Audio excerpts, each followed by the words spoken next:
Testing, testing, one, two, three.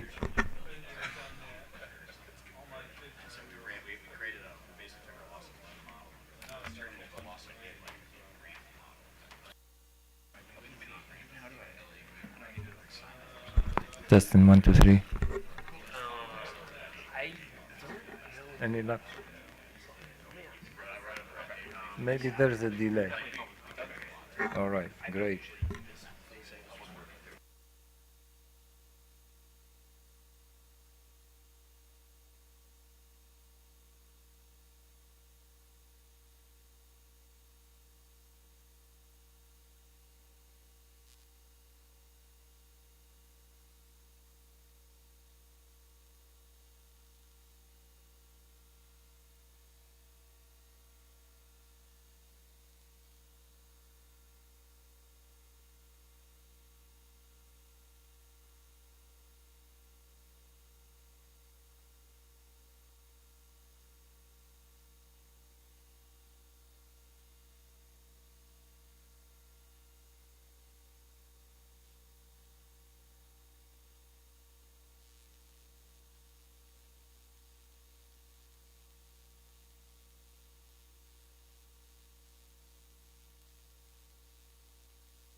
Testing.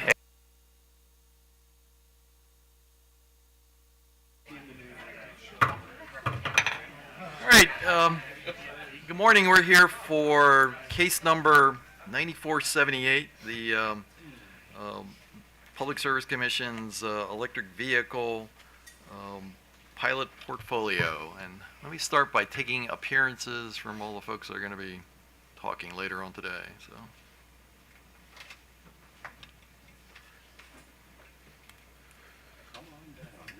Good morning, Chair Hoover and Commissioners. Joel Michelle on behalf of BG. And Chair, would you prefer me to introduce the company's SMEs that will be presenting later now, or should I wait? Let's wait till you actually come up. So, Understood. Yeah. So. Drew McAuliffe on behalf of staff. Mark Shebist on behalf of Office of People's Counsel, and with me today is Courtney Lane from Synapse Energy Economics. Taylor Beckham here on behalf of Potomac Electric Power Company and Delmarva Power and Light Company, PHI. Okay. Good morning. Michelle Honig, Assistant Attorney General for the Maryland Energy Administration. Today we have Babatunde Idrisu and Diego Lopez, who is with the Transportation Program. Good morning, Chair, members of the Commission. Damon Krieger on behalf of Southern Maryland Electric Cooperative. Good morning, Chair. Good morning, Commission. Daniel Garcia with Potomac Edison. Good morning, Chairman. Good morning, Commissioners. I'm Darren Lovas. I'm here on behalf of the Maryland Department of Transportation, and I'm joined by Colleen Turner of Michael Baker International. Good morning, Chair. Good morning. Well, Sorry, go ahead. So let me go here first, and then I'll come back to you. Good morning. Sorry, Amiel on behalf of Sierra Club. Good morning. Tina Arteme on behalf of Guidehouse. Here with me today are Brent Barkett and Ryan Tanner. Okay. And I think actually we're starting with Guidehouse. So if you want to get your folks up to the table, we can.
Actually, you might want to pull that mic Pull this back down, up. yeah, Right. so everybody can hear you. So. Good morning, Chair, and good morning, Commission. Thank you for having us here today. My name is Tina Arteme. I'm with Guidehouse. I served as the project manager for the evaluation of Maryland's statewide portfolio. And as mentioned here with me is Brent Barkett, who provided project oversight, and Ryan Tanner, who was one of the technical subject matter experts. So we're going to start off with providing a brief overview of the timeline behind the evaluation and the portfolio, and then focus on some of the key findings for each of the utilities and their programs, and wrap up with some lessons learned. Back in January 2017, the EV work group was initiated, and a year later they put forth a petition for a statewide EV portfolio, as well as recommendation for having it evaluated. And then a year after that, the Commission Order 88997 was issued approving a modified version of the portfolio. Shortly after that, the Maryland utilities filed their implementation plans for the EV portfolio, and they put out an RFP to select an independent evaluator. And shortly after that, Guidehouse was selected as the common evaluator for all of the utilities. And we worked closely with the utilities and some stakeholders to develop the evaluation plan. which defined how the programs would be evaluated, and that was finalized in the summer of 2021.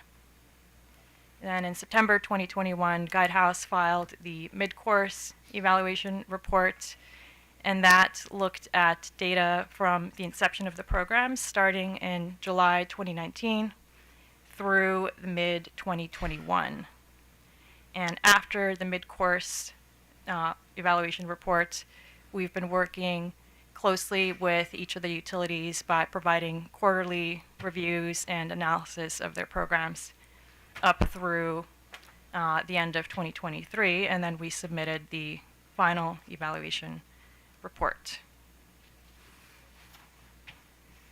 So knowing that these are new EV programs in the state of Maryland, the focus of the evaluation was more on the what and less on the why, meaning why customers were behaving a certain way.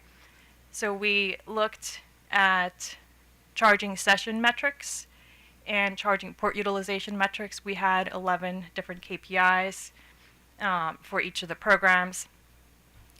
We also developed hourly load charging profiles for each of the programs and saw how they changed over time across the different months, and as well as developing energy and demand impacts and a very high level revenue analysis. Also to call out here, some of the things that were not in scope of the phase 1 evaluation included things like customer surveys, which would have been helpful to identify why customers were charging a certain way. We also did not do a benefit cost analysis or looking at things like free ridership or baseline, which, for example, for managed charging programs, you would need it to look at the baseline. So in summary, by the end of December 2023, Maryland had 32 EV-related programs or pilots. In the evaluation, we looked at 21 of those, and the difference for those 11 are due to a variety of factors. Mainly, the ones that we looked at had charging data, so the 11 either started enrollment late in 2023, didn't have charging data, or in some cases, they were funded by the DOE and out of scope of this evaluation. The portfolio overall included 16 residential programs, ranging from residential rebates to time-varying rates and managed charging programs. There were 12 commercial programs, which were either rebates or utility-owned chargers for multi-unit dwellings, as well as some programs targeted towards fleet and workplace. And finally, there were public charger programs, which each of the utilities had, the utility public-owned charging stations. As I mentioned, the evaluation, we looked at programs that had charging data covering July 2019 through December 2023. We saw data from 12 different vendors, and we saw about 150 files per quarter across all of these programs and utilities. So those 12 vendors worked with a variety of the different programs and utilities. And in total, we saw the portfolio had about 2 million charging sessions, over 9,000 ports, and over roughly 40 gigawatt hours of total charging. The next couple of slides, we're just showing what was and what was not included in the evaluation as far as the programs. So on the residential side, we looked at all of the residential programs with the exception of BGE and PHI's smart charge management program, since those are DOE funded. We also did not get a chance to look at SMECO's new managed charging program, since that just really recently launched and didn't have data at the time. On the commercial side, we looked at BGE, PE, and PHI's multifamily rebates programs, as well as PHI's workplace fleet rebates. And the ones that we did not receive data for were both of the demand charge credits, one because they received no applications, and the other there was no data submittal requirement. Similarly, for workplace rebates for BGE, That one also did not yet have any complete charger installations, so we weren't able to include that in the evaluation. And for utility operated programs, we received data from all the utilities for public utility owned chargers and utility owned MUD or multi-unit dwelling chargers, with the exception of SMECO's, because SMECO launched very recently and had no data at the time. So one thing to keep in mind with the evaluation is that all of these programs started at a different time scale. So this means that the amount of data available and just the timing of that data varies quite significantly across these programs. The two programs that had the most data were BGE and PHI's residential rebates, since they started in July 2019. But then there were programs coming on all throughout the pilot or the phase. So most recent one coming on, I think in May 2023. So just something to keep in mind. And the other thing to keep in mind is that many of these programs launched around the time of the COVID pandemic and also during the supply chain crisis. So that impacted the ramp-ups of these programs, which is quite noticeable when you're looking at the monthly load shapes for each of the programs. So at the end of this presentation in the appendix, we have these load shapes for all of the programs spelled out, and you can go through there and see how the patterns changed. Also, customers' purchasing behavior, charging behavior, all of that was disrupted during the pandemic. So just something to keep in mind. Really, 2022 onward is when you're starting to see more of the smoothing of the load shapes and more predictable behavior. So with that, we're going to jump into some of the findings across the different utilities and their programs. And we've summarized them. I'll walk you through first how to read these. So on the right, we have the four charts. These show the average load shapes for each of the programs. And as I mentioned, the appendix shows how they changed over time, month by month. So this is just from inception to end of 2023. In the load shape charts, the blue line represents weekend charging, and the green line represents weekday charging. And the x-axis is over a 24-hour time period, 0 to midnight. The y-axis is the average kWh charged. In the table, a couple things to call out again is the data start date. So that's when the early state that we started receiving data. And you'll notice, especially for some of the other programs, how it's the range is pretty wide. Total active ports, those are unique active ports that we receive data on. These don't necessarily directly correspond with the enrollments that the utilities reported, especially for residential, since in some cases, some residences might switch between level 1 charging and their level 2 chargers. Total sessions shows the total amount of charging sessions. It's pretty straightforward, same thing with kWh.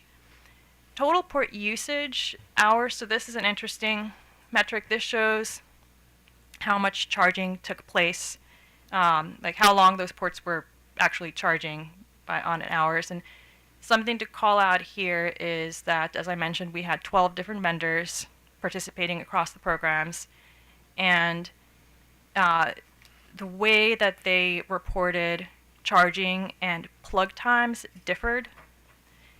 Some vendors had data for both charging start-stop and plug start-stop times, and especially for residential, those two are not the same. So when you're plugged in, you're not always charging. Some vendors provided actual values, some provided calculated values, and some only provided charge values, some only provided plug values. So we had to do some manipulation and come up with our best guess on the actual time charged on that. And utilization here in the report, we talk about energy utilization and time utilization. The utilization here represents the time utilization, and that's looking at however long a port is active And here we're assuming that a port is online 100% of the time, which we know is not necessarily the case, especially in the public when there's network outages or it's being maintained. But we're assuming it's on. So during the time that it is active, how much of that time is charging happening? So that's how we're looking at utilization here.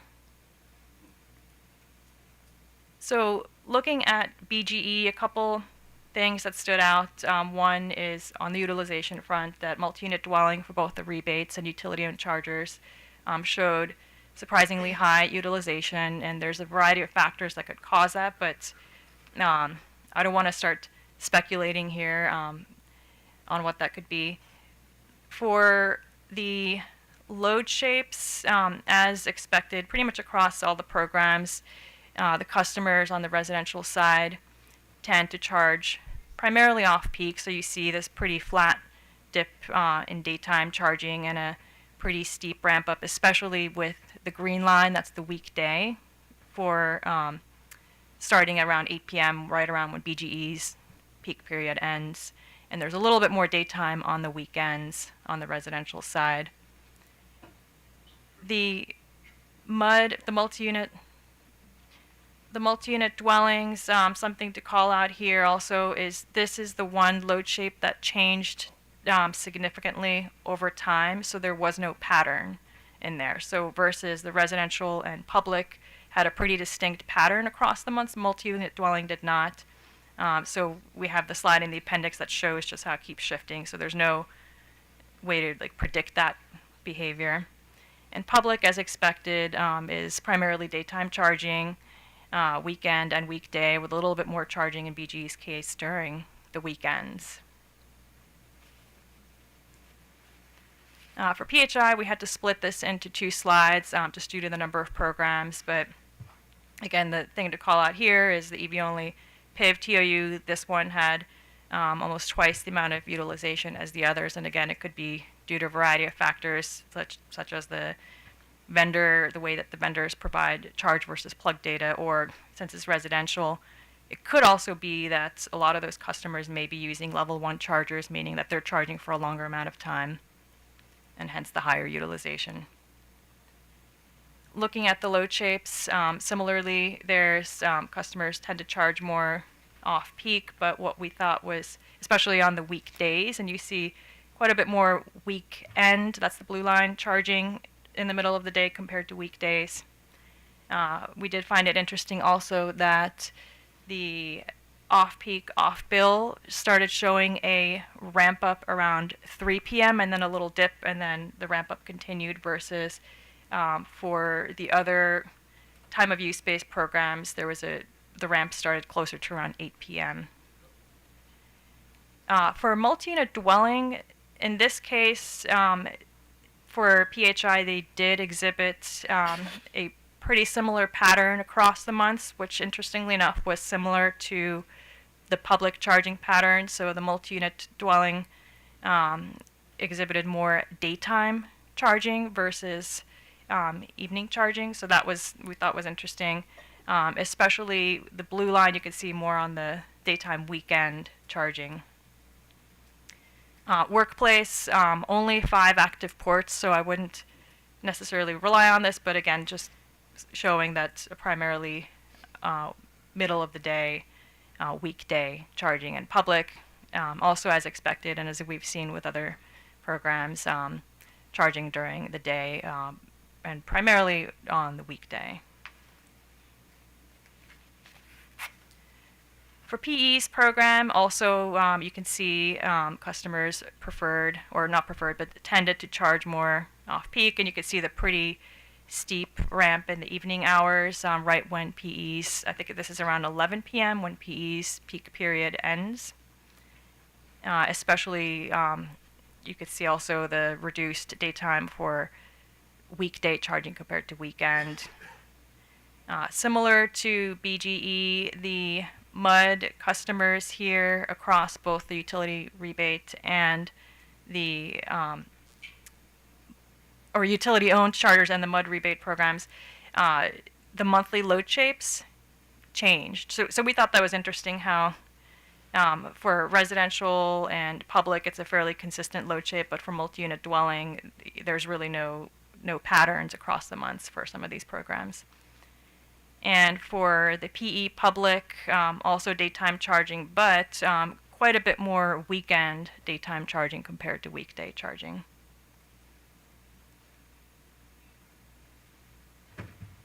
And finally, for SMECO, the public program that we looked at, similar to the others, favored daytime charging, but interestingly enough, it had a pretty sharp peak around, I think, 3 or 4 p.m. On the weekdays. And that's, again, where it would be interesting to see, like, which was that associated with a particular building. So with that, since we've received a couple questions on how the revenue analysis was done, we did want to give a quick overview of that. And again, just to note that this was meant to be a high-level calculation. In short, we looked at the load shapes for each of the programs, and we have those load shapes, every day of the week, month, etc. And we added the applicable utility tariff to that load shape, binning it by based if it's off-peak, mid-peak, on-peak, if there's any seasonal elements, and summing up those results to get the final high-level revenue analysis. So that's essentially how we came up with the $6.4 million. So it's pretty straightforward. And wrapping up with the lessons learned, one of the takeaways that we mentioned also in the report is around standardization, and we saw a tremendous improvement in the data quality from when we did the mid-course evaluation to when we did the final evaluation, but we still wanted to emphasize that just due to the nature of, there's so many different programs, so many different vendors. I'm sure new vendors will be brought on board as well, and just to help improve reporting times and whatnot, it's helpful to have some kind of like a data dictionary or more standardization around how the fields are calculated. So even like I mentioned, the plug versus charge times, and having better understanding of what do the vendors mean by certain fields, and having them like which ones are required, which ones are not. Reporting timelines, we also mentioned this, just something to consider, not just for the evaluators, but also anybody handling the EV charging data, is that there's a pretty significant amount of time that goes into processing the data, cleaning the data, QCing the data before we even get to the analysis part. And factor that with the fact that there's different vendors, as I mentioned, different file formats, etc. So just something, the time element is something to consider. And finally, again, this phase 1 evaluation focused more on the, like, what does the charging look like? What do the sessions look like? But we didn't look at the why. So it would be interesting for future evaluations or for the next phase of programs to add in looking at the why. So why are customers behaving a certain way? And that could be done through things like customer surveys. Similarly, we had the scope of this first evaluation was pretty high-level analysis, but we didn't go into the things like what were the emissions saved, what was the cost benefits as well. So that's another consideration. All right, and with that, we're open to any questions. So, questions from the commissioners? Commissioner Barbe. Yeah. Thank you, Mr. Chairman. You might have mentioned this, but if you could again, these utilization percentages. How do you calculate these? What goes into this?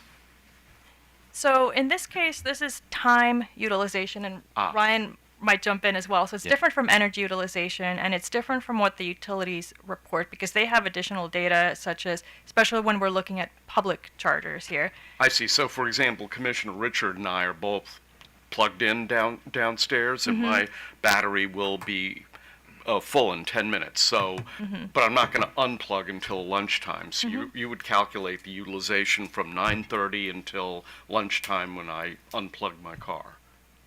So it's looking at the time of how the charging that's happening versus the plug time, or how long the station is active. And I don't know if you Yeah. want to add to that. I can add a little Okay. bit. So, your example, plugging in at 9 and unplugging at noon or something, it could show up as a 3-hour time chunk. That'd be plug in to plug out. Or if you're only charging for an hour, it could be a 1-hour charge time. Okay. And that would be a percentage of 24 hours in a day is the way you would calculate Yep. that. Yeah, and for these, it's total time charging divided by total time that port was, Okay. from the day that it came online till today. Okay, and the other question I have, I noticed that there was very low utilization. Let me go back to it. I think it was PHI's fleet, workplace/fleet program. I presume that these are company vehicles that are probably plugged in and then used during the day. It's not employees plugging in for the 8 hours that they're working, right? I think that's a good question for the PHI program once they come up. And also to note here that they right now, we only looked at 5 ports, since that's all that we had data for. And this is just from March. So it's only for, I think, 9 months of data as well. But I think that's an excellent question to ask PHI for more specifics. Thank you. Richard? Not a lot of questions. I guess as far as just the overall design of the program and your ability to get meaningful data, did you find the, I don't know, I guess for lack of a better word, the static, the fact that there are different vendors and different, overall trying to work with different companies, do you find your results, I mean, meaningful may be a little too strong, but do you find that there's something we can gather from that, or are there just too many, I guess, variables or difficulties with how we did did the program for your analysis? I think, well, first of all, I wouldn't say that any one vendor is better than the others at all. If they were different. That's not what we meant to imply here. It's more so of the need. Anytime you have an EV program, and also for equity and other reasons, you want to open it up to as many vendors and OEMs as possible. It's helpful to have kind of a data dictionary up front that all of so we know, like, this is how each vendor calculates this field or this field. So then we're doing more apples to apples comparison at the end. Okay. So if you were to design, I guess, this from the beginning, what changes would you have made in how we organize this program, or standardize the program? So that's a good question. I think, again, going back to that data dictionary, there were having it clear when something is, I mean, we've seen this for other programs as well, because we evaluate, I think we've evaluated about a dozen or so EV programs with a mixture of EVSE and OEM vendors, and just understanding how the different fields are reported, and understanding that certain vendors aren't able to provide some fields, so kind of figuring that out. I don't know, Ryan, if there's something to, or Brent. Yeah, I think just standardizing the data formats across all these vendors would be really helpful for everyone involved, just to normalize, do you track plug in and plug out, charge start and charge stop? Do you track the peak power during a session or not? Because it varies from vendor to vendor which fields they track internally and which they're able to report out, as part of this kind of program. And yeah, across the board, we did everything we could to standardize on our end to make sure that we were reporting out apples to apples across all these programs, across all these vendors. I think it's also to remember that in 2019, when this all started, a lot of these vendors were brand new. They didn't, have a ton of experience. And everyone has learned a lot over the last 5 years as EVs have been adopted more, charging's become more common, and all these platforms have become more robust. So. Yeah, and if I could add, I think your question is spot on. With program design and evaluation, one of the main things you want to do is understand what data need to be collected in order to report out on the back end. And as Ryan just said, when this program was originally scoped out 5 years ago, You know, the initial intent of the commission and other stakeholders was just to sort of get their hands around a very complicated data set, right? Multiple programs, multiple vendors. And so a lot of the work that we did actually was just trying to ingest that, clean it up, organize it, do the QC on it. You know, as Ryan was just mentioning, you know, some vendors would provide 100% of the data, other vendors would only provide 50%. And so there are, you know, once you have that complete data set, as Tina alluded to earlier as well, you know, there are sort of these follow-on questions that become apparent in terms of potential future research needs. But in order to plan out that future research, you know, your question is right on, where you want to understand what data need to be collected in order to support those future research needs, right? So, I mean, we can provide some examples of the data that we think should be collected going forward based on the work we've done here in Maryland as well as work that we've done in other states. But if there is a desire for additional research, you know, your question should be at the top of the list in terms of designing that research. Great, thank you. Thank you, Mr. Chair. Commissioner Fleischman. Morning. So that I understand, the charging stations are utility owned, not privately owned. Is that? The public charging stations are utility owned, and for some of the programs, the multi-unit dwellings, there were two types of multi-unit dwelling programs. There were rebate ones, which were, my understanding is not utility owned, because the utilities provided the rebate, and then there were utility owned multi-unit dwelling programs. But for the residential programs, that's separate. So if you're looking at just what was utility owned, that goes back to this slide up here. Those were the utility-owned charging stations. It's either public or for those that did have the, like BGE, PE, and SMECO, they had also the multi-unit dwelling. Okay, so then the privately owned are the units that have a utility program connected to it. So if we're looking at just private fast chargers on highways, you're not looking at that data. Those weren't. That's correct. Okay, Exactly. so Yep. it's whatever is sort of connected. If there's a residential rebate program that's connected to a particular private charging station, you will get that data.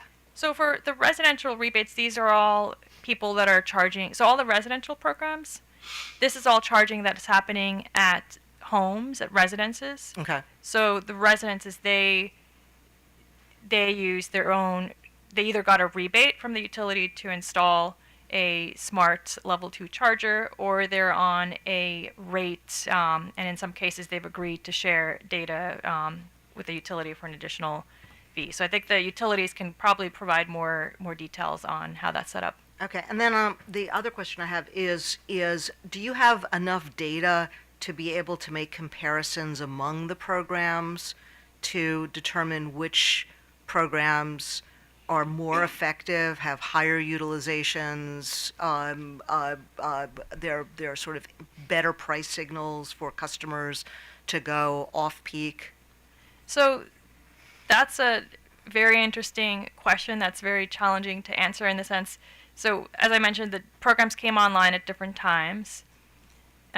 But they're also at different geographies, and each geography has its own set of challenges, and there's also equity consideration, I think, is really big. So when you're defining effectiveness, I think equity is a big thing to consider as well, since a lot of these take a little bit more time to build awareness, get uptake, etc.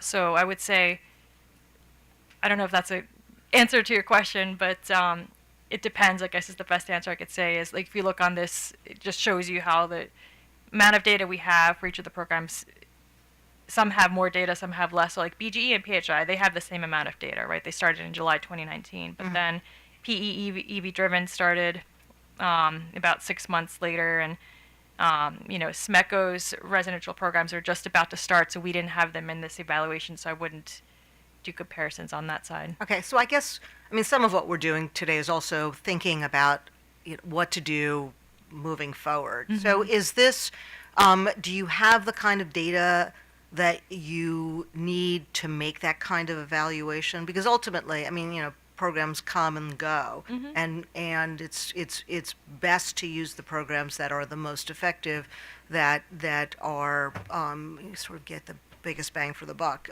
Do you have the data that you need sort of moving forward to be able to make evaluations among the different programs?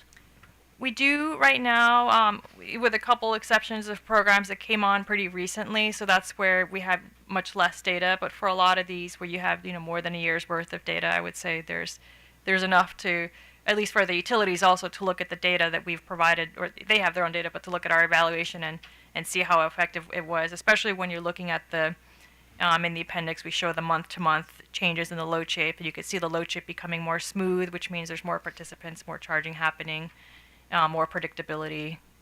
Okay. All right. Yeah. That's all I have. If I could add as well. Oh, please. I think that in my mind, we do have data to support that type of decision making, but I do think that it would be prudent to do additional research, because some of the programs that might be, on paper look like they're underperforming, there might be just a couple of barriers that exist that could be easily overcome, right?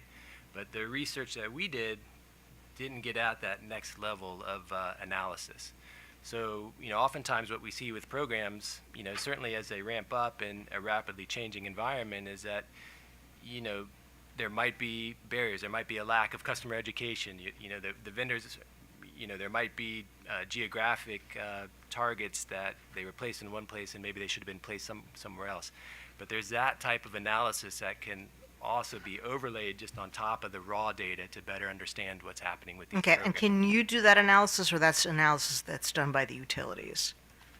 Either one. So we've done that for another utility. It's basically surveys is one way to do it. So we did a couple of different surveys. We did a general population survey before the programs launched, and that this just went out to several thousand customers within the territory, and we looked at awareness and attitude towards EVs, EV charging stations, all of that, as well as getting like a sample of the demographics.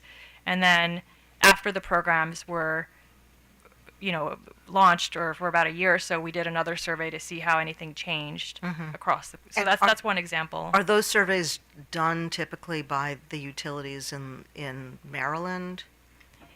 This was a different state where we did Right, this. no, I'm but asking- this would be, it could go either way, so we could But you haven't seen surveys, results of surveys. this was out of scope of this evaluation. Okay. Yeah, exactly. Okay.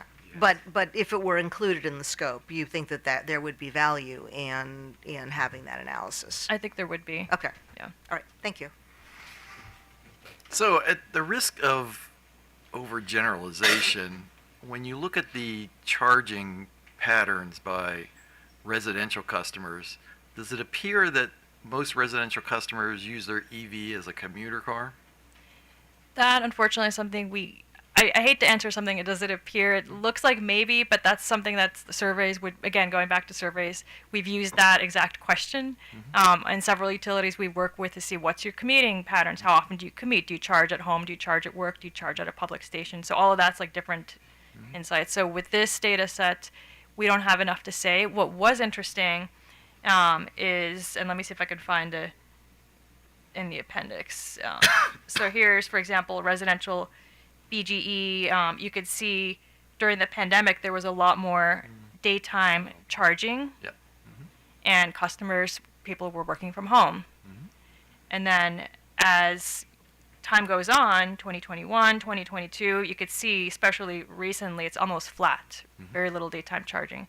So this does imply that people were doing something different, charging at home, not traveling as much. So it's hard to say where they charge their car, if they charge at work or public station when they're not charging at home in here. That's where like a survey would be helpful.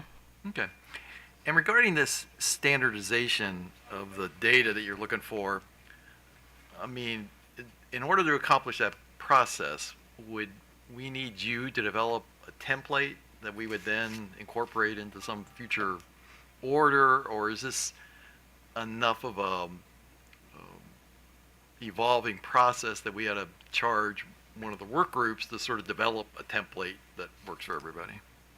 I think that could go either way. Guidehouse, we could certainly help with that since we've seen the data across all the vendors and all the utilities. Similarly, that's something that if the work group wanted to take on, that's something that they could also look at. Okay. All right. Well, thank you very much. That's all from us, I guess. So, thanks. Thank you. Thank you. Yeah, thank you. So we're now going to turn to Baltimore Gas and Electric. So if you want to get your folks up here.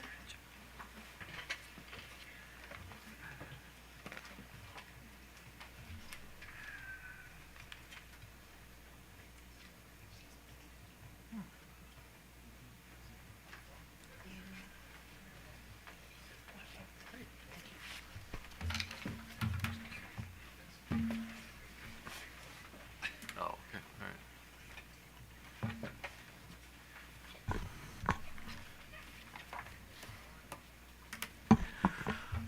Good morning again, Chair Hoover and Commissioners. Joel Michelle on behalf of BGE. With me is Devesh Gupta, who is our Director of Clean Energy Solutions, and Amanda Janaski, our Senior Manager of Strategic Planning. You'll first hear from Mr. Gupta and then some remarks from Ms. Janaski. And actually, for the help of the court report, if you could spell your name, it'd be helpful. Not necessarily the easiest. Devesh, D-I-V-E-S-H, last name Gupta, G-U-P-T-A.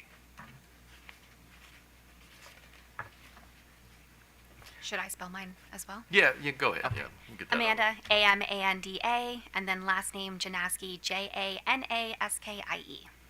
Okay, thank you. So, go right ahead. Good morning, Mr. Chairman and Commissioners. Really proud to be here today to talk about our programs and that we're conducting this review to think about how effective we've been and the decisions that we as a state have made. Over the past 5 years, BGE's EV Smart portfolio, comprised of residential, commercial, and BGE-operated programs, has been pursuing goals in alignment with the state's policy directives. The pilot was designed to coordinate seamlessly with Maryland initiatives like the Advanced Clean Cars Act 2 and the Climate Solutions Now Act of 2022, driving towards a future when internal combustion engine cars are no longer sold in the state and resulting in substantial reductions in greenhouse gases over time. BG's programs focused on further EV adoption throughout the state by expanding public charging availability, and we focused on ensuring an equitable transition in the transportation electrification movement. We promoted early EV adoption within the state through rebates and incentives, as you've seen, residential, multifamily, and commercial. We've expanded EV public charging availability throughout central Maryland, with a directive of siting charging infrastructure in locations less likely to see investment from private networks soon in time in the transition to electrified transportation. We tracked EV load across BGE's service area and developed first-of-their-kind strategies to manage EV's impact on the grid with our EV-only time-of-use rate and an innovative managed charging program. We leveraged these pilot investments innovatively, including in large part the EV Smart Charging Network investments as matching support that allowed us to bring in tens of millions of dollars of federal funds to support more advanced EV infrastructure, creative community programs, and leading-edge strategies. BG's EV Smart programs have been nationally recognized and renowned, but more importantly, they've been successful in meeting the PSC's outlined goals for the pilot period, offsetting carbon, expanding charging infrastructure, and increasing participant growth each year. This pilot provided a critical opportunity for learning and preparing Maryland for significant growth in transportation electrification, including for our customers. This is still an early developing market for both light and medium-duty EVs, and we have to keep that in mind, and utilities and vendors alike are learning together in this journey. As we progress beyond this pilot phase, BGE remains steadfast in supporting our public network, enhancing the reliability of our chargers, and continuing to seek out ways to manage customer costs. We've learned a lot about markets and technology, load profiles on electricity consumption, and customer behavior, and we will build on our learnings going from phase 1 into phase 2 of our programs. Good morning, Mr. Chair, Commissioners. So I'm happy to state BGE has been successful at managing higher customer EV charging demand. To talk about first, our vehicle charging time of use program has effectively incentivized customers to charge during off-peak hours. We've achieved an impressive 97% utilization of off-peak charging. OPC has raised concerns regarding the low enrollment rates for the utilities time of use programs. But what I want to state about BGE's pilot program for vehicle charging time of use, we faced significant eligibility restrictions in our program. So for example, net metering customers and customers that are on budget billing could not previously participate in the program. With the Commission's approval that we received last December, we've initiated a billing system enhancement to expand that eligibility, and we're looking forward to welcoming more customers in our vehicle charging time of use program later this year. Our Smart Charge Management Program is also an Exelon Department of Energy funded program that has demonstrated remarkable success as well.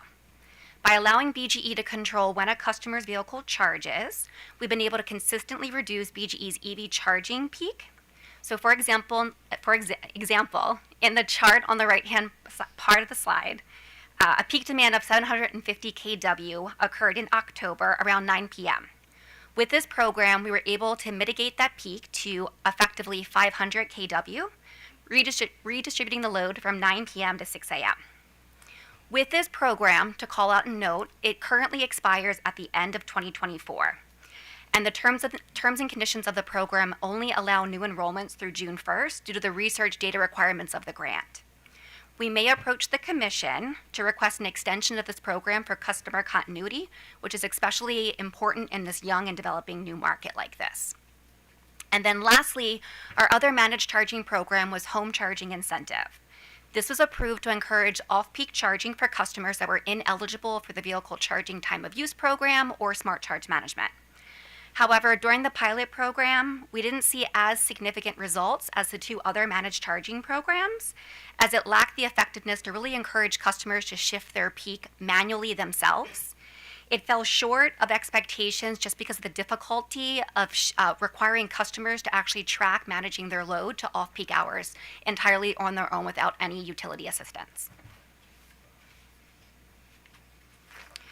We've also driven EV uptake by providing charging to customers where they work and live.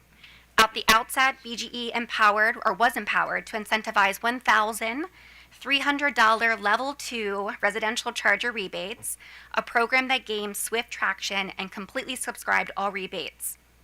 BGE does acknowledge that the evolving EV landscape that's been highlighted by OPC has changed significantly since 2019. Market dynamics have shifted, and BGE aligns with the perspective that providing any additional residential rebates are no longer needed in this new changing market for EV. Despite progress, our multi-family charging programs ran into many obstacles throughout the program and presented challenges that we had to address during the pilot phases. Whether it was BGE operated or rebate-based, multifamily projects face considerable delays in receiving approvals and advancing the projects to completion, with some lasting anywhere from 2 to 3 years before a project for a multifamily charging station can get commissioned. Additionally, the pandemic intensified the difficulties in coordinating those engagement conversations that needed to occur with multiple different stakeholders. Many communities, especially condos, express apprehension about charging station operation, billing, and maintenance, and the BGE-owned multifamily charger solution, that program, addressed those concerns, which prompted us to request that program. To work through these challenges that we have experienced over the last 5 years, we've been actively engaging with Maryland Multi-Housing Association and participating in different types of meetings with them to address the approval challenges that we faced with these programs. We've also redefined our utility multifamily charger programs, the processes specifically, about identifying first upfront who owns the property for the multifamily unit, and to begin talking to them first before we engage any other stakeholders. And then we've also brought in Maryland Energy Advisor to be a dedicated contact for all of our multifamily operated sites to really streamline that customer communication and support that's needed. While multifamily owners do generally prefer utility-operated chargers or programs like that, future programming should consider incorporating make-ready incentives to provide multiple options for multifamily condo owners to provide charging to their residents.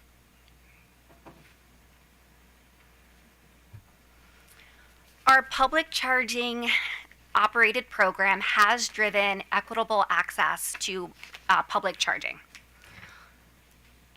The utility-owned network has facilitated a significant increase in the number of EV charging ports and stations in Maryland, really helping to elevate our state's ranking relative to others. Low utilization is really expected in the early years, especially considering the pandemic's effect on driving habits. We didn't see people commuting to work and using public charging.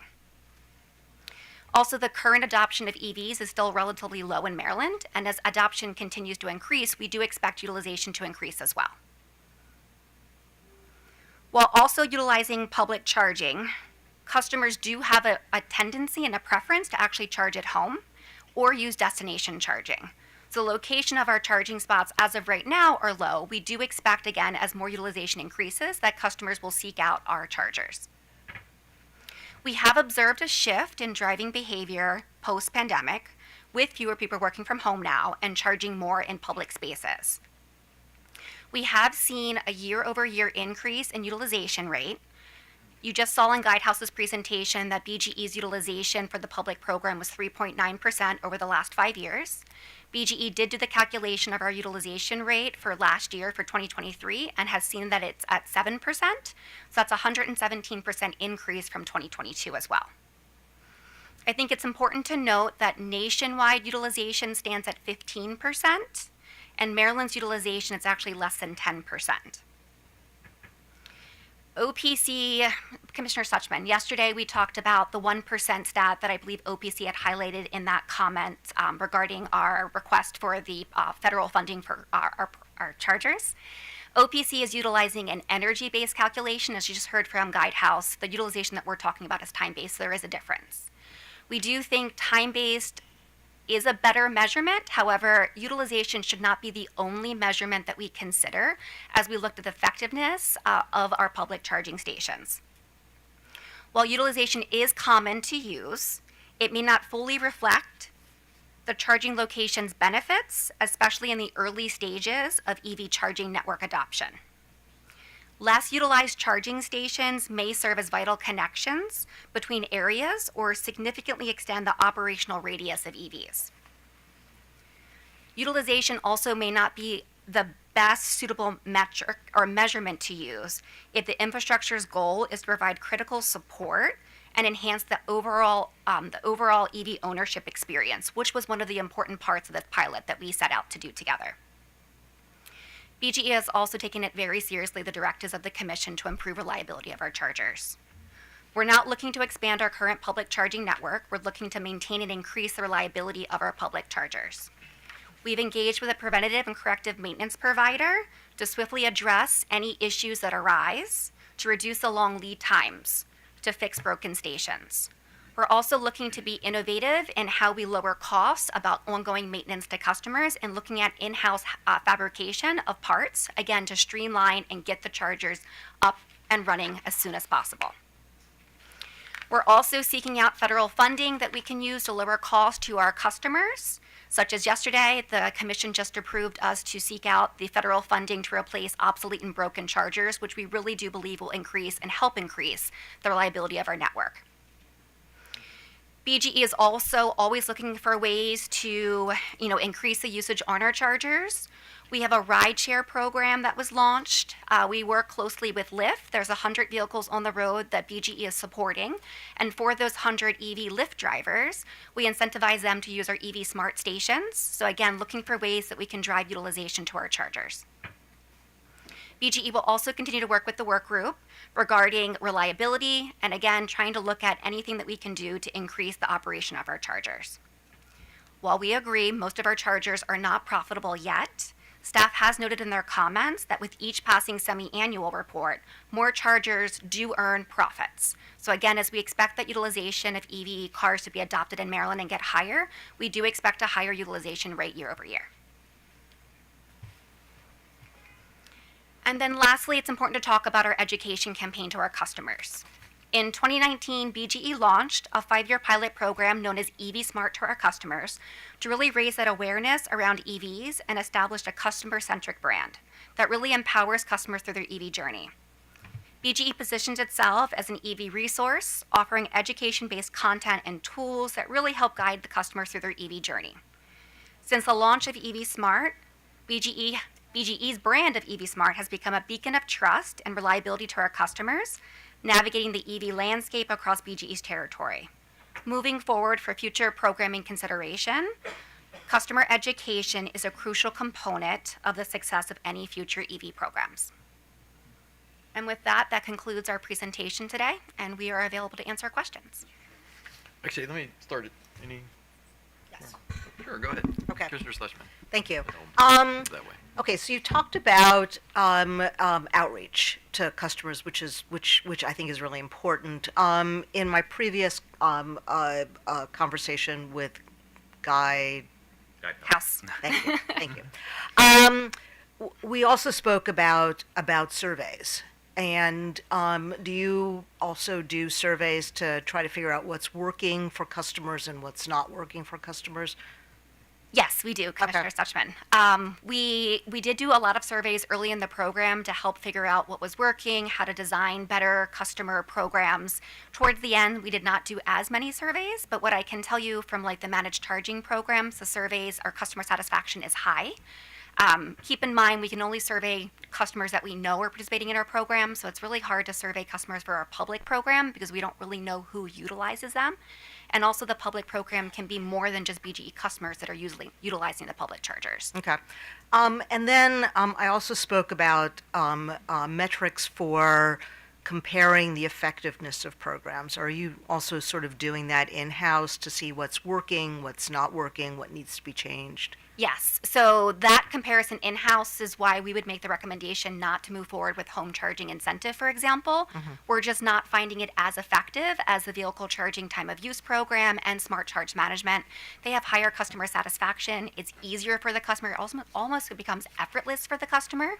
So we are looking at factors like that in-house. Okay, and are there other sort of programs out there that you think could benefit from or customers benefit from participation, things that you haven't done yet, but you're sort of thinking sort of next steps of things that we could approve that will help with enhanced utilization? Sure, there's a lot of thoughts there. So let's see, you've got So I think to recognize things have changed significantly, right, since 2019. And even when BGE filed our phase 2 proposal almost a year ago, the landscape has changed since. And we're cognizant of that, and we want to ensure that we are focusing on programs that are meaningful and will drive higher participation. We feel, and I think there's a lot of comments out there as well, that there should be a focus on make-ready incentives for customers moving forward for future EV programming. Barrier to some of the program participation for multifamily, for example, it's cost. So right now we are offering, right, the multifamily operated program by BGE, which is a clear preference of multifamily condo owners. But we would like to also incentivize multifamily property owners to have a charger themselves and kind of look at make-ready incentives. Make-ready incentives can really help that barrier of cost to be broken down for customers and could allow them to be able to actually install a charger on their own property as well. Okay. So make-ready incentives. Yeah, I would say also some of the existing programs, continuing to enhance them and expand them, right? Smart charge management, again, as Amanda's pointed out, has been extremely effective, especially as you start to think about when that curve of adoption really starts to hockey stick. If we have that in place, we've expanded it to more vehicles, more customers, the education is right to get customers enrolled in different ways, then we'll be able to manage that hockey stick much more effectively too. Okay, and that's the DOE funded program. Yes, that is. So, are you going to run into some problems with the sort of all of the different obligations that you have for?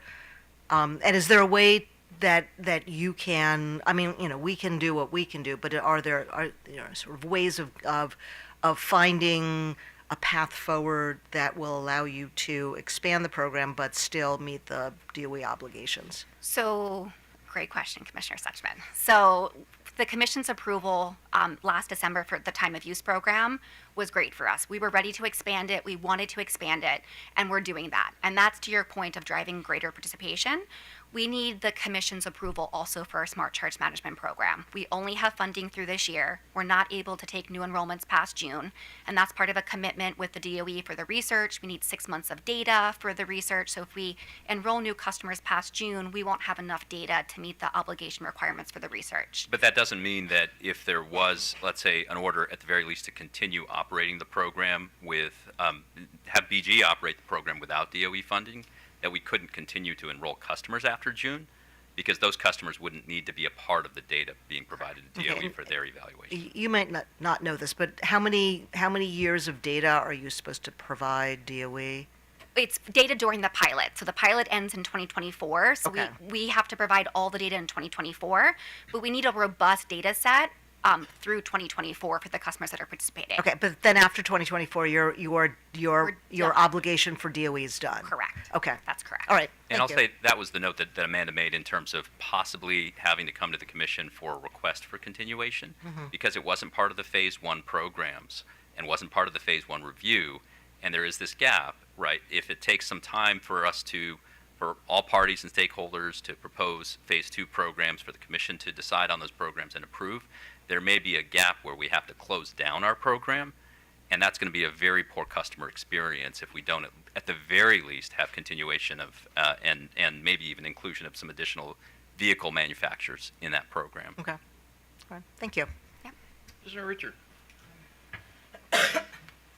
Yeah, thank you for your presentation today. I am interested in the Smart Charge Management Program and maybe just a little more detail on what BGE is doing, because I guess there are a lot of components or potential components, whether software, hardware, just time of use.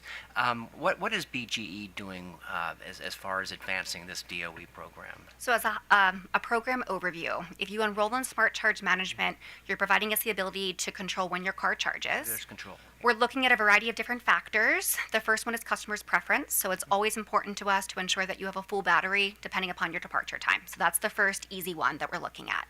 We're also looking at to control the customers based upon price signals. So time of day, for example, was the next component of the program of where we started managing customer charging. And then most recently, the more advanced phase of Smart Charge Management is looking at PJM wholesale prices. So we're now looking at all three components and determining when is the best time to charge a customer's car. We're able to, again, like you saw on that one slide, reduce the peak. That day in October, we would have had a peak of 750 kW. And because of the program, we were effectively able to reduce it 250 kW and evenly distribute the load, basically during all off-peak hours. And I'll say, this is one of the programs, or an anecdote really, an illustration of why I'm proud of the team at the Exelon Utilities for thinking ahead too, and trying to find ways to possibly do some additional things that weren't approved in the pilot that we thought were necessary to be ready for the grid and get the grid ready for when these EVs really do start to ramp up. We went to the DOE with this application for this program because what we saw, even in our EV-only time of use rate, very effective in shifting charging, but thinking ahead, eventually you're going to have a nighttime peak. What do we do about that? How do we solve that problem? And this was the idea that the team had to bring to it, leveraging some of the resources that were already committed through the pilot program as one of the ways to attract the federal dollars to do something more. Very good. I think that this managed charging was is and a very important part of the reason for the whole pilot to begin with. So I think this is essential that we get this right. So as far as just looking ahead, as far as this, from the state perspective, I think we're going to rely on a lot of, federal standards and figuring out what needs to, what technology needs to be in the cars, how the data can actually come directly from the car. Yep. What do you see as far as the state role in the future in some of these smart management programs that DOE is advocating? Yeah, I think it's continued support. Maryland has been a leader in this space from very early on, encouraging this transition to happen. So continue to have that support from a broad policy perspective, and then certainly under your purview as the commission, continuing to be open to some of the innovations that we bring as we're thinking about it on our system. I'll tell you, we've driven some innovations here, and we're the first to do it here in Maryland from among all of the country. And keeping open to that is going to be important. So continuing to use your ability to think about things, think about measured approaches, but also the investments that are necessary. These markets are still changing, right? And we don't know how's the technology of vehicles going to change. How's battery capacity going to change of those vehicles? How's that going to affect customers' behavior? So staying malleable and being open to continued innovation in these programs, I think, is going to be important. Okay, and are we using things like the grid weave type of technologies, or is that what we're looking at? Again, that's why we focus on the vehicle itself. What do we need as a national standard as far as the vehicles, so that we have? Yeah, I think there's a lot that goes in there in terms of standards. I'll say we were WeaveGrid's first customer. Actually, we found them while they were still just incubating their technology, waited for them to be mature enough, and rolled it out in kind of baby steps in order to get comfortable to the point that we were doing smart charge management at that point. But there are a number of standards. You've heard a lot of talk in the media about NACS standards, right? A standard for charging. Certainly that's one thing. But I think there's probably more standards around data, around cybersecurity, things that we'll continue to see. I mean, again, new technologies, new market, new problems will start to arise that you need to make sure that you're addressing in real time too. Anything you would add on standards? Yeah, I would say for smart charge management, standards of data of how it's shared with us through the OEMs and the smart chargers, the EVSEs out there would be very beneficial. Honestly, just more OEMs and EVSEs sharing data directly with our vendor WeaveGrid. If that occurs, we can get more customers in these programs, but some of that limitation about participation, we're inhibited by that. We can't manage customers' charging if we don't get the data from the OEMs and the EVSEs. So that's just something to make sure that you kind of keep in mind. We want to enroll as many customers as possible, but we're limited in terms of the OEMs and the EVSEs that want to share their data with us directly. And we've definitely tried to find the flexibility there, not just focusing on vehicles, but focusing on chargers and other ways to get data, and we'll continue to do that. Okay, good. I'm very glad that BG is out there and involved in this program, because I do know that in my vehicle I have the Ford Mach-E, and it is constantly, it seems, communicating with Detroit somewhere and sending information. A lot of that is information about charging, and so it'd be great if we can figure out how that can be used for management, for charging management, and some of the programs we're trying to I guess, advance here in Maryland. So thank you. If I had a wish list, Commissioner Richard, I would love to have Ford in our programs. We just need Ford to share that data with us. And we have baby steps there too, right? With the program that you all approved just a couple months ago. Yeah, the Sunrun Ford F-150 Lightning, the Vita H program. So they're starting to play with us. They're starting to share their data with us. So we're hopeful for a future where we can incorporate more Ford customers in our programs. Okay, good. Yeah, to the extent that we can, I guess, from Maryland, hopefully help the federal government advance some of these programs that I think we're going to need to look at nationally to really get them to advance, I guess. Great. Thank you. Thank you. Commissioner Barbay. Yeah, thanks, Mr. Chairman. I think a number of my smart meter questions were asked, but let me, but some were not. So let me just pose to you this scenario. So, Commissioner Richard and I both get home at 11 o'clock. His battery has 10 miles. My battery has 180 miles, and you need to shave. So right now, I don't think you have the ability to distinguish between my battery and his and to give him more power. But obviously, we do. Oh, do you? We do. Yeah. So we're looking, and we're doing that in Smart Charge Management today. So, Okay. And especially if Commissioner Richard had an earlier departure time, we're going to prioritize his charging to ensure that he has a full battery and that his preference is met, and then we would start charging you. We are doing. So you have that ability right now. We do. Excellent. I didn't know that. Okay. Second thing, I just want to check this box off. You charge based on kilowatt hours, not time, correct? Correct. Okay, good. Next thing.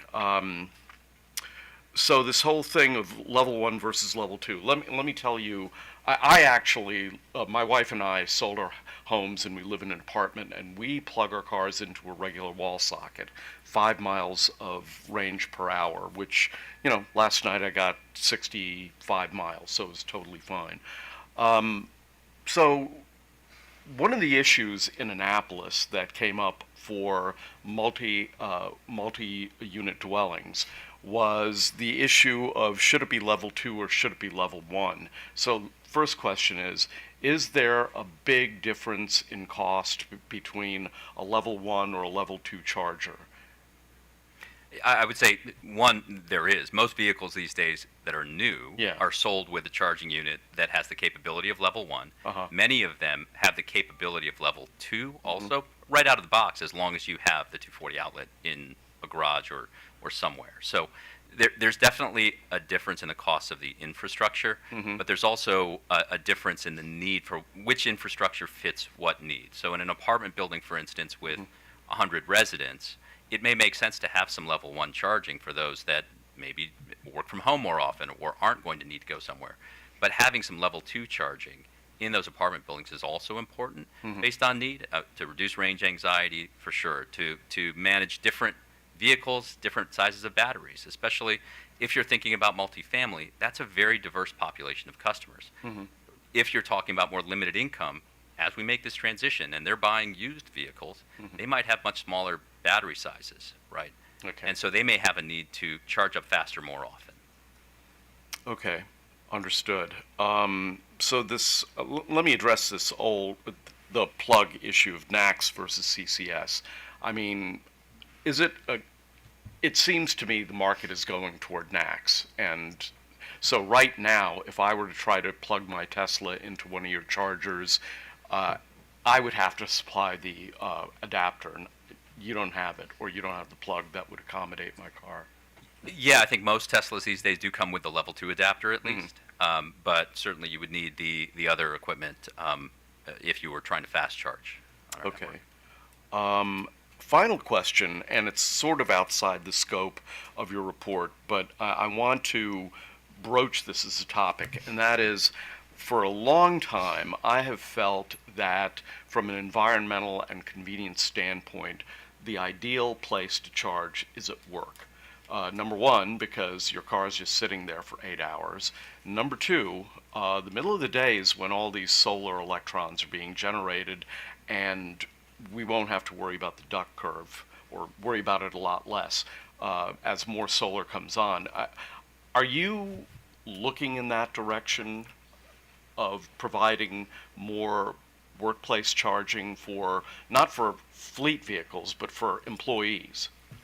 Yeah, absolutely. I think, Amanda, if you want to speak to what was in phase 2, again, around Make Ready, that's certainly one of the places that we're going. Yeah, so with our proposal that we did about a year ago for the phase 2 for BGE, we were proposing Make Ready incentives and to drive charging infrastructure at workplaces, for example, to allow more employees. You're kind of seeing it, Commissioner Barvey, it's kind of destination charging. Your destination is work, you're going to charge your car there. Yeah. So we want to ensure that there's infrastructure to support that need of where we believe customers will begin to charge. A lot of our BG employees, they charge at work too. So I completely understand what you're stating, and I think that need is there in the future. And again, keeping an eye on how markets evolve. When there truly is deep penetration of electric vehicles, it's not just going to be workplace charging where you can gain that benefit of making sure people are charging during the day. At the libraries, there may be more charging happening where our level 2 chargers are, as an example. Yeah. At new charging depots that may open up. Fleets are going to be charging more often too as they continue to electrify. Yeah, I keep meaning to write a letter to the MDOT secretary to encourage him to put level 1 charging in the BWI garages, because your car is going to be there for 3 days, maybe a week, and there's no reason to have level 2. Someday I'll get around to that. Thank you very much. Oh, do we have some MDOT people here? Yeah, actually we do. Later. Okay, the message is delivered. Later on the agenda. So, on the smart charging program you have that's done with DOE, did you run into any customer pushback or backlash when you actually did manage their charging? So. No, most customers don't know what's occurring. So if you're thinking about it, we're typically doing it over night hours right now. So they get home from work, they plug in, and it's effortless. It's seamless to them. And they have had the opportunity to also opt out if they need to, right? If they're changing pattern, hey, no, we're taking the week off and we're driving to Florida. I need a full charge right away. They have the option to opt out. Okay. Well, I guess what I was thinking about was when the program that BG&E has that controls the air conditioners. A few years ago, when they actually did that, even though they had told people, look, we're going to give you this incentive, but when we need to, we're going to do this, and people didn't read that part of it, and there was like a customer backlash about that. I was just wondering if the same thing had happened with the car owners. You may be a little I familiar was with that gonna program. Say, so if you were not aware, I used to be the manager of our demand response programs at BG, so it's been a while since I've been up here with you all. I am very much aware of the impact that our peak rewards or demand response program has on customers. It's very different. Okay. With demand response for the air conditioning units, it's during the hottest point of the day, and typically customers are home and they're very aware their AC is turning off. With this program, when I came to take ownership of the team, it's a super innovative program. No impact to customer, seamless, almost invisible, with great benefits to the grid, to the reliability, and then also providing customers a small monthly incentive. It's a well-received program. Okay. So on the multi-unit dwelling program, I mean, I know from the get-go, trying to get landlords and property owners to engage on how to facilitate charging has always been difficult because, they literally didn't want to be bothered, quite frankly. And so the charm of your program, which was, you'll install it, you'll own it, you'll operate it, and, seemed to eliminate at least the need for them to lift a finger to do it. So I was a little surprised that even with that, there's still resistance on the part of multifamily owners or Not property owners to engage in this. Not so much as resistance, just unsure who has the official sign off and the approval. So there's multiple people, multiple stakeholders that we need to talk to. And honestly, in most cases, sometimes it's not really known who actually has that authority to sign off to install the charger at the multifamily property. So that's where we started, reaching out to Maryland Multi-Housing Association to kind of address those approval challenges at the forefront and proactively. It's not so much as like the resistance of getting the charger, it's just who has the authority to sign off, who can sign the papers. Because a right-of-way agreement is still needed for the program, so that just adds a lengthy part of the time to that 2 to 3 year timeline that I talked about. Yeah, everybody wants to rightfully take their time when they get a document. Even a right-of-way that's a simple document, it's still a legal document, which requires review. And especially with our focus on trying to find limited income properties, that can be challenging.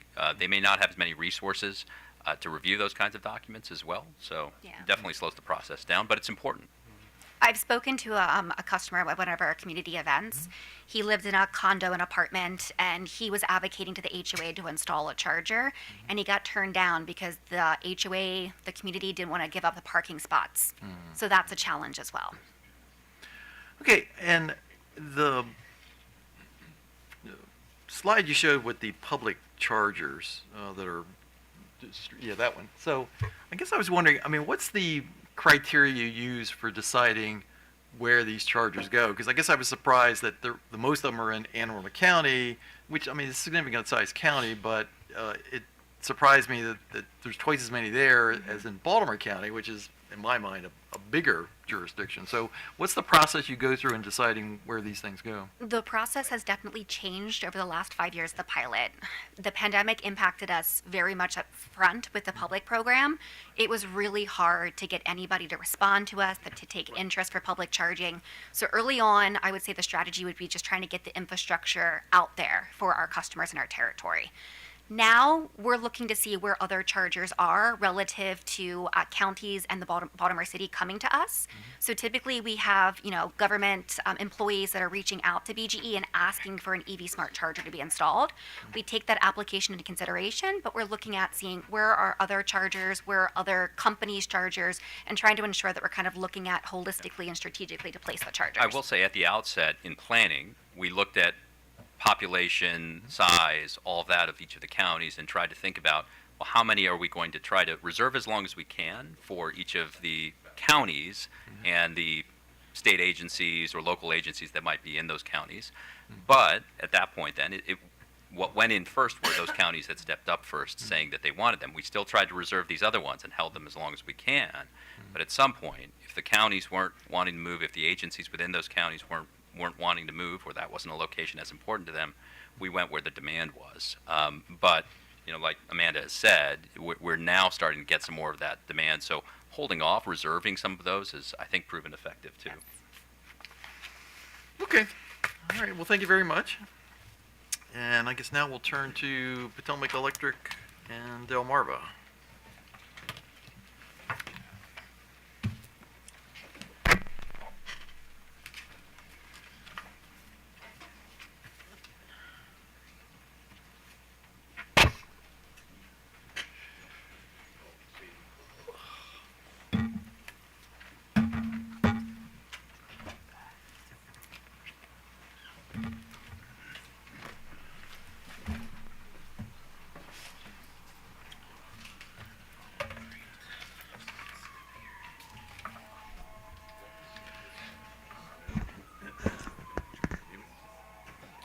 Right slide deck? Or? No, that's not the right slide deck.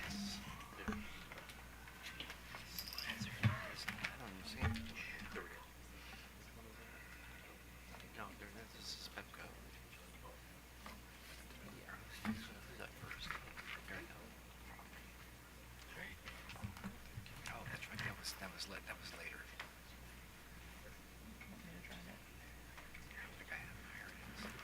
All right. Good morning again, Chairman and Commissioners.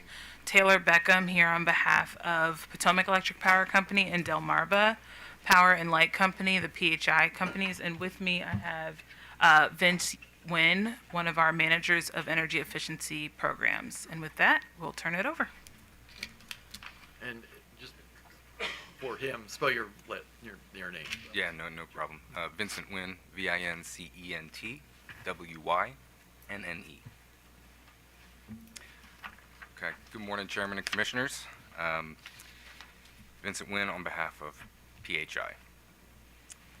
Working collaboratively with the other members of the PC44 EV Working Group in 2017, the PHI Utilities developed a portfolio of EV charging programs in support of Maryland state environmental objectives. The pilot programs were designed to address barriers to the deployment of electric vehicles, increase the efficiency and reliability of the electric distribution system, and lower electricity use at times of high demand. In the subsequent years, the utilities have embraced the role of trusted advisor for customers, navigating the process of transportation electrification, and began laying the groundwork for powering the future of EV charging. As the EV market has grown, the utilities have grown with it and gained valuable insights along the way. Insights that can be leveraged to educate, inform, and support all the Maryland residents that have yet to embark on their electrification journey, and will look to the utilities for support when that time comes. The number of electric vehicles registered in the state of Maryland recently crossed the 100,000 mark, and increased in the utility EV programs reflects that. While this is an important and exciting milestone, we recognize the EV industry is still very much in its infancy and accelerating every day. A major focus of the portfolio has been the installation of a robust public charging network located throughout the Pepco and Delmarva Power service territories. Following logistics challenges brought on by the COVID-19 pandemic, the Commission approved an extension of the installation period through December 31st, 2025. Currently, PHI has installed 328 of the 350 planned chargers. Delmarva Power completed the final installation of the 100 planned chargers in Q1 2024, and Pepco is on track to complete the full allocation of 250 charger installations by the end of Q3 2024. The companies recently retained the services of a new corrective maintenance contractor to increase and maintain charger reliability above the current level of 94% uptime to meet recently updated reliability standards.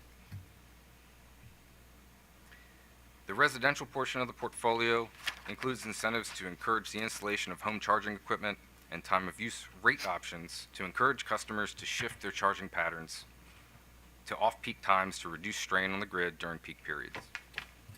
By participating in these programs, customers provided valuable data that can be used to inform future rate designs as well as load management planning efforts as EV adoption continues to grow. The residential offerings have been very well received by customers. especially in the Pepco region, where the residential charging participation target of 750 customers was reached earlier than anticipated in 2022. In total, 1,249 customers received a rebate through the residential programs and provided charging data to PHI in exchange. Customers participating in time of use rates averaged an encouraging level of off-peak charging utilization, showing sustained levels of engagement and a willingness to modify their charging habits. The commercial program offerings include workplace charging, multifamily dwelling, and fleet assessment programs. More than $1.4 million in rebates were distributed to multifamily property owners, small businesses, and local nonprofits through these programs. 73 customer-owned and operated charging stations were installed at multifamily properties to be used by residents and/or visitors to help address a common barrier to EV adoption experienced by customers that don't have the ability to install residential charging equipment as a single-family homeowner might. The fleet program, designed to provide comprehensive fleet electrification assessments and incentives to prospective fleet operators, launched in late August 2023 and is engaged in marketing and outreach efforts as participation ramps up.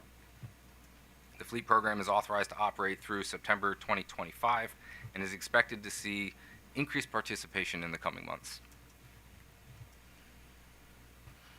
The managed charging element of the portfolio is made up of passive and active managed options to benefit customers and grid operations. The passive managed charging option, being the off-peak off-bill rebate, incentivizes customers to charge during off-peak times similar to time of use rates, but rather than being calculated directly through their utility rate, customers are given a separate rebate based on their net off-peak charging times. The active management option is the Smart Charge Management Program, or SCM. SCM is a joint effort between PHI, BGE, and DOE to explore the benefits of managed charging and load flexibility. The program is currently authorized to operate through end of year 2024, with enrollments closing June 1st. SCM allows the utility to further optimize customers' willingness to charge their vehicles during off-peak times by directly managing demand over the entire charging period, rather than the default of charging fully right at the time of connection. The popularity of both active and passive managed charging options has exceeded expectations in both customer count and level of engagement. The off-peak off-bill enrollment caps were reached early in Pepco in 2021, and Delmarva followed in mid-2023. Smart Charge Management Program surpassed enrollment targets well before the enrollment period comes to a close. There are currently more than 1,400 Pepco and Delmarva Power customers enrolled in managed charging programs, and continued interest from customers that have not yet had the opportunity to participate. As we reflect on the successes and challenges experienced through the 5 years since these programs were initially proposed, there's a few key points we take away from the experience. First, it's important for the utility to be a trusted partner for customers and other industry stakeholders as the EV industry continues to grow and evolve.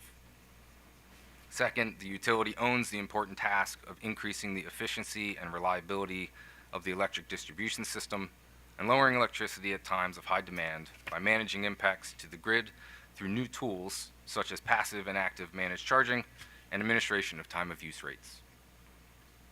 Third, though much has been accomplished through our efforts to date, there is still an ongoing need to support infrastructure growth through targeted make-ready incentives with an emphasis on equity and accessibility. In a rapidly changing environment, people look to the steady presence and expertise of the utility to inform and support their transportation electrification goals. We find ourselves in a new atmosphere where the utility is more than poles and wires and a monthly bill that's simply paid and forgotten. Customers are looking for a new level of engagement, and the utility is prepared to be that resource they're seeking. Thank you for your time. We're available for any questions you may have. Commissioner Barbee. I'm good. Okay. Commissioner Fleischman. So I'm assuming you heard my my questions of BGE and the Smart Charge Management Program. So I'm assuming was it that Exelon received a grant from DOE, or is this a different grant from the? It's the same. This is the same one. Same- We partnered with BGE on the same DOE Okay. grant. they So you're running into the same challenges of the program ending, and I'm assuming, since it sounds like you've had success with this program, this is a program that you'd want to continue. Very much so. Okay. And are you seeing between active and passive, where are you seeing sort of the most effective management program for purposes of managing peak? Is it where you have the ability to make decisions as opposed to the customer making the decision? Is that question? We try to look at it holistically. So we want enough options that we can meet the different customers' needs. Folks who don't want that managed piece, they're not comfortable with it. We want to give them an option that gives them more control, yet still works towards that goal. Optimally, we like to see us having the ability to manage because we're able to get that next layer. We're able to really optimize to a level that customers aren't able to do on their own. But we welcome participation in either one. okay? And then same question I have for you that I had for BGE about sort of looking ahead. What kinds of programs do you think will give you a sort of an effective way into the marketplace and result in effective EV programs? Yeah, And also thinking about how EV could perhaps also play a role in helping you to manage peak, for example. Yeah, as we look forward, we're looking pretty broadly at our options. I think starting from these pilots, this gives us a really good foundation for optimizing what we've learned and expanding the pieces that worked while dialing back things that didn't quite go as expected, and using that to roll into future opportunities, right? So to try and look at what other elements could be incorporated, what other program design pieces have we not even thought about yet.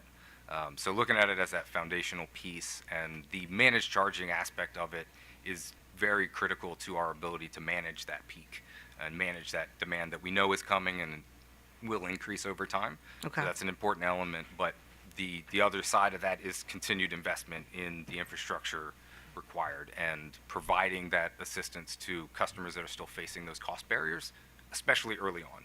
Early on, when utilization is lower, it's harder for entities to make that leap and invest that much up front because it is slower than it's going to be. So trying to get ahead of that and encourage that early so that we're not playing catch up later, that element of it is extremely important for us as well. Okay. And so you just mentioned programs that maybe are no longer necessary or not giving you the kind of value that they had originally or maybe never did. So can you give us sort of examples of programs that you think are have sort of lived their useful life and sort of you're ready to move on from them? Absolutely. The main one is the residential incentivizing of equipment. We don't feel that that's necessary anymore, given the incentives you see from OEMs, from state, federal, different avenues for folks to install charging at home. We think it's time to walk away from that and focus on the management of residential load rather than the equipment that's involved with it. Other aspects, the workplace charging program is a good example where we saw that there was significant interest, but the parameters we put on participation, size of customer, it got very complicated. And so adjusting what it takes to apply to those and to participate in those is something we want to look at going forward so that we can broaden that accessibility and just learn from that, because we know the interest is there, but it comes down to subtle program designs that ended up being more of a barrier than we had anticipated. And so opening those up in the future, I think, would help a lot in that destination charging element. Okay. All right. Thank you. Is there Richard? Yes, thank you. Yeah, again, appreciate your presentation today. I'm also interested in PHI's program with the DOE and the Smart Management Charging Program. Can you, are you doing anything that's different than BGE? I noted in your I guess, write-up. It talks about this distribution integrated smart charging orchestration, or DISCO. Is that something? Could you tell me a little more about that? What does Yeah, that entail? that's not unique to us. I'm going to pull up that slide just to walk through it a little bit. What that is that's a visualization of optimizing that load over time. So the effect that it has is it reduces that average peak over that extended period, and that is something that both BGE and PHI are engaged in. It's a integral element of the program. Okay, and that is an active program as opposed to the passive program as far as actually direct control over charging? Correct. So that the example that was given earlier of the two different vehicles being in different stages, that's an element of that piece where we are able to look at the preferences of customers and then optimize who's charging when and how, so that we have that overall effect rather than a more narrow window of effect on charging patterns. Okay. Let me just talk a little bit about the multi-unit housing program. How does Pepco go about engaging and trying to promote this program? Because I think there are probably a lot of opportunities in Pepco's service territory. Yeah, a large component of that is public outreach. Events are huge in that regard, and then just doing pointed outreach. In that sector, it's difficult to do a mailer or an email because a lot of times the folks that receive those, they're not the folks that are making these decisions, or even it's a whole nother group within that. So it's hard to land with the person that can make that impact. So a more organic approach to that outreach is often something that we try to look at. Going to community events, HOA, we've looked at HOA outreach, just trying to connect with those different elements, and going from the ground up. We often encourage customers that come to us looking for that solution. We tell them, go to your HOA, go to the folks that you have contact with on a daily basis, let them know your desires, and let them know that you know that the utility's here to support, they have programs, and try to go the other way with it, so that we approach the decision makers from the top, and then they're coming up from the ground level, trying to get that interest from the other side. Interesting. Do you try to reach out to, there's a lot of growth in your service territory, a lot of new developments that are going in, particularly the multi-unit type of developments. Do you try to approach any of these developers at the beginning, trying to see if you can actually get these developed along with the communities? A lot of that is driven largely by state initiatives. I know there's a number of things that have been put forth and enacted that drives that side of things from a standards side. We like to engage and have the conversations, and there is a network of builders that is engaged. It oftentimes plays very closely with other clean energy elements, like the energy efficiency programs and builders that are involved in that. They're starting to realize that those are tied pretty closely together, and so they come to us and look for that information, and we try to stay actively engaged with them as things are evolving. And a lot of it we found is, again, driven pretty organically. They're recognizing what their customer base is looking for and trying to incorporate it themselves. So it's very encouraging to see that they're almost doing most of it on their own, and we're an added bonus to it. Okay, so that would be more on the make-ready side. Is that where Pepco's role would be in these, I guess, early developments? Yeah. I think there's a role for us to play in that space for sure. Great. Well, thank you again. Thank you, Mr. Chair. So, we're in the public charging network. Between your two companies, you have widely different service territories. Pepco's is two suburban counties with high populations, and I suspect a high number of EV drivers, and then Delmarva's is, numerous smaller counties in a rural area. So how do you, I talked a little bit with the BG&E folks about how they go about figuring out where the public chargers go. How do you do it? Similar to BGE, it was a lot of, in the early days, it was who's interested, who can we get on board. Then trying to be strategic with it, especially in the Delmarva Power service territory, it's very spread out. So trying to look for points of intersection, major shopping centers, things of that is close enough to where people are going to be, because oftentimes you're driving with not much in between. So trying to be strategic with that, and leverage, commonly used parks, libraries, things of that nature, where people are more likely to frequent when they're more spread out like that. So focusing nearby communities as they are kind of clustered in that more rural area, making sure that there's a pretty decent proximity, but again, largely driven by who was interested, what counties were interested, and what entities were pursuing those applications, played a big role in that.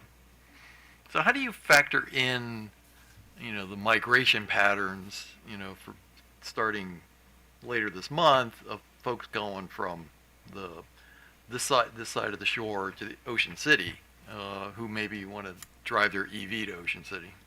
Those were some of our key points, the very first ones that we looked at. So just over the Bay Bridge, near the outlets, and then as you get closer to the shore, making sure that we had, a presence spaced out, but along that corridor. That was targeted early on, understanding that we're going to see much more activity in the warmer months than we will in the winter. But having those is critical, because those are the ones that are really going to have the impact when people are traveling and want that ability on a vacation. It was very important for us to make sure that we touched on that and addressed that need. And have you had a specific outreach to Ocean City itself, since that's the destination for a lot of these cars? In the public network, there's definitely discussions with local municipalities and agencies out there. They're obviously interested in anything that caters to the tourist segment. They want to have some part in it, and there's also private entities doing a lot of activity out there as well. So yes, we definitely did engage with them on that. So it strikes me that there's two types of multifamily housing down there. I mean, there's obviously the big hotels, but there's also a fair number of condominiums down there now. And have you been talking to those folks, or? There's been discussions. I can't say a percentage or a solid number on it, but absolutely. They're all very interested in making sure that when you search for something, people with EVs are searching, do you have charging now? Right. So it's an amenity. So they're looking at it from the amenity standpoint and making sure that they come up on that list when folks are narrowing things down. They want to be on that list and make sure that they're not missing out on market share because they didn't take the initiative to get involved and at least put a few charging ports on site. Okay. All right. That's just one more question. Sure, go ahead. Yeah, I didn't even think about the Eastern Shore and back to Delmarva. You have Delaware, it's a part of your company as well. Is there a different program in the state of Delaware? I just asked because on the multi-unit, it seems like the company Blink has a lot of established locations in these communities. I know because sometimes I'll use them because they're available.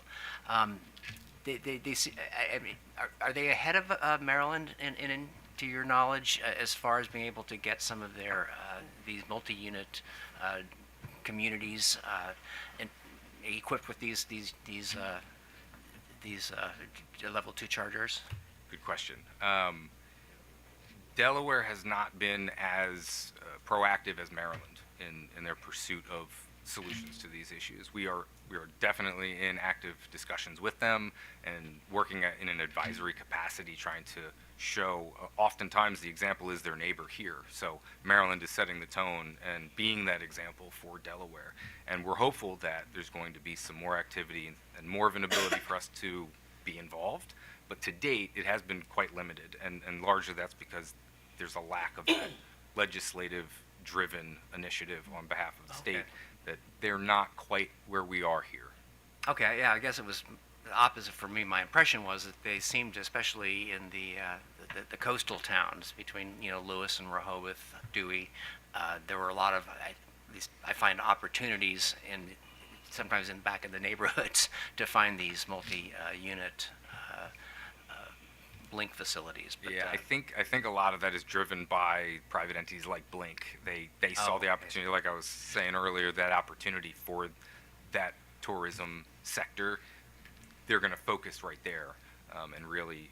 Okay, so it has nothing to do with the utilities. I also say if you go to some of the outlet malls, they've got these beautiful new chargers now, touch screens, high definition picture, video. We're involved in the interconnection aspect of that, so obviously we're still who they're going to call to get that hooked up and establish a presence in those spaces, but largely it stops there. We don't have the same levers that we have in Maryland to help drive that even further than they've taken it thus far. Okay, I'm going to say right now it's pretty impressive, at least the infrastructure you find in place along the Delaware shore. But anyway, well, thank you, Mr. Chair. Okay, so now move on to Potomac Edison.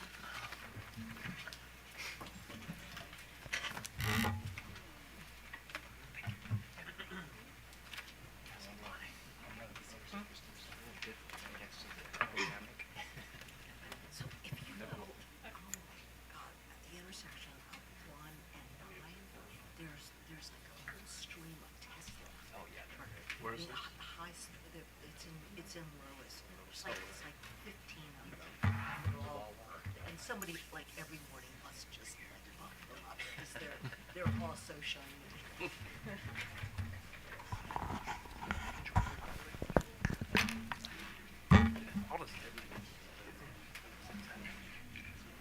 Yes, sir.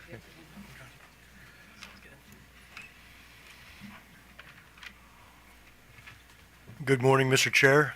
Once again, my name is Daniel Garcia with Potomac Edison.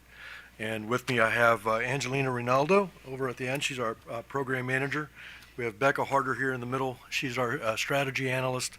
And Mr. Ryan Martinez is the customer policy and solutions manager for Potomac Edison. And with that, I'll let the team carry it forward. Good morning, Chair and Commissioners. Thank you for the opportunity to present on behalf of Potomac Edison. We'll start by providing a high-level overview of Phase 1 and then discuss our role as a utility moving forward. So Phase 1, which we branded as EV Driven, began as a 5-year pilot in 2019 with some of those components extended through 2024. We structured our pilot offerings in an effort to help advance Maryland's goals of making EVs more accessible, convenient, and affordable, while supporting the statewide efforts towards reaching 300,000 zero-emission vehicles on the road by 2025, and also helping to enhance the public charging network across the PE service territory. So the map that is shown on the screen now, each star on this map shows where we installed 2 DC fast chargers. So the 10 stars total make up 20 of our DC fast chargers. Our strategy in the placement of these charging stations was to evenly spread them across our operating company, targeting main highways and filling gaps to ensure adequate charging availability to customers across our service territory. So in Phase 1, we were successful in achieving the majority of our pilot objectives by providing programs to both residential and multi-unit dwelling customers while expanding the public charging network. This slide shows the program participation over the pilot period. For our residential rebate program, we offered 1,000 rebates of $300 to residential customers, and we did reach the maximum program capacity by January of this year. We also introduced a residential off-bill credit program to 500 residential customers, giving them an incentive of 2 cents per kilowatt hour for all off-peak charging. We did discontinue that program in May of 23 and then replaced it with our EV-only time of use rate program, where we still provided a 2-cent credit for off-peak charging, but to further incentivize customers, added a 2-cent charge for all on-peak charging. This program has no limit, but we did surpass the previous off-bill credit program with over 800 participants in the first 8 months of the program being introduced, and we continue to see that increase month over month. We also started the program with a rebate for our multi-unit dwelling owners. We offered 50 rebates of $5,000 per port, and we issued 18 of the 50 rebates available to date. So we did learn that installing and maintaining these charging stations is still costly and burdensome to owners. So we did come back to the commission and get approval. And in June 2022, we did implement a utility-owned charging station for MUD owners. We were approved to install up to 7. Last year, we did install 2 of them, and we're currently in progress of installing one additional one. The MUD rebate and the utility-owned MUD chargers have been expanded through 2024, but all remaining program participation for that is reserved for underserved communities to ensure equitable opportunities to those customers as well. And then, as mentioned on the previous slide, we showed where our 20 DC fast chargers are placed. In addition to that, we had 39 level 2 charging stations installed, representing 100% of that program completed by the end of the original pilot period. The program costs are being recovered as part of a regulatory asset. And I'll just end my piece by commenting that PE does agree with stakeholder comments that there is still work to be done towards achieving Maryland electrification goals. We do feel that we as a utility are best positioned to continue to support those efforts. And I'll pass it to Becca to talk about how we, our role as a utility moving forward. Good morning, Chair and Commissioners. My name is Becca Harder on behalf of Potomac Edison. I'll continue by saying that we at Potomac Edison saw many successes in our Phase 1. As Angelina had covered, we met the objectives of supporting the growth of electric vehicle adoption in Maryland by providing a base charging network in our service territory. We met or exceeded our targets for each of our EV-driven Phase 1 program elements, save for the multi-unit dwelling program. The Phase 1 pilot gave us insights and lessons learned in providing an efficient and reliable charging network in our territory. And we applied these learnings when planning our second phase of our pilot. We do see that there is more to be done to further support electrification and electric vehicle adoption. There's still additional momentum build which is needed to meet Maryland state policy goals, and we believe our customers would benefit from Potomac Edison as a trusted partner in the transition to electric vehicles. Overall, we do see that each individual utility is best positioned to adjust within our unique service territories to electric vehicle market conditions. And on the following slide, we lay out, based on our experience from our Phase 1, the role that we see the utilities playing in this space going forward. Thank you, Becca. Good morning, Mr. Chair and Commissioners. I'll be speaking to Potomac Edison's view on the role of electric utilities in electric vehicle programs and the advancement for transportation electrification. It is Potomac Edison's view that utilities be focused on programs and initiatives that benefit the customer, benefit the community, and comply with Maryland legislation and climate goals. And to accomplish these goals, utilities should do the following. Utilities should maintain a continued focus on grid connections. This involves connecting customers to the grid quickly and efficiently and maintaining safe and reliable service. Utilities should provide education and outreach efforts. Customers see utilities as trusted energy advisors. This uniquely positions utilities to provide educational resources to customers that aid them in making informed decisions on whether electric vehicles are a practical solution for their transportation needs. It is important to provide educational resources that inform customers of all programs and incentives that make electric vehicles more affordable, and provide resources and services that improve access to those programs and incentives. Utilities should administer programs to help meet the needs that are not satisfied by the competitive market. As purchase prices for electric vehicles decrease and the market for used electric vehicles becomes more robust, we are nearing a future where electric vehicles will be a lesser cost form of transportation compared to their gasoline-powered counterparts. Earlier in this presentation, there was a map that illustrated how there would be virtually no DC fast charging stations in Maryland's Western Panhandle without Potomac Edison's implementation of EV Phase 1. And this is a result of the competitive markets viewing this area as unprofitable. Utility programs that target low-income customers, multi-unit dwellings, and rural communities can help to provide the necessary infrastructure that will improve access to low-cost electric vehicles for those who pay the highest percentage of their incomes towards transportation. Utility programs should focus on community and societal benefits. It is important that utility programs provide benefits that are either publicly available or benefit public-serving entities. This ensures that these program benefits communities and the general public and not just individual customers. Lastly, utilities should comply with Maryland legislation and climate goals. The state of Maryland has passed legislation that compels utilities to provide programs that advance transportation electrification in the interest of meeting her climate goals, and as such, utilities should be permitted to administer the programs as directed by the state legislature. Thank you for your time. This concludes Potomac Edison's presentation. We'll open it up for Q&A. Commissioner, actually, let me start with Commissioner Richard and then come to you. Okay, Commissioner Barbe. Yeah, thank you, Mr. Chairman. So you have a very spread out footprint, obviously.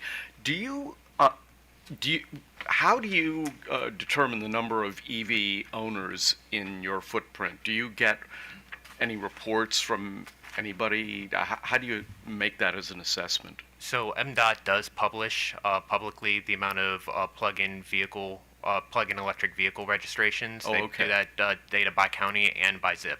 So we're able to take that down, look at our share of each county or zip code, and we do both methodologies to kind of come to a consensus to get the most accurate number possible. Okay, I wasn't aware of that. So you literally know what zip codes they're in and everything. So if Correct. they're all in Cumberland or wherever. Correct. Okay, thank you. Commissioner Sutton. So for the time of use rate, you're installing smart meters for those customers? We are not. So the time of use rate, a customer installs their own eligible level 2 smart charger, and then they share the data with us, and we provide them the incentive.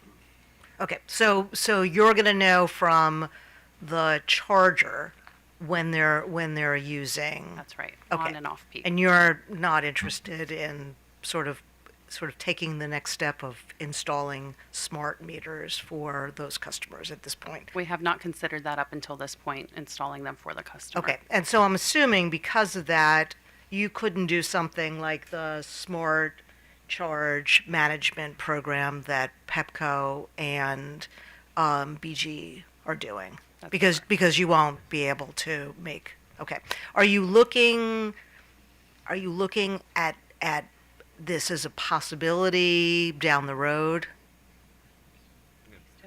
I could take that. We've had a lot of success with managing it passively through our time of use rates. In Potomac Edison's territory, we have not really reached the level of saturation where we have felt that we've needed to implement an active charging program. Now that's always something that we can consider for phase 2, but we do not think that we'd reach the vehicle saturation during the time period that the phase 2 would be implemented, and we'd maybe think about revisiting that for phase 3. Okay, so essentially, because you don't have enough saturation, it's not going to make much of an impact on your peak. Correct. Whenever that peak Correct. is. Yes. Oh, okay.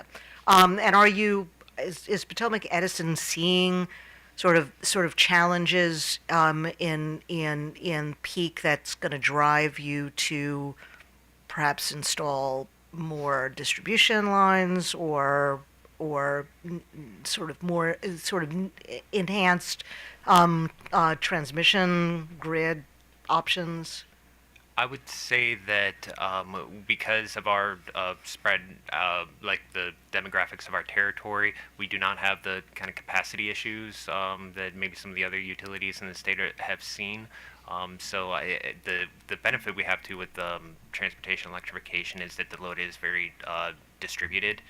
It's not very targeted to individual circuits that would look at being overloaded. So you're not worried, for example, about data centers locating within, let's say, Frederick. Well, that's Well, I mean, I guess what I'm asking is, so you're hearing presentations from the other utilities about having EV chargers or EV vehicles serving as a non-wire solution to the extent that we're seeing increases in load and corresponding increases in peak.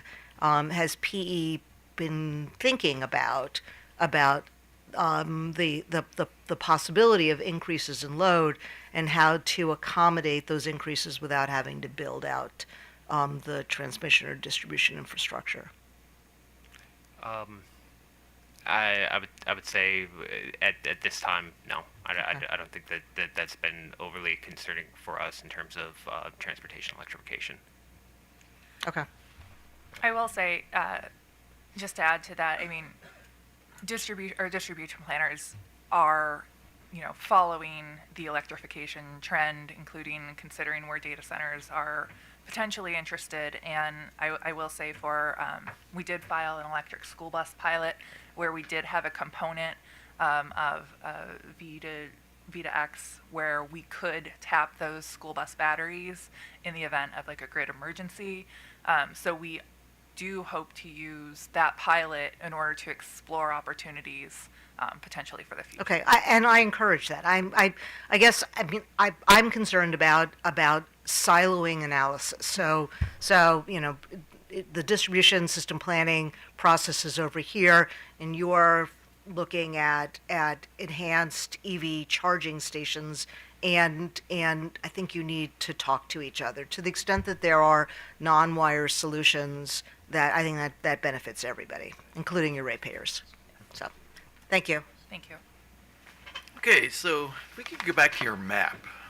And first tell me, what's the difference between the stars and the dots? So the stars represent Potomac Edison's DC fast chargers, and the other dots are owned by other than Potomac Edison. Okay, so given that, is there a reason why, now I understand that Hagerstown is a muni, so you don't have the city limits, but there seems to be not any stars in the suburbs of Hagerstown, which is your service territory. So the stars just represent our fast chargers, and looking at the representation of the other fast chargers that are located there, we decided to, in a strategic move, look for areas that had gaps that we could fill, that the private sector was not.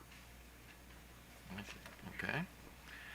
And so how do you, one of the things about your service territory is the closeness of the other states. So along the lines of the discussion with Delmarva about Delaware, how do you sort of interact with Pennsylvania, Virginia, and West Virginia? So we also have the service territory kind of immediately to the north, and then the south and west Virginia. So each state we do have our own programs. In New Jersey we do have a more active EV program.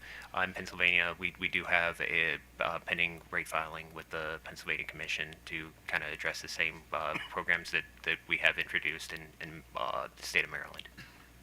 Okay, and what about West Virginia and Virginia? There seems to be less appetite in West Virginia, and we do not serve in the state of Virginia, so we don't really have much insight into the commission there. Okay. All righty. Thank you. Anything else? All right. So why don't we move to SMECO?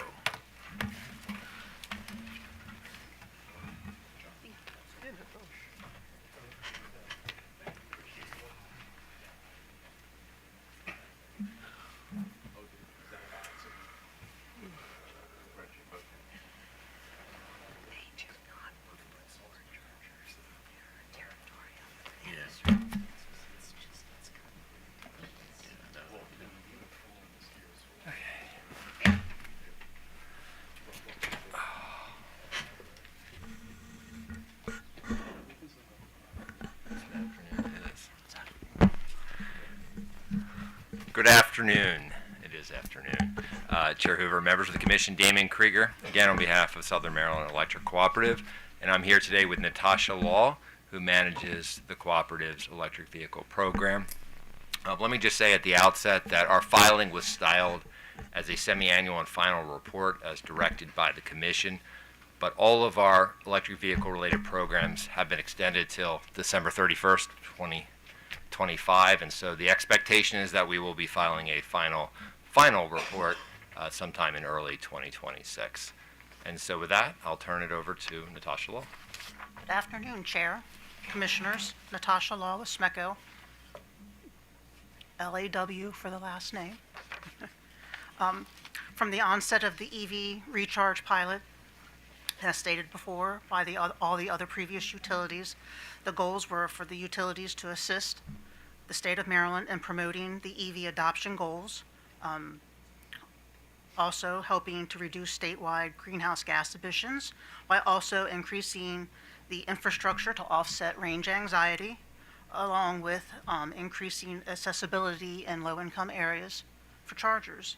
As you can see, we're kind of midpoint of our public chargers. We were approved in 2019 to construct and own, operate up to 60 EV chargers, with 50 of those being level 2 and 10 being DC fast chargers. We've been working with local government agencies to site the chargers in publicly accessible locations. We initially used public spaces that had the most infrastructure to keep the cost down for the installation cost. Also, trying to pick places that had greater public traffic. We still continue to look at those places, and now that we've hit the places that have the most accessibility, now we're going back and looking at other places that were maybe operating hours were a little bit less than the 24 hours. So we're still working with our government agencies to site them. And then the multi-unit dwellings that we had, we were approved in 2013, and we're still working with property management companies to site them. If you look at we started the residential EV charging programs in December of we were approved in March, and we started them in December of 23. At the end of the year, we had 9 participants total for the managed charging and the EV time of use and the data access. Since then, we've started to really push them and promote them, and we're starting to get customer engagement, but we still didn't have any data to provide Guidehouse for their evaluation for the final in 2023.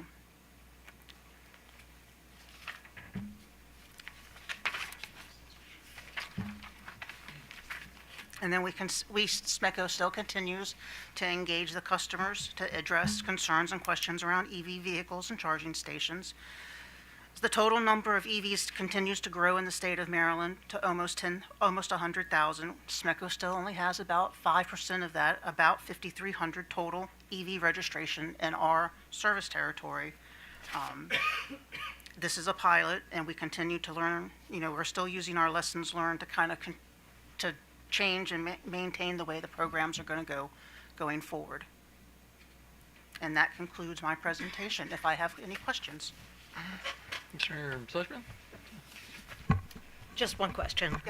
So well, it may actually end up being 2 questions, but so the time of use rate, you have a smart meter that will let you be able to evaluate when the customer is using for that, or are they making decisions based on? So the EV time of use is actually either an eligible smart meter or the telematics in the vehicle. And it's the same with the managed charging and the data access. We're using either the telematics in your vehicle or an eligible smart charger, smart charger. Not a smart meter, no.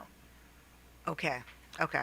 We do have advanced metering infrastructure. That was sort of my next question. Just to be clear. Okay, so and you made that decision to use the meter itself for because you're getting enhanced information, ease of use. What was the driver in not using the AMI? I could try to answer that question. Well, first of all, so the EV chargers are not directly connected to a meter. The house is connected to a meter. So you need to use the information that's coming off of the smart electric vehicle. Okay, so charger. it's a whole house TOU. We do have a whole house TOU. We actually have both. Okay. And so the EV TOU only rate allows us to take information generated by the smart charger or the telematics of the car to provide the on-peak and off-peak rates specific to the electric vehicle. We do also have a whole home TOU rate that then would be tied to the smart meter. Okay. Does that make sense? Yes. Okay, thank you. Mr. Barbe? I'm good. Mr. Richard? I have no questions. So, in your service territory, are most of the EVs in the northern part and then sort of get less as you go south? Each county has a main hub, a main city, and that typically is where all of them are clustered throughout each of the 3 counties that we service. and you can kind of tell that by the EV registration data. Okay. We do have, there are EVs, it's a fairly affluent area, so we do have EVs further out along the coast, but most of them are clustered in main, I don't want to say cities because it's not technically cities, but the larger towns. And when it comes to the public chargers, just similar discussions that I've had with the others, I mean, what's the process you use for determining where they go? I know you had an earlier proposal to look at state parks and things like that as one of the things, but what else do you do to figure out where you put the public chargers? Much like the other utilities, interest drove it. We did a lot of outreach. A lot of our county governments were really interested, and we seem to have a resurgence of counties that weren't as interested at the beginning, but now that they start to see the value and we have chargers in their areas, they're starting to reach out more. Now they're really starting to engage SMECO to install chargers in their public spaces. Okay. All right, good. All right, well, thank you very much. So do you want to break now for lunch, or you want to do the public comments? At least a 5 minute Okay. break. All right, so why don't we move on to some of the folks that have, Well, how about okay. Okay, so we'll take a 5-minute break, and then we're going to turn to the folks from the public who have signed up to offer thoughts to us. So we 12:20.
called you this morning. I think the phone number I have is your house number, right?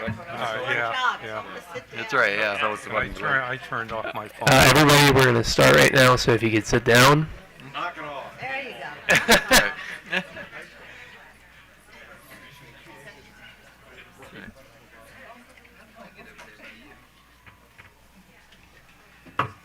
Okay, back on the record, and we're going to turn now to comments from members of the public, and the floor is yours. Good afternoon, Chair Hoover, Paul Verchinsky. I do not represent any organization. Actually, I need you to spell your last name for the court reporter. So. Okay, V as in Victor, ERCHINSKI. I do not represent any organization. I am affiliated and I am a member of ZVIC, and I represent the public on that particular council, although I'm not speaking for ZVIC here, speaking for input that I get from other public members that I interact with. I'm primarily focused on the customer experience, which in many cases, particularly with the public chargers, has been what I get abysmal. People go to use the charger and it's not working.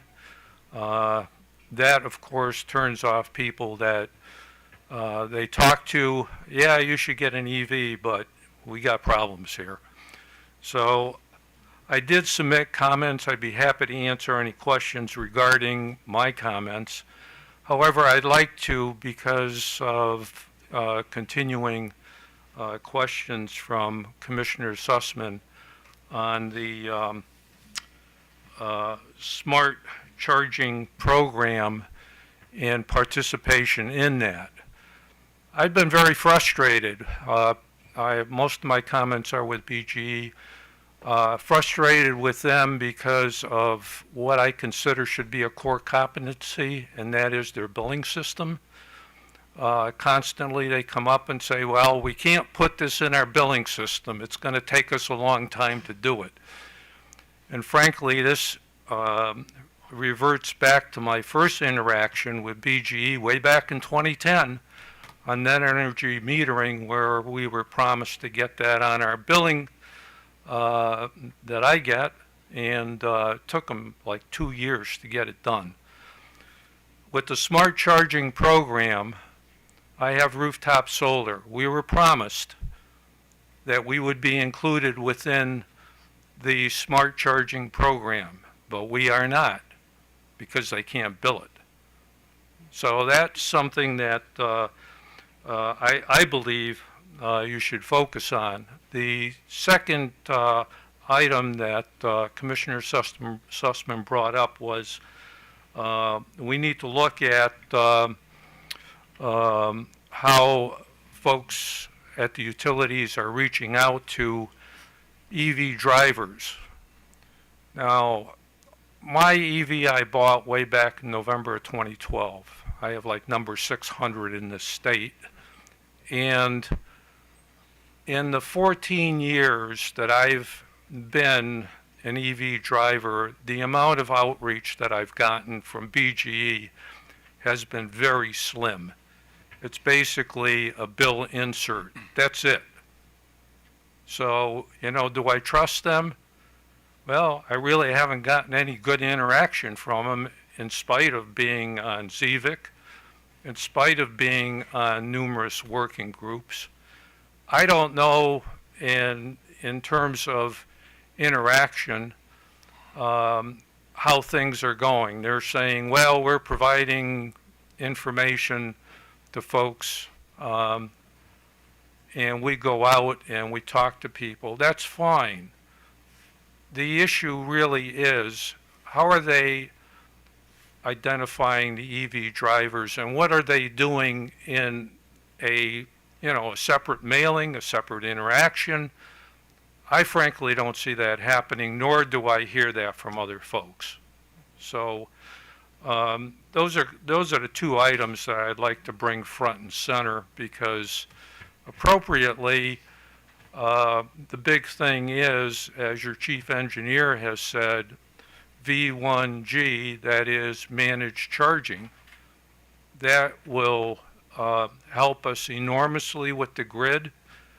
But if people aren't aware of it going in with their EV, nor do they buy a smart charger, or their telematics don't work for whatever reason, people are just going to step away from it and say, well, it's too damn complicated. So with that, that's kind of my comments. Would be interested in any questions you have. Sure, Commissioner Sushman. Thank you for appearing, Mr. Rucinski. So I want to drill down a little bit more on the billing issue. So you're doing net metering, I'm assuming, and you want to participate in their smart charge management program with your EV. And am I understanding that correctly? Yes, that is correct. And currently, I cannot do it. They have a workaround, which is, well, if you plug in by yourself, we'll give you a gift card at the end of the year. I did do that. Interesting what happened. Never got anything, so I called. There's a lack of two-way communication from BGE. Once I inquired about it, they said, oh, you didn't qualify because X, Y, or Z. I said, well, don't you interact with your customers? You want them to be involved, so, tell them that they weren't eligible, and this is why. Okay, so the concern that you have, and I will ask our staff about this. So what you were told was you could not do the smart charge management piece of it because you are doing net metering. That is correct. Okay. So we will take a look at it, and perhaps there are BGE people here today, so maybe you can engage with them and get some better answers for this. Okay. Thank you. Okay. Thank you. Mr. Richard. Thank you, Mr. Vucinski, for being here, and also just for your long involvement with the EV program in Maryland and your service on the EVIC.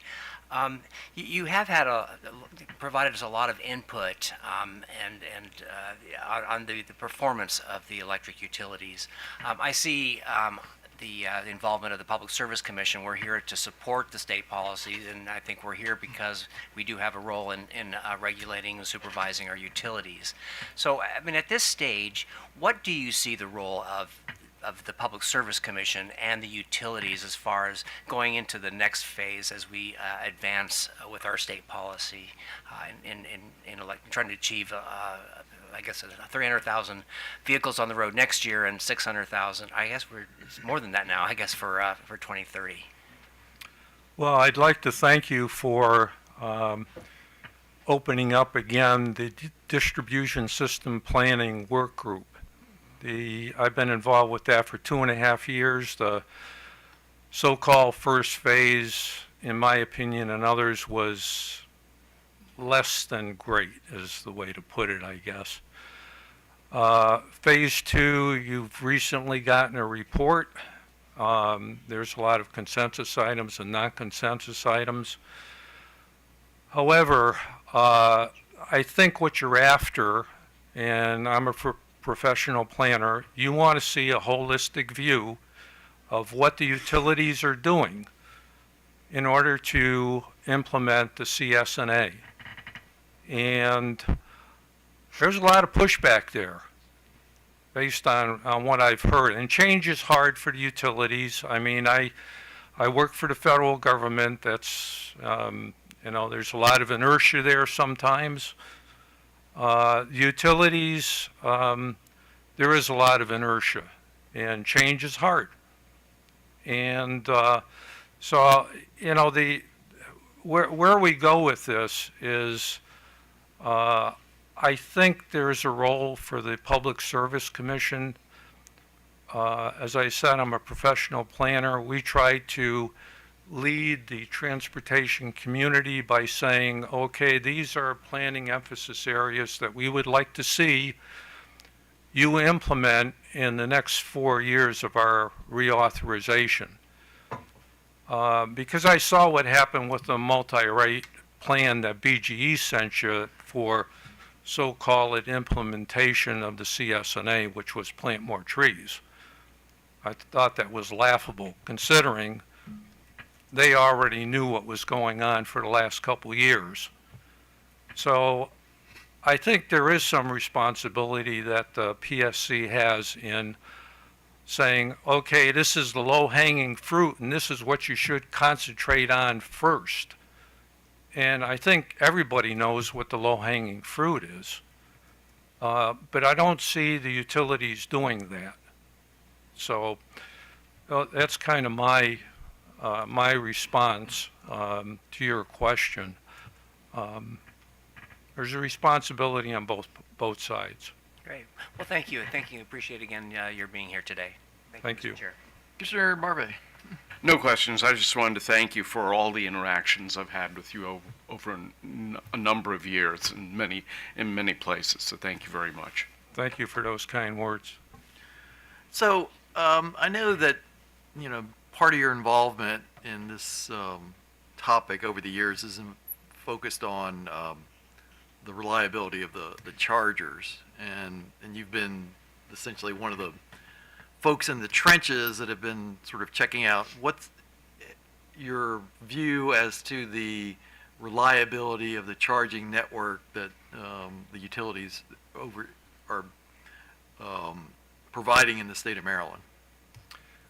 Well, in the case of public chargers, there's been a lot of difficulty. And my view is that their vendors were not providing that reliability. And why? Because the utilities are responsible. They did not step in as a backup to make sure that that reliability was there. After all, they are the responsible party, not the vendor. And yet they did not do that, for whatever reason. I mean, they were the ones who provided the information on what the pilot should be. They felt that it was doable. And if there was lack of performance on the part of their vendors, I think they had a duty to back them up, in my opinion. Okay, thank you very much. So why don't we, and if you could state your name and spell your last name for the court report. Sure. Good afternoon, Chairman Hoover and fellow commissioners. Robert Borkowski, Borkowski.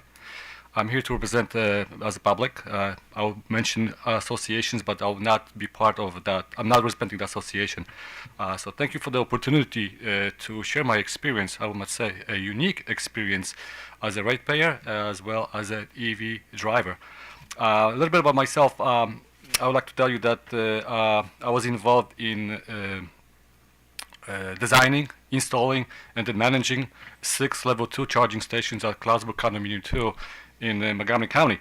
That's probably one of the successful projects in the state of Maryland because that site is 100% ready for 100% of EV adoption by the entire community of 40 units. Even though we have only 6 level charging stations, we have the infrastructure in place to actually expand to add 11 more level 2 at low expense to the association. I'm also the association were recipients of the 2 rebates, one from the Maryland Energy Administration and the second one from Potomac Edison. The association also is the participant of the community solar to offset the common element electricity. That's also part of PSC initiative. Myself, I'm a single family homeowner.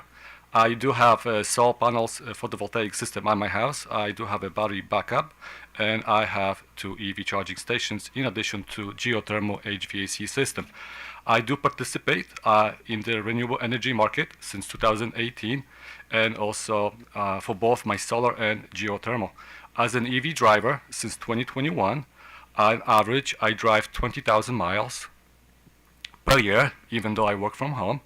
I make many trips to Georgia, New York, Ohio, and I do exclusively use the DC fast chargers, Tesla superchargers. All right. So I want to point out the key point. No, let me just first say about the success of the pilot. When I was actually applying for the rebates for my home as well for the association, the Potomac Edison EV-driven program was born out the best. We received so much support, either technical and also the patience with the individuals that actually walk us through all the steps. And whatever the utilities been mentioning about multi-dwelling units is a long process. Yes, it took us about probably 1.5 years to get it done, even though we have 100% support from the board of directors. So it's a lengthy process. Simple process, and then simple process. So I would definitely encourage that the rebate program for multi-dwelling units as well as single-family houses would also be in a phase 2.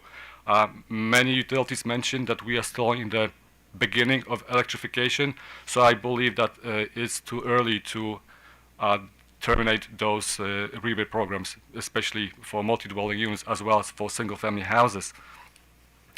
There is a lot of talk about the utilization of the DC fast charging. In my opinion, that utilities should not be in business of providing level 2 or DC fast chargers, mainly because they do not understand the need of customer service.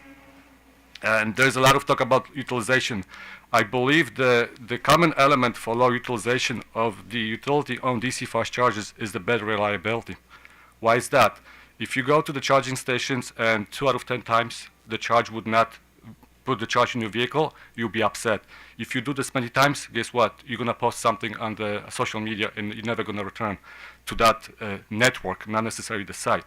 So a lot of us do not drive EVs. They do not understand what charging is. So imagine yourself if you're at the gas pump station. You put your credit card in. You got a read an error. You do it a second time, third time. You are frustrated, right? What do?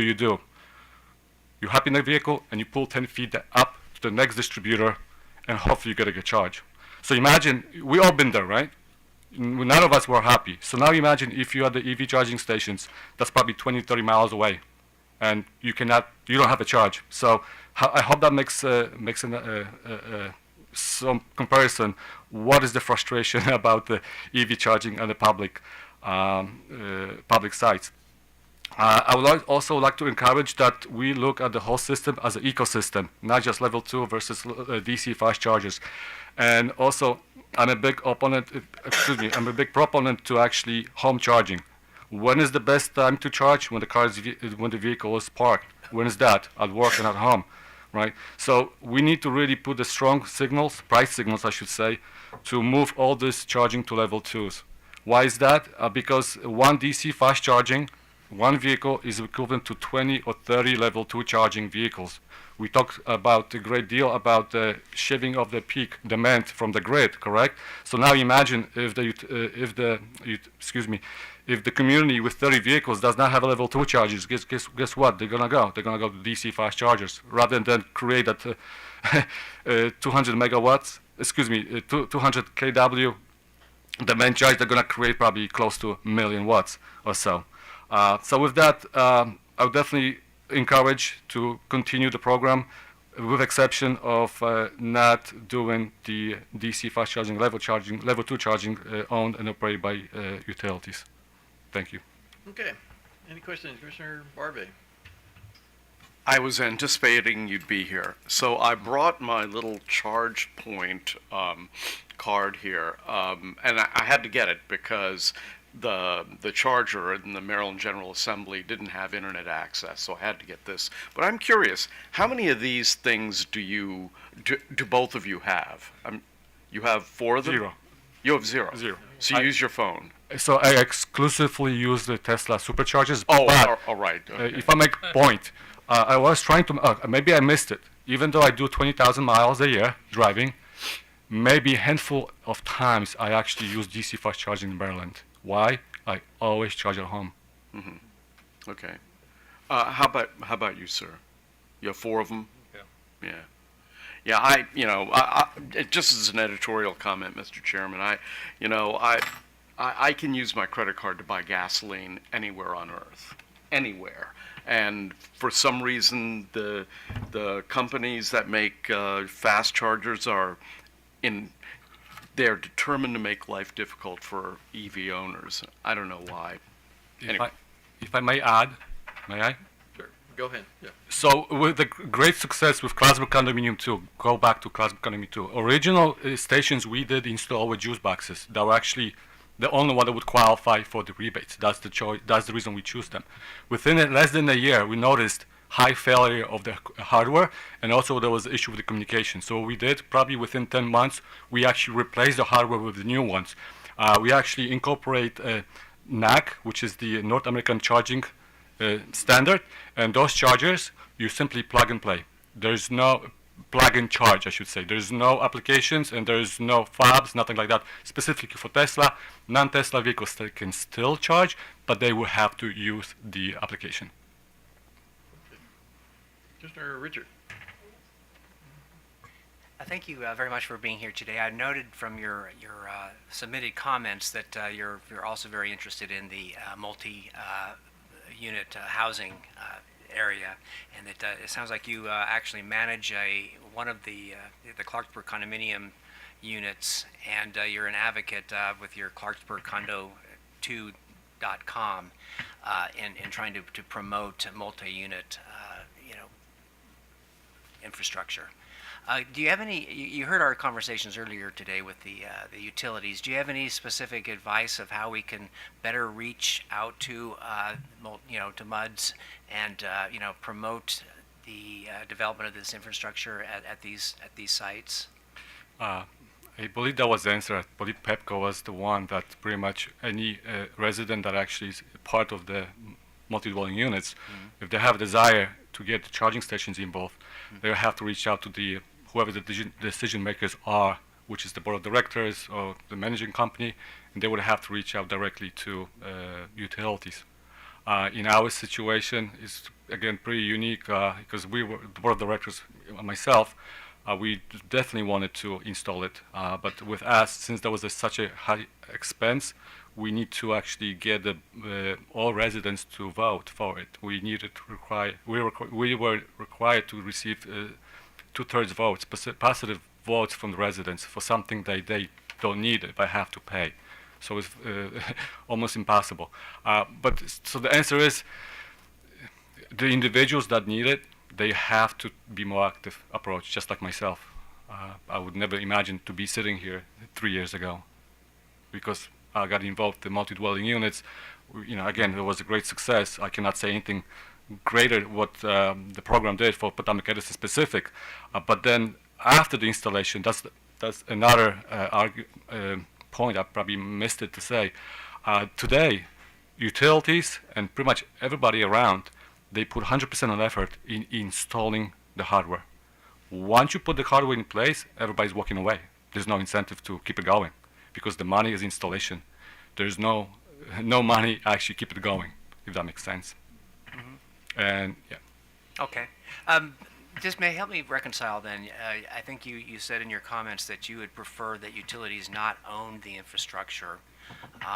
But are you saying, and the utilities, what they told us today is that a lot of the MUDs, the multi-unit dwellings, they are actually approaching them, and they want the utilities to own the infrastructure, to own the chargers. So help me understand your position then. Do you believe that utilities should own the MUD infrastructure, or is there another model that you would advocate? From my experience, obviously there are different associations. Some associations are more hands-off versus hands-off. So those with hands-off, obviously the best approach would be for utilities or any third party to come in and actually install it and own it and service the equipment. But in my experience, my association, we were very hands-on, meaning that we would like to own the equipment because, number one, we want to control the price that we actually pay to the users, right? For our idea was to give it at the lowest price possible, because associations should not make any profit. So that's my approach. Again, I am against utilities owning the charging and operating the infrastructure, because from the last few years we heard nothing but bad experience. Again, I cannot say firsthand because I don't typically use it, but I just talk to a lot of EV owners that they share the same experience, and you can see this on PlugShare, social media posts, and things like that. All right. Well, again, thank you very much, Mr. Bukowski, for being here today. Thank you. Thank you, Mr. Chair. Schlesman. Good morning or good afternoon. So talk to me about your association. You own the equipment. You own the chargers, and how do you maintain the chargers? All right. Just to disclose, I am no longer part of the board of directors, but I was involved throughout the process until. Okay. But if you were still there, yes, I still have the information. Yeah, Okay. but just want to make that clear. Okay. And so the association owns the chargers, and there are how many of them? We have 6 currently. Okay. And who maintains them? The association. Okay. And then the relationship that the association has is with Pepco. And they're on what kind of rate? Is it a time of use rate? Yes, so it's Potomac Edison. And yes, I was here in front of this body actually urging to create special tariff for multi-dwelling units. And there is actually a work group right now to actually propose some multi-unit rate design rate. But currently, to answer your questions, condominiums are considered to be a commercial property or building, so the current charges are on the commercial rate, and they are exposed to demand charges. So I'll give you an example. 2 years ago, when we actually got the system turned on, we did a stress test, meaning that we just want to make sure that everything works, nothing pops, things like that. So we actually put 5 vehicles on the chargers, and then our first bill came in on average 43 cents per kilowatt hour. Right. Versus residential rates about 15 cents, including all taxes. Right. No. And you've been before us before. I do recall this. Okay. So that's a situation that's unique to PE. The multi-unit. So are multi-unit, in your experience, multi-units are on the commercial rate, not on the residential rate? That is correct. Currently, the EV charging stations, or any type of EV charging stations, the multi-dwelling units, the banks of charges would be on the commercial rate. And with our situation, we have dedicated service just for the EV charging stations. So when you create a demand charge, but you do not sell a lot of electricity, the demand charge is significant. Could be about 80% of the cost. Yeah. No. I appreciate that. Okay. All right. Thank you. Okay, I think that actually covers all the questions I had. So let me ask, is Scott Wilson in the room? All right. How about Eva Rigamontoni? All right. Is there any other member of the public who'd like to offer comments who didn't either sign up or provide earlier notice to us? All right. Seeing that, we're actually going to take a lunch break. We'll come back at 1:50, and then we'll move to the Department of Transportation, Maryland Energy Administration, and Sierra Club. So we'll see you at 1:50.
on the record here. We're going to start with the Maryland Department of Transportation.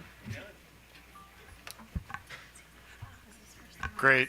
Oh, and I guess I should say my name and spell my name and all Yes, that, sir. all that good stuff. Okay, so I'm Darren Lovas. Both are hard to spell, so it's Deron, and the last name is Lov as in Victor, Aas as in Sam. And first of all, I want to thank the Commission, Chairman Hoover, Commissioners, for asking MDOT to come and testify and provide comments during today's hearing. And to give you a little more background about myself, I'm the Chief of Environment and Sustainable Transportation in the Secretary's Office at the Maryland Department of Transportation. This is a new position. It brings together a variety of items in its portfolio and in my portfolio, therefore, including climate mitigation and adaptation, vehicle electrification, environmental compliance and innovation, as well as active transportation and micromobility.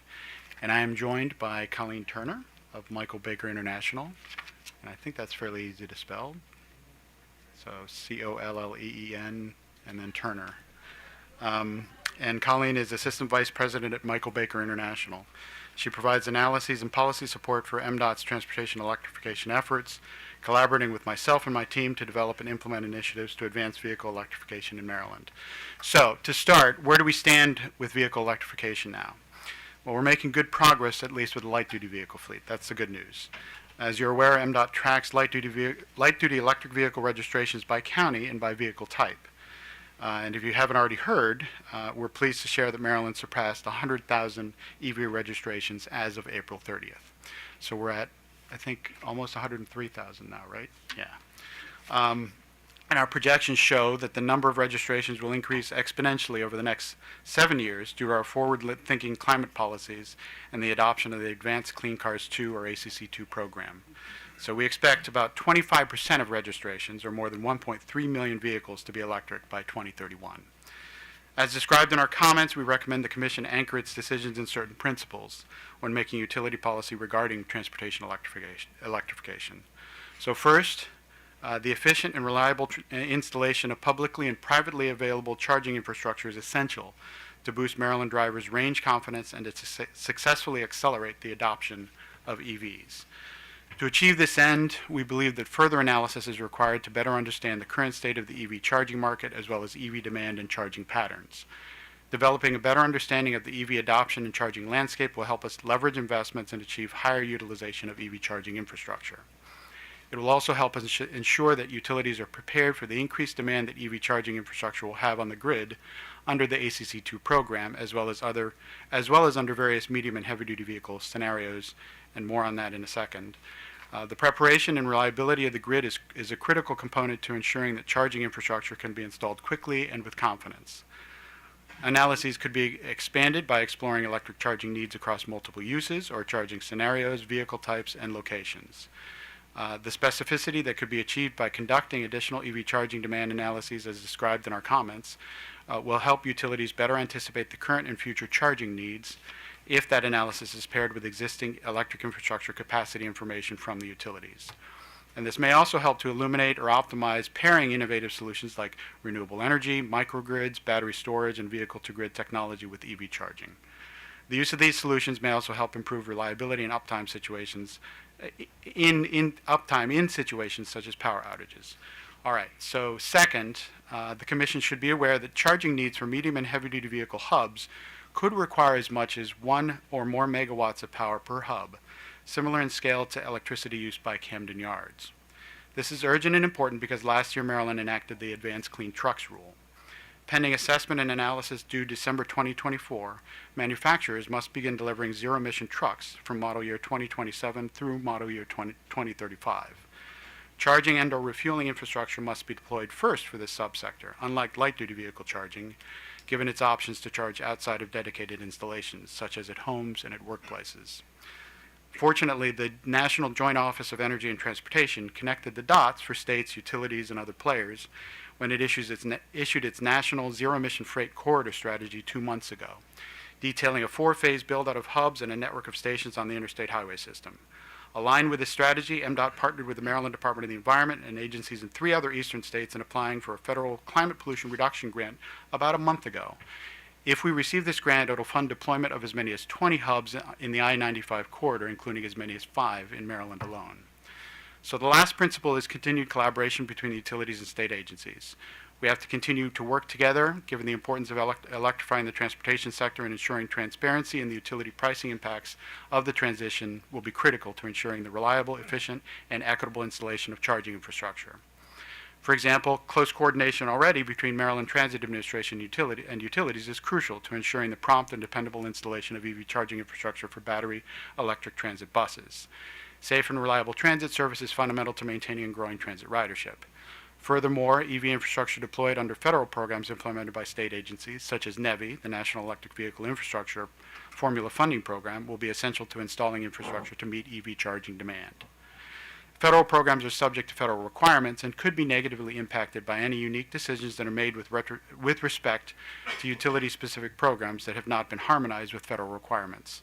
MDOT is currently evaluating NEVI applications for the first round of funding, I'm excited to say, with awards and a new funding round anticipated before the end of this calendar year.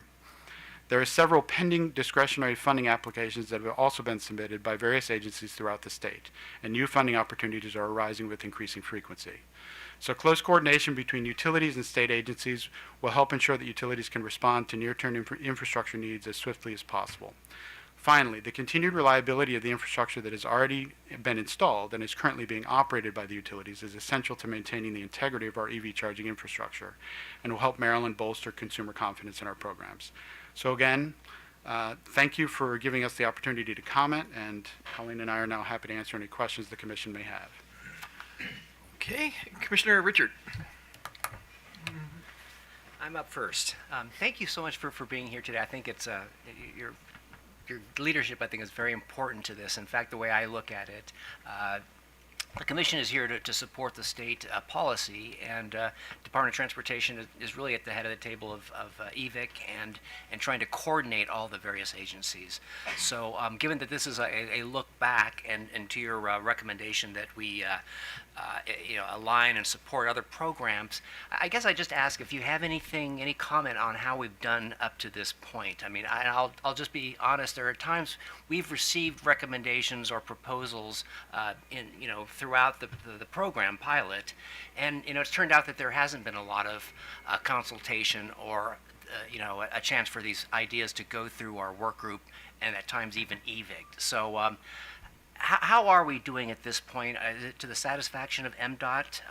Is how we're working with the state to support a policy? And do you have recommendations going forward? Oh, so as you can see, our comments are focused on the future, prospectively where we hope the Commission will go and where utilities will go, given what's ahead of us as required by regulation and by law and in the federal investment programs we're running.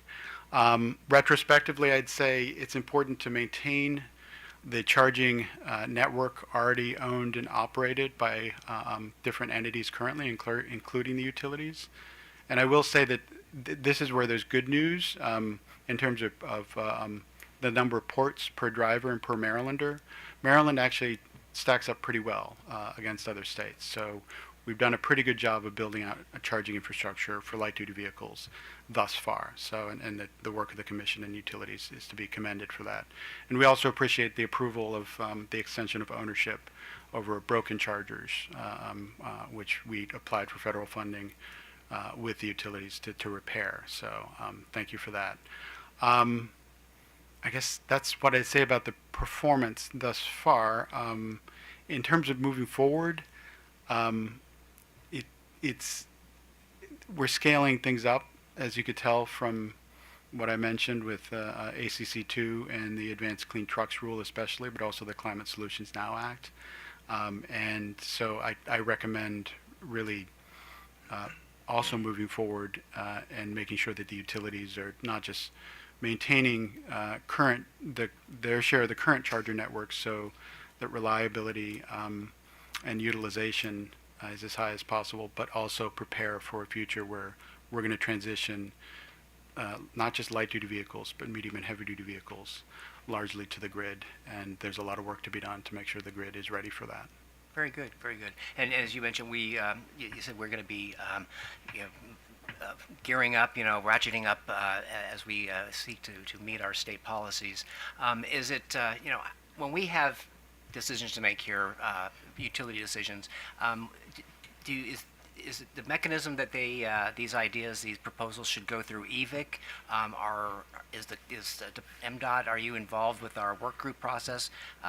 Maybe you can just give me some idea how it works to again go to your point that we are aligning with state policy. Yeah, I appreciate that, Commissioner Richard, and this is where I'm probably going to ask for some of Colleen's help because my tenure just passed the 1 year mark at MDOT. And I am also chair of ZVIC, and there are utility representatives on ZVIC as well as PSC staff, so that is one vehicle for coordination. And I know we have in the past participated in working groups. And that's something we will continue to do. And then there are, through the NEVI grant-making process, there is coordination going on with the utilities by applicants, right, to make sure that sites are ready for the additional power needs and the behind-the-meter make-ready investments that need to be made. So that's going well. There's also a new working group I know created by SB 951 that's going to take a look at a variety of issues that is staffed by the commission and that we are serving on along with other state agencies. So that's another vehicle. They're due to report to the legislature in November on a variety of issues regarding EV charging. So there's another vehicle for working together. Am I missing? The MTA work. The work with MTA, I'm told that's been going very well, and that's been advancing collaboratively, which is important because bus depots, there's going to be that's going to be a heavy load on the grid as MTA moves to battery electric buses. Yeah, so maybe I would just add that there's a lot of opportunity for aligning state and federal requirements through these working groups. So the federal requirements, as Darren mentioned, are non-negotiable.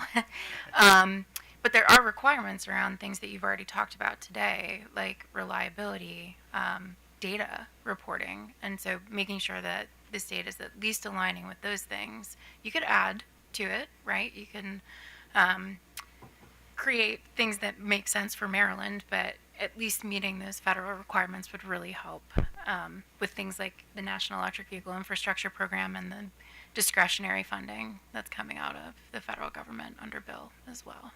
Excellent, great. Well, again, thank you very much for being here today, and I will weigh very heavily your thoughts as we begin to contemplate Phase 2. So again, thank you. Thank you. Mr. Barbeck. Thank you, Mr. Chairman.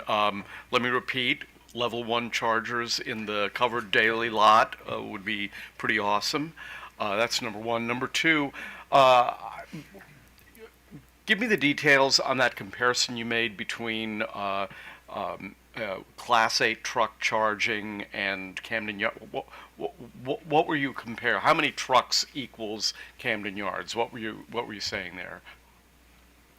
That is a good question. I'm not sure how many trucks equals Camden Yards, but these medium and heavy duty vehicle hubs or charging depots are likely to entail a megawatt or more, right, a piece, which is comparable. It's in the ballpark, so to speak, of Camden Yards electricity use. So. Oh, seems like okay. The other final thing I would ask you to consider, and I don't know if I would know this if I were still in the legislature, but I don't. Are you actively considering doing what I believe Dulles Airport has put aside some of its land for utility scale solar? Is that something that you're investigating at all? Oh, that's a good question, and we do actually have a solar initiative that we're working on right now with all of the modes, including the Maryland Aviation Administration, and they have actually studied solar potential for new arrays at Martin Airport and BWI, and it's substantial, and we want to... I would love to see a copy of any reports you have on that, so, and the whole commission would. Well, thank you again for everything you're doing. That's it for me, Mr. Chairman. Okay, Commissioner Schlesman. Good afternoon. So I wanted to chat with you a little bit about the sort of moving forward utilities continued investment in charging stations, and there's been some difference of opinion among stakeholders about whether utilities should own the charging stations or not, and I wanted to get MDOT's perspective on whether it makes sense to rely on the private sector moving forward, particularly in places where there's low utilization, so that, or maybe a situation where where an entity would never be able to make any money on a particular charging area. So, do you have a sort of a sense of where we should be going in terms of who owns? I mean, the fact of the matter is, if utilities continue to build out, we can tell the utilities to build more. We don't have jurisdiction over private entities, so we can't tell them to do anything. So I'll say that the main concern we have in terms of the utility role and the main priority is making sure they're planning and preparing and setting up investments for a large-scale electric future for light-duty, medium, and heavy-duty vehicles. So that is, I think, the outsized utility role. In terms of owning and operating additional chargers beyond the current network, I'm not sure we have I know we don't have a position on that. I do know that I've read various filings and found some of the critiques in those filings, particularly from OPC, to point towards regulation of the utilities to make sure that performance is adequate so that consumers continue to shift to EVs. And that's our concern here, is making sure that we don't slow down the transition to electric vehicles. So as long as the charging network is reliable, is utilized, so that investments are leveraged and that performance is high. And for example, the NEVI program requires 97% or more uptime at chargers that we invest in as part of that program. So, right, so this points to... Right, but I guess my question is, if we take the utilities out of the equation, so that sort of moving forward, utilities no longer will be building or own charging stations, how do we assure that we have the necessary charging infrastructure? Yeah, and I get out of my depth quickly here, so I want to be careful. I'll say that...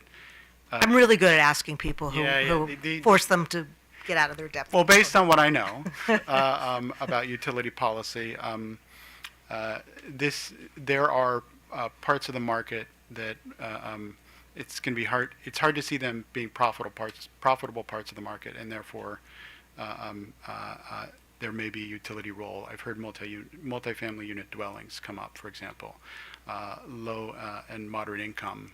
Right, and that's my concern too. Is that there may be places where it's incredibly profitable and there won't be an issue, but there may be areas where trying to entice the private sector to deploy charging stations would be almost impossible. And so maybe there doesn't need to be a utility role there. There could be a role for some other entity, and that's kind of what I'm sort of asking, if you've thought about sort of other ways in which we can assure that there's sufficient charging infrastructure. Do you have any thoughts on this? I do. I do. I don't know if you're gonna like it though, but I'll go ahead. Well, you can try it, and then I'll tell you if I like them. Okay, sounds good. Thank you. So I think we don't know, right? Like, it feels very speculative. Like, we think that maybe in rural areas, maybe in multi-unit dwellings, maybe in other scenarios in workplace or residential charging, where we might need investment outside of private investment, and maybe there's a role for utilities or others, or what does that look like? But I think part of what MDOT was saying today is that we're not really sure.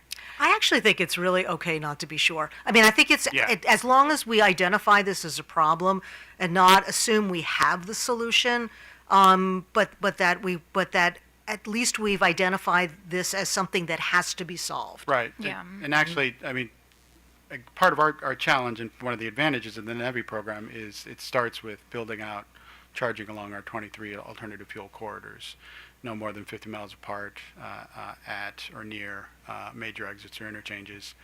And that's honestly pretty simple compared to what we're going to face with community charging.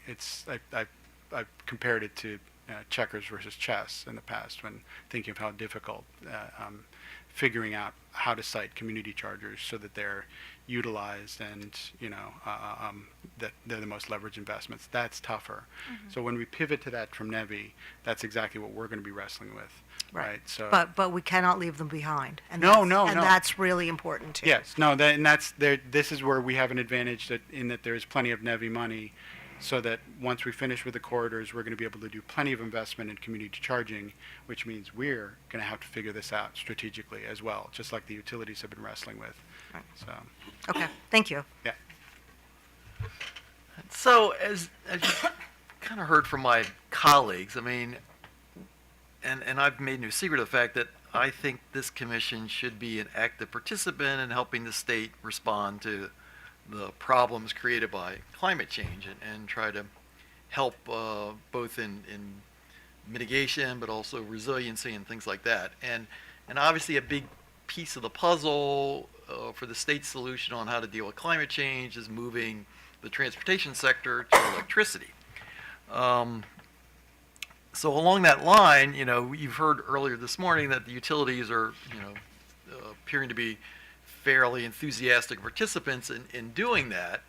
But I guess the problem that we have is that the needle we're trying to thread here is to make sure that we, have a vibrant charging network that the utilities are participating in. But on the other hand, we have concerns as far as the burden that this is placing on ratepayers who are funding the utilities initiatives, and for two reasons. One, just the cost factor, but also sort of the equity factor of, our electric vehicles, mainly a suburban thing as opposed to availability to urban populations, low-income populations. So therefore, are those folks subsidizing the other folks? So we need to figure out a way to kind of balance all those things together. And one of the things that I was interested in was, the utilities come forward and bring ideas to us about programs, incentives, and things that they want to do. I don't think that there is a formalized process where they, integrate those ideas with you. I mean, I suspect that it happens to a certain degree through ZVIC, but it probably isn't all that extensive. And maybe going forward, one of the things we need is for more communication, more participation from you and the folks at MDOT with what the utilities are doing to say, yeah, that's a great idea, that fits in with what we have as an overall strategy. Or, maybe you want to rethink this because of other things that we've got going on.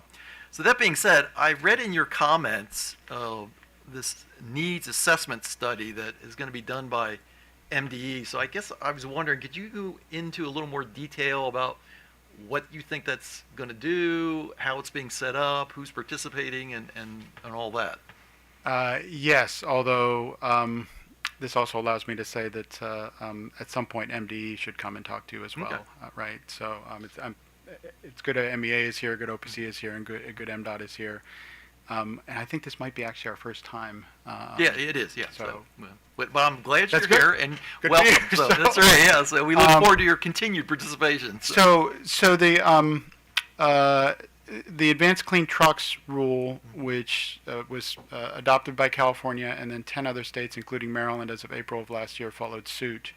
The Maryland statute about it has an off-ramp. Specifically, MDE is tasked in coordination with MDOT, MEA, a couple of other agencies with doing this needs assessment and deployment study Okay. by the end of this calendar year. And that will determine whether or not we can begin requiring clean trucks, zero-emission trucks from manufacturers starting in model year 2027, or if that needs to be postponed by a year, right? Okay. So MDE is working on that right now. And that study, it hasn't launched yet, and that's something that we're eager to be a part of and eager to help shape and to make sure that we have a good result from that at the end of this year. It's a key piece of the puzzle. Although I will say the Joint Office of Energy and Transportation at the federal level, I think tried to fill in some of this information for us and for utilities and other players with their national freight strategy that they rolled out a couple of months ago, because it has a very detailed set of maps laid out in 4 phases for building hubs and then an increasingly dense network of charging and refueling for medium and heavy duty vehicles across the country.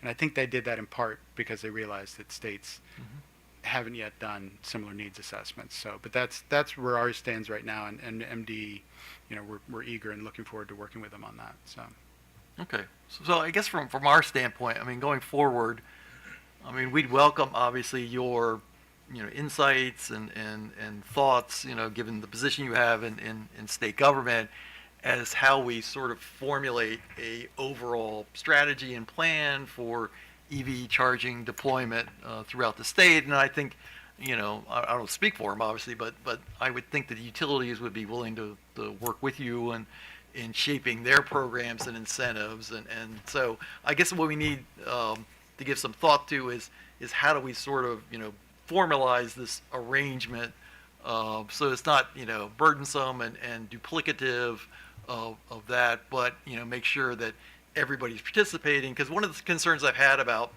the EV situation in Maryland is that there's lots of stuff going on, both by the state government, by the private sector, by the utilities and local governments.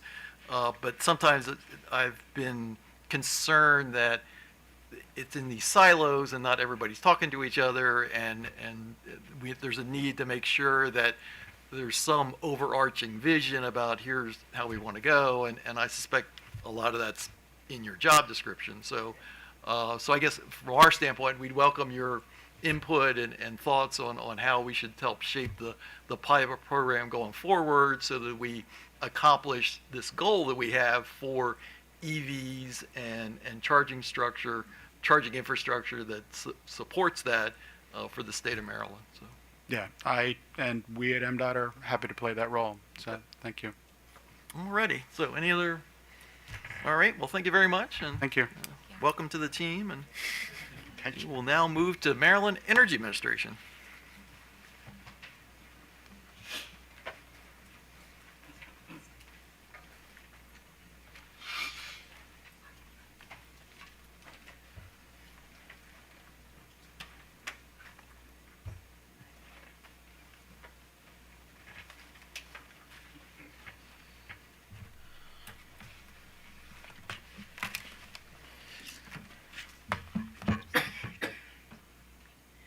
Hi, I'm Michelle Honig, and presenting for our MEA is Dr. Idrisu, whom you're acquainted with. We also have our section chief for transportation, Diego Lopez. Thank you once again for having me. I'll be reading off MEA's comments and taking some questions after. Okay, and Yes. Your name is with the court reporter, correct? Yes. Okay, good enough. Thank you. Okay, so my name is Babatunde Idrisu. So MEA focused our comments primarily on the multifamily dwellings and on residential rebates. Transportation is the largest source of GHG emissions in Maryland, accounting for about 35% of emissions. And significant electrification in the transportation sector is critical to meet Maryland's environmental objectives. Compared to other utility EV programs, we found that the multifamily rebates program has consistently been undersubscribed when compared to residential rebates and public charging, and the only ones that have remained unsubscribed across utilities since 2019. MEA believes that the penetration of EVSE multifamily buildings, especially in underserved communities is vital to meeting the state's climate goals of reducing GHG emissions. A review of the multifamily rebate program showed poor performances across several utilities, as I mentioned earlier. For instance, Potomac Edison reports that only 10 of the 50 available rebates, that's about 20%, had been issued between 2019 and 2023. Over the same period, BGE rebates funded only 287 charge reports out of 700 budgeted for multifamily units. MEA is concerned that this program has been unsuccessful in encouraging participation from multifamily property owners. Given the fact that a significant proportion of EV charging occurs at home and most multifamily dwellers lack access to home charging, providing EV charging access at multifamily properties is critical to advancing the state goals. And charging at home is critical, especially in Maryland's rural, low-income, and disadvantaged communities. In 2023, as part of the HB 830 bill that was passed by the legislature, MEA conducted a study to understand the cost impacts and barriers associated with installing EVSEs in multifamily buildings. Feedback from multifamily property owners indicated that one of the challenges faced by MUDs is that the current commercial tariffs for MUD EVSEs make the cost of electricity unpredictable and unaffordable due to demand charges, especially during low utilization. To support the deployment of EVSE in multifamily buildings, MEA proposes that regulatory changes that facilitate flexible and cost-effective electricity pricing structures that benefit the grid and customers should be implemented. MEA understands that utilities will be encouraged to implement more robust time of use rates starting in 2025 per SB 985, the DRIVE Act. We believe that EVS installations in MUDs should be under residential tariffs, just like single-family homes are, because MUDs make up a significant proportion of houses in Maryland, and the state goals cannot be achieved without more EVSE deployment in MUDs. Some MUDs also lack the necessary electrical infrastructure and upgrading could be cost-effective even with utility rebates. So what does MEA see as the utility role? Utility-owned and operated multifamily charging stations appear to have gained stronger interest than rebates in some utility service areas. BG reports that out of the 100 charging stations that were approved by the Commission, 36 had been installed as of December 2023, 25 were in the process of being installed, and they had an additional 39 in planning stage. MEA supports the continuation of this model only to increase EVSE deployment in multifamily buildings, especially those in underserved areas. As stated in other proceedings, MEA doesn't generally support utility ownership of public charging stations, but does support narrowly focused utility efforts that assist hard to electrify areas such as MUDs and especially in underserved communities. We believe that private entities may be best placed to offer public charging and also improve reliability in those areas. On residential EVSE rebates, as earlier stated, MEA believes that ratepayer-funded and utility-owned chargers should be limited to MUDs and possibly other locations that are open and accessible to the public, but otherwise hard to electrify. These locations offer the best use of ratepayer funds and provide the most benefit to the public. Under certain circumstances, MEA also supports ownership of make-ready infrastructure as opposed to utility ownership of the entire charger. However, residential rebates, MEA believes that residential rebates for individual households are likely no longer necessary at ratepayers' expense. In our experience, many residential rebates accrue to higher higher income households, while the cost of these programs by utilities are spread among all ratepayers. As such, we believe that the residential EVSE rebates should not be continued after phase 1, and that the resources should be utilized to fund more mods and public charging in underserved areas and some make-ready infrastructure. And that's it for our comments. Okay. So is that everybody from MEA? Yes. Okay. Commissioner Sushman. Okay, so I'd like to talk a little bit about the utility ownership issue, and I appreciate your comments about the fact that there may still be a role for utilities in areas in which you just don't get interest from the private sector. The concern I have is, I mean, you know, to the extent that we really want to move everybody to electric vehicles, then we really need to have stations that start to look like gas stations. And if you can't get, I mean, you know, the economics are still sort of working themselves out. You know, if we reach a point where it's really only the very high utilization chargers that actually make the private sector money, how do we get those private sector entities into places where they're going to have a harder time making any money? And that's where MEA believes that the utilities have a role, because in those places where private sectors may not necessarily be incentivized to go, the utilities might have a role in trying to build out EVSE chargers there. We do not think that utilities should necessarily build out chargers just everywhere. You know, we should look at places that are probably hard to electrify, where there is not much private interest, and then we can have more utility. I think the best use of ratepayer funds would be in those areas where, you know, private entities would be uninterested in investing resources there. We think that's the best way to go, and why we leave the more profitable areas, you know, for private entities that might be willing to invest in the EVSE space. Okay, and then for so you're not supportive of continued rebates for residential customers, but for the MUDs, you support continued rebates to the extent that it encourages deployment of chargers. The rebates haven't been very successful, the rebates, but we support utility ownership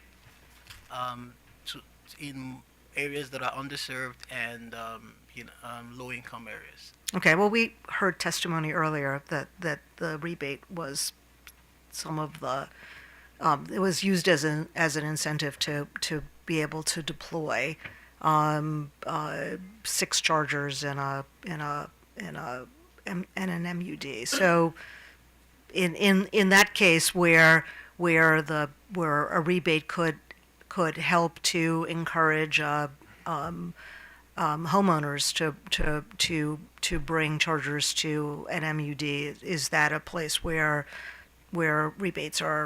continued rebates are appropriate, or maybe a restructured rebate program that would be more effective? If a rebate helps to support MUDs in places that are underserved and would not typically get private investment, then MEA is in support of. Okay, so in underserved areas. Yes. Okay, thank you. Commissioner Barday. Thank you, Mr. Chairman. Not so much as a question as a thought for your agency, because for the longest time I've felt that one of the best places to charge a vehicle is at work during the daylight hours when solar is the most productive. In a way, it's better than charging at nighttime, where the mix between renewable and non-renewable isn't quite as advantageous. So I would hope that you could take that back to the director and your staff to look at it from that point of view. I'm not saying that you're not, but it's a point of view I wanted to express. The other thing is You know what? I'll leave it there. Thank you. Oh, well, actually, here's one other thing. During my time in dealing with the Maryland Multi-Housing Association, what I've found is that the apartment property owners who are the most amenable to chargers are the larger companies, Southern Management, the big companies like that. They tend to have centralized management. They tend to have customers who are more likely to have electric vehicles, and it's an amenity that they would be more interested in deploying. And unlike a person who has one house that's subdivided into 3 apartments, they've got the staff to actually work with you in deploying these things. So to the utilities and also to your agency, I would recommend that be one of the first places you try to tap in order to facilitate electrification in apartment dwelling units. Thank you, Mr. Chairman. Thank you. Commissioner Richard. Thank you, Mr. Chair, and thank you, MEA, for being here today. Probably maybe sort of picking up from Commissioner Suchman and Commissioner Barve.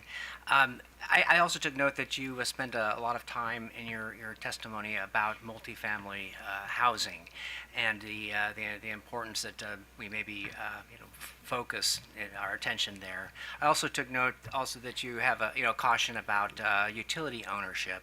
So combining those, is MEA contemplating maybe an enhanced role that you might play in finding ways to help promote and educate multifamily housing, and also perhaps are there programs that are being considered as far as like helping to incentivize those types of developments, infrastructure development? I'll leave our programs transportation chief to talk Yeah, about it. great question. Great question. So yeah, as of right now, our EVSE program for commercial it is open for multifamily units, but really it was primarily designed for communal-based charging. So one charger for 50 tenants. We will be thinking of a new program, a standalone program, only for multifamily units to consider EVSE make-ready, EVSE installation, and then even considering those places where they might not have parking and they may need a more community approach, working with a workplace or working with a nearby community center. So we definitely are considering our role with the electrification of MUDs. Oh, that's great to hear, because just picking up where the chairman was talking about trying to break down some of these silos and helping to support state policy, this is an area I think we need to work together. At the commission, we can help come up with appropriate tariffs to overcome some of the demand charge issues, but it'd be great if we try to lessen the impact on ratepayers if we can also look to other state agencies to help kind of promote some of these infrastructure development. So very pleased to hear about your answer, and hopefully we can work closely together on solving the issue of trying to get this development in multi-family housing units. Thank you. Thank you, Mr. Chair.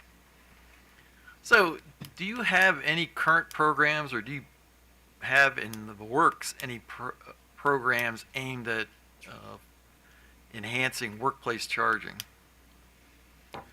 So the current EVSE program, as it is right now, commercial, does cover workplaces.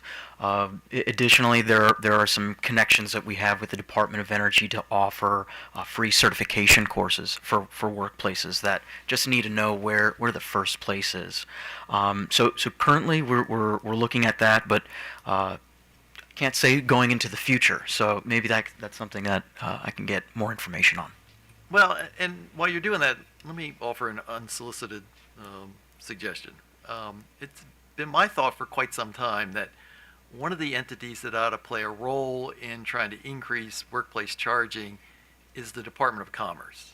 And, part of their mission, to my understanding, in my work in state government, is not only bringing new businesses to the state of Maryland, but trying to make the ones that are here happier, so to speak. And it strikes me that, there's programs that they have to, facilitate the businesses that are here and try to make their life a little easier, and kind of maybe working with you to say, look, workplace charging might be a benefit to your employees. This will make them happy, more productive.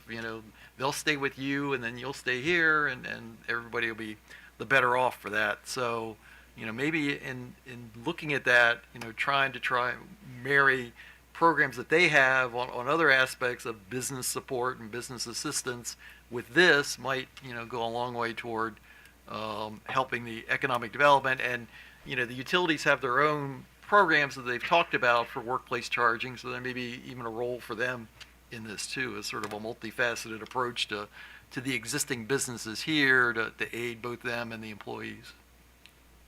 And on data sharing, I'm sure they have. Sure. Okay, thank you. With that, why don't we turn to the Alliance for Transportation Electrification, if they're here.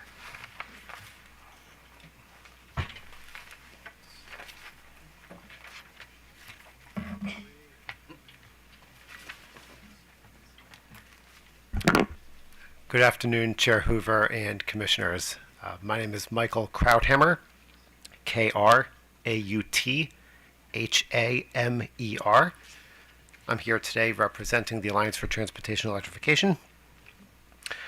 We are a 501c6 organization established in 2017. Our executive director is Phil Jones, former NAVUC president and commissioner from the state of Washington, sends his regards to the commission today. We have several dozen members, including electric utilities and companies from across the EV and EV charging ecosystem, encompassing trucks, buses, cars, EV charging hardware, software, service providers, and a number of NGOs that have an interest in the EV charging industry. With regard to the topics, I should also mention I do live in Maryland. I've lived here my whole life. So although we are active in several dozen states, and our observations and involvement in those states informs our views as to the state of EV charging in Maryland. We've been very active here for a long time. Prior to joining ATE, I personally developed the first DC fast chargers to be installed in the state of Maryland. Also did a lot of level 2 charging in multifamily, commercial, and single-family homes. So can speak to that later if you like.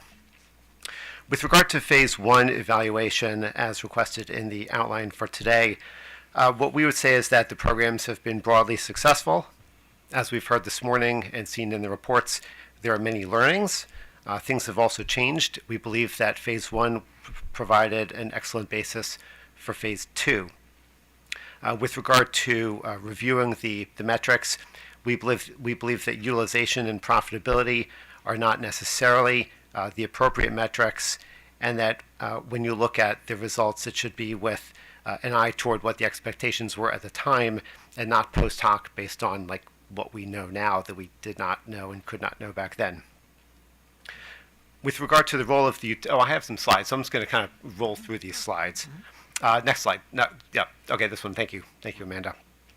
With regard to the role of the utilities, utilities absolutely have a critical role in building and facilitating electrical infrastructure, which is necessary to achieve the state's goals.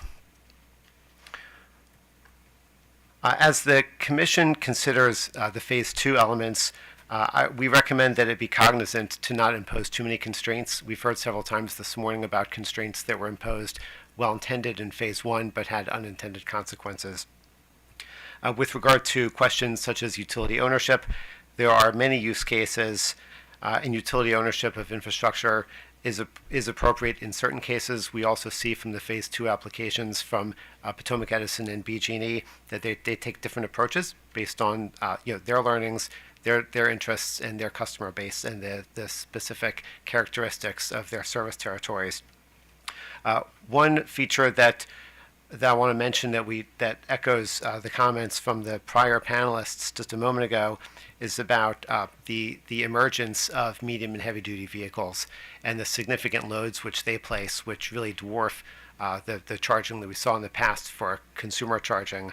One example in the state of New York is referred to as proactive infrastructure planning, and the Public Service Commission in New York has essentially directed the utilities there to provide a fast-track process for applicants looking to install charging infrastructure for medium and heavy-duty vehicles. What we're seeing is the companies that are adopting these vehicles are not familiar with the lead time required to install the electrical capacity necessary to charge the trucks and buses. And so they'll be like 3 months out for truck delivery, and then they initiate a service request for a megawatt of power. You can only move so fast. So to the extent the utilities can be permitted to identify potential hotspots and do some amount of due diligence to prepare, not actually go build necessarily, of course, but at least be ready in anticipating like when MTA and other large potential users of electric vehicles will be ready. That could be very effective and enable those vehicles to come to Maryland instead of having the truck or bus vehicle just bring them to another state, which has a quicker process. Keep in mind, we are competing with other states for electric vehicles. Again, continuing on about the role of the utilities, Phase 1 successfully identified shortcomings which existed at the time, market failures that were in place back in 2019, and the utilities successfully implemented those programs. As we heard, many of them were oversubscribed. The utilities have now taken a fresh look at the market as regards to what exists today, and the proposed new programs such as multifamily communities, as well as fleet and governmental customers, which are designed to solve today's market shortcomings. Phase 1 has served its purpose. We've heard much today, even informally this morning, about each of the utilities' detailed learnings about the needs, and we urge the Commission to approve Phase 2 quickly. With regard to the third subject of cost recovery, next slide please, we must be cognizant of the fact that the Governor and General Assembly, as well as this Commission for many years, support greenhouse gas reductions generally and transportation electrification specifically. And these are important factors to consider as you determine what the cost recovery should be for the utilities. We also must recognize the fact that the utilities have options as to where to invest their resources. As I mentioned a moment ago about the customers, utilities also have choices as to where to deploy their resources.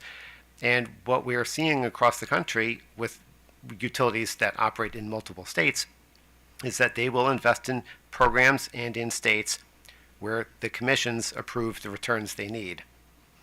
So as an example, Xcel in Minnesota withdrew a very well-designed transportation electrification plan when the PUC there approved a rate of return for a general rate case that was lower than requested. So given the significant work which still remains and the ambitious goals for the state of Maryland, we really can't risk a Minnesota situation happening here. So for all these reasons, the Alliance for Transportation Electrification urges the Commission to approve Phase 2 and continue the method of cost recovery provided in Phase 1. And with that, I look forward to your questions. Okay, Commissioner Sushman. So I guess I'm a little confused about your last point with the Xcel examples. So the PUC approved a rate of return that was lower than requested, and therefore the utility withdrew its electrification plan. So is that a cautionary note to us that we shouldn't approve a rate of return that's lower than what's requested? And I'm just trying to understand, I mean, because, I'm assuming that commission had lots of different factors in play, and I think, I think it's not unusual for a commission to approve a rate of return that's less than what was requested by the utility. Excellent. Yes, it's a good question, and I was not intending to suggest that it's a one-for-one comparison. We're not dealing with general rate cases here in the case of the Phase 2 applications. In Minnesota, there was a general rate case, which was far larger, obviously, than just the transportation electrification aspect of the request.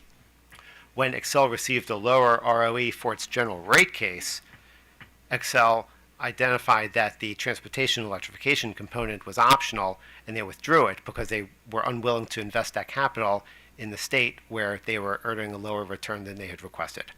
That is not the exact fact pattern here. My point with regard to Maryland is that to the extent cost recovery is an issue, the utilities have cost of recovery methodologies which are not identical even between the utilities here in Maryland, but they are requesting what they're requesting, and the ATE's recommendation to the Commission is to approve cost recovery that's necessary to result in the companies moving forward with these investments.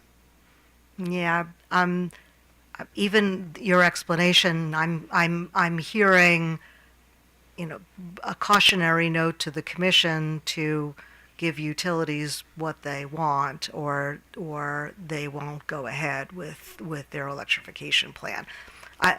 I'm not hearing that well, but I mean, I think that there are a lot of different factors that go into requests for cost recovery, and there are a lot of factors that go into requests for programs, and we have an obligation to keep rates as low as possible, and so I just maybe when you make this presentation to another PUC, you cast it in a way that is, it maybe makes your point, although maybe I would sort of change the focus of your point, because I guess I'm not really understanding the point. Well, I should clarify that our remarks are not with regard to any.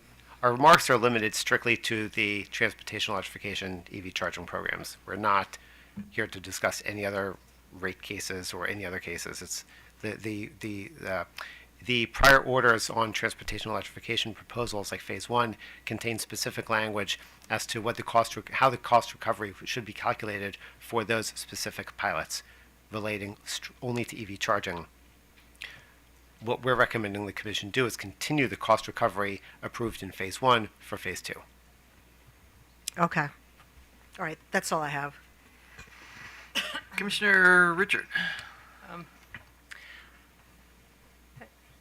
Maybe I guess the only question I have for the Alliance for Transportation Electrification, do you also delve into really the issues of managed, smart management and, programs, and, is that something that you're helping to promote, at the Department of Energy, and hopefully coming up with not just pilots, but norms, I guess standards, and as I was talking, I don't know if you were here earlier when I was talking about, vehicles, there's so much technology already in the vehicle, so much information is gathered and already being transmitted out. It just seems like there's an opportunity to act sooner than later to use that to really solve, and mitigate some of the issues we're talking about, on our distribution systems. Yes, is the short answer. We work with the Joint Office. We work with many offices around the country.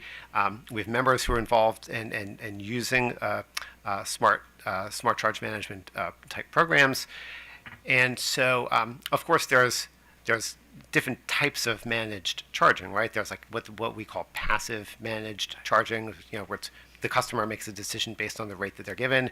Active managed charging, which is like the air conditioner switch programs that we heard about this morning, where the utilities send a signal to the EVs to ramp down or ramp up.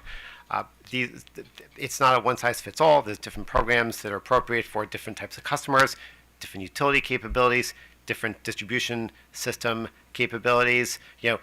In Brooklyn is very different than in Cumberland, for example. Brooklyn, New York, not Brooklyn, Maryland. Yeah, I guess what I'm really thinking is I know what we can do here, as far as setting the time of use rates and again some of those passive Mhm. programs. Mhm. I'm just talking about what would be really helpful nationally.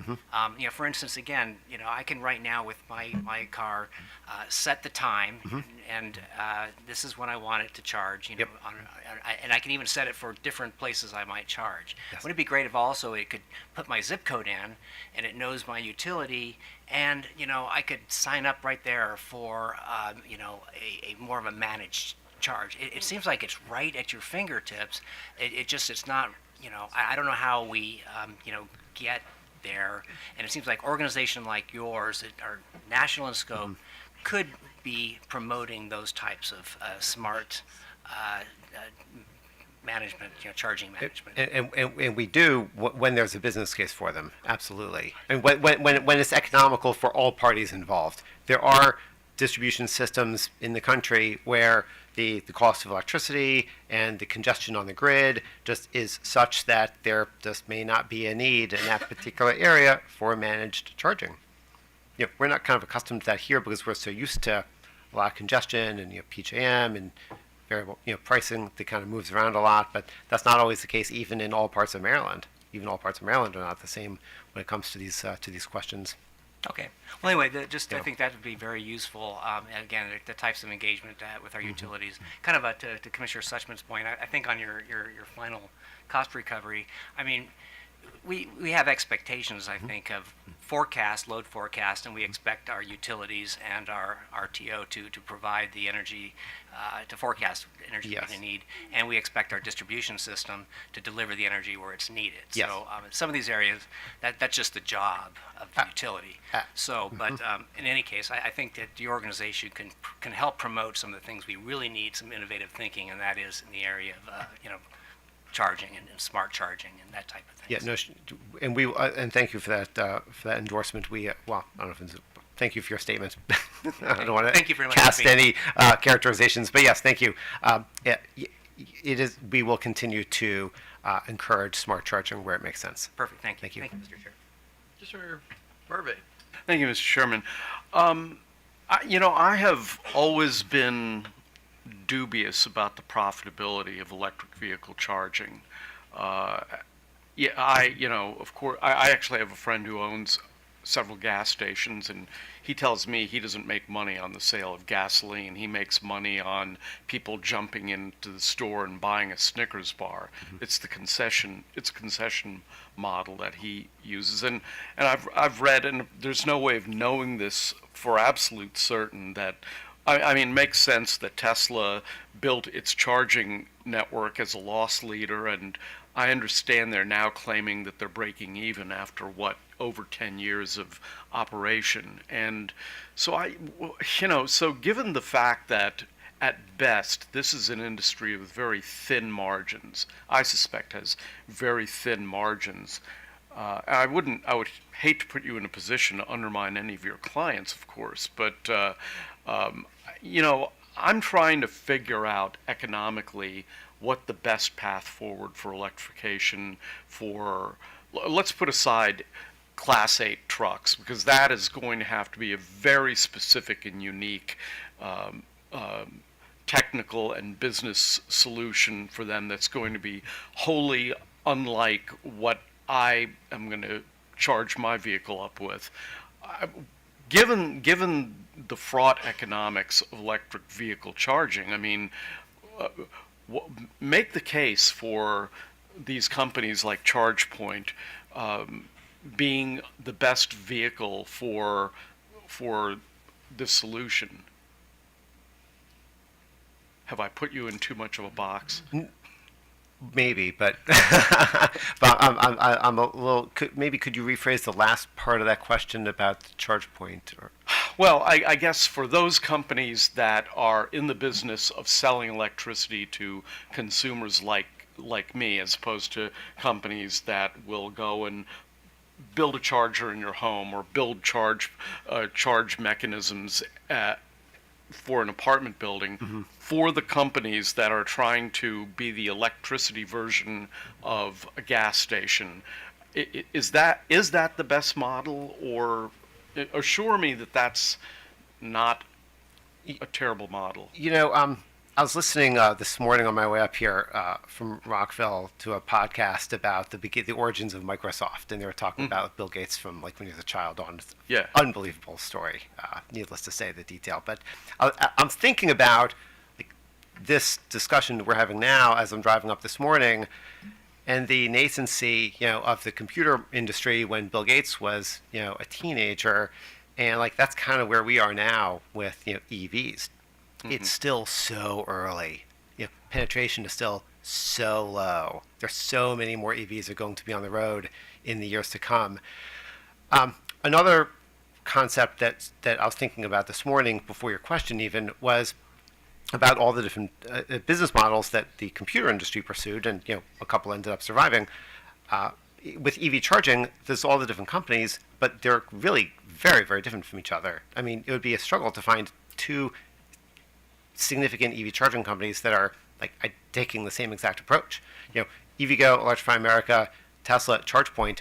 I mean, they're not even ChargePoint's not really a competitor to any of the other three, and the other three all have taken completely different approaches to how they are going to market and how they're being capitalized. So it's hard to know like whether one will end up prevailing over the others, or whether there will be consolidation, or maybe we will just always have several EV charging companies like we have airlines and cell phone companies. I'm not sure if that answers your question, but the economics are, I'll also say the economics are very different for different companies. I mean, some of them own and operate their own chargers, some of them have like Tesla's integrated with the vehicles. Others sell chargers to other operators. Some site hosts own and operate their convenience store, gas station, and charging. Some of them are outsourcing their charging or partnering with a third party. So it's really hard to know right now, which model will prevail. Probably there'll be different models for different locations, and perhaps like a diversity, diversification will end up being what works best, where you have some stations that overperform and some that underperform. But that gets to the point of like profitability and what's the right metric for success. When you're talking about like a utility, for example, which has a different commitment and obligation to its customers and to the community than a charging company has, I would caution against looking at utilization, because the utilities are generally going to tend to gravitate toward locations where there's less activity today by the private sector. But that kind of sets them up for failure in a sense if you're going to then look at utilization or profitability as the metric when you box them into requiring them to go to locations that nobody wants to go to. So that's why I wouldn't necessarily I wouldn't constrain them too much. Other states have tried to constrain that. It gets really complicated and unworkable. Well, thank you for answering my uncharacteristically imprecise question. So, as you heard earlier from the officials from MDOT, Maryland is one of the states that under the California CARS rule, and part of that plan is going to be increased emphasis on electrification of trucks. And there was the concern raised about the power demand for to support that. So, I mean, what steps do we need to take to sort of make sure that the utilities are aware of where these sites are likely to occur? I mean, are we talking about depots or truck stops or other types of entities where these trucks charging stations are going to be? Yes, utility engagement and aggressive outreach to customers who are likely to be purchasers of a large number of, especially larger electric vehicles, is very important. And then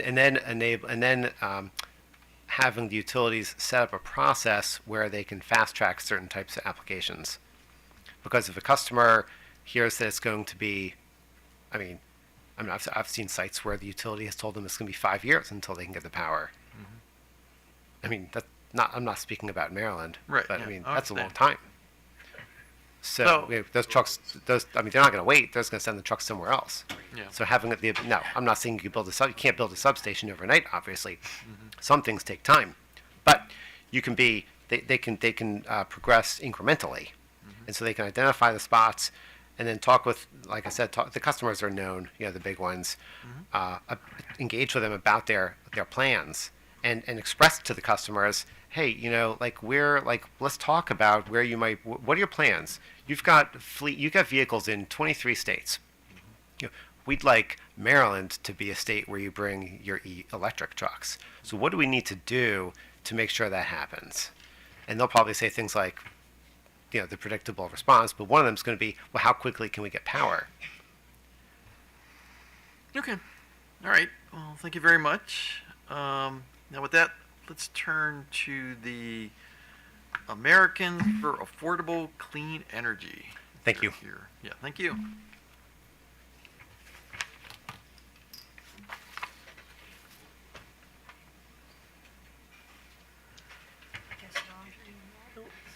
Anybody here for them? Alrighty. Going once, going twice. What's that? No, they're not here. I know that. Yeah. I was already told about them. EV Energy Corporation. They here. Going once, going twice. Charge Ahead Partnership. Got a winner. All right.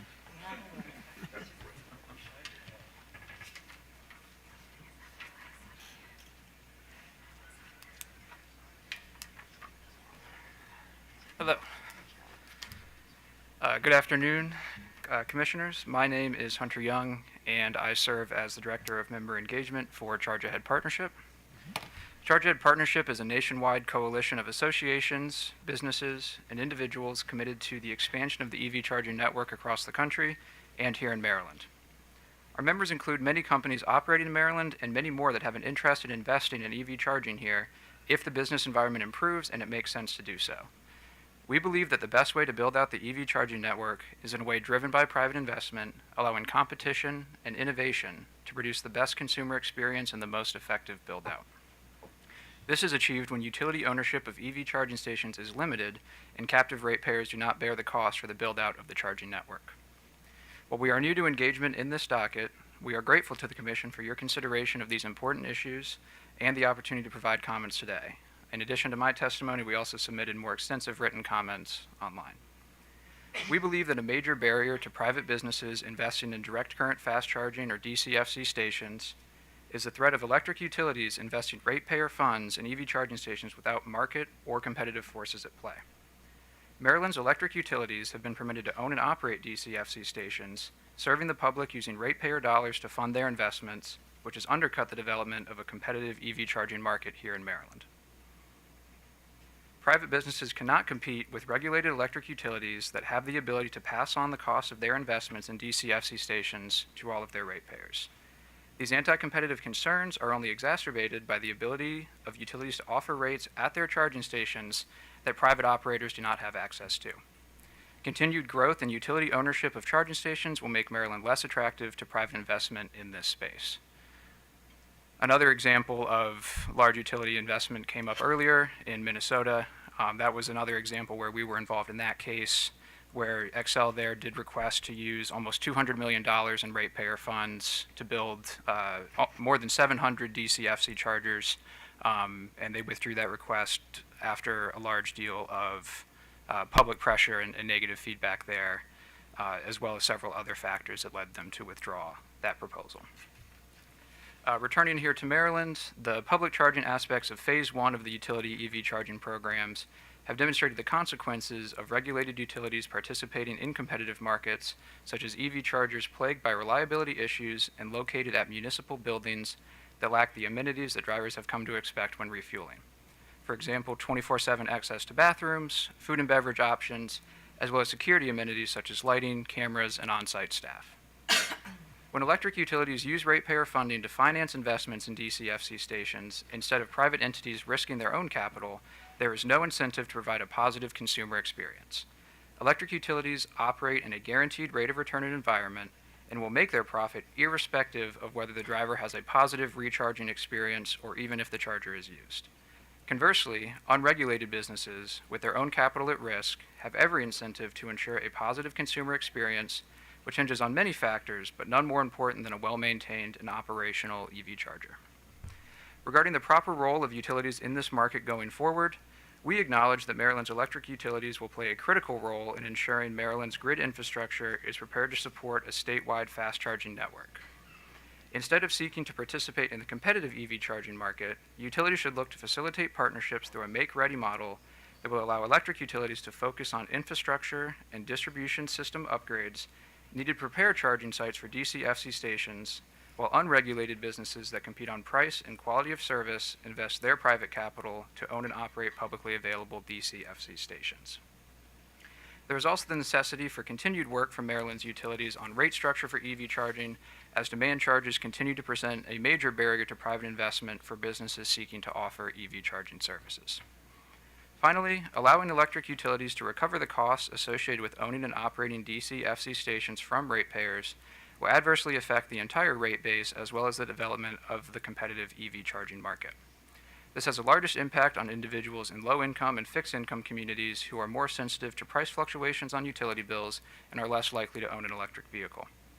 The build-out of utility-owned chargers to this point has come at a great cost to Maryland ratepayers, and we encourage the Commission to move away from this model going forward, as other regulatory bodies throughout the country have.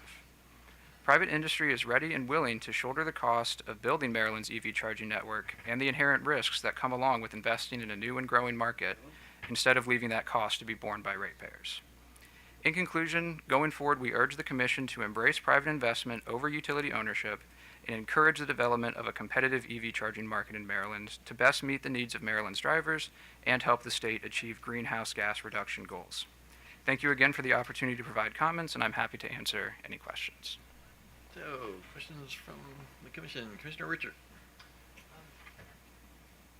Yeah, no, thank you very much for being here today, and I think there's a lot of support and desire to try to move more in that direction, more direction of trying to encourage private sector development. However, in a lot of places in our state, it just hasn't happened. We talked a little bit about going out into Western Maryland, at least as a non-Tesla driver.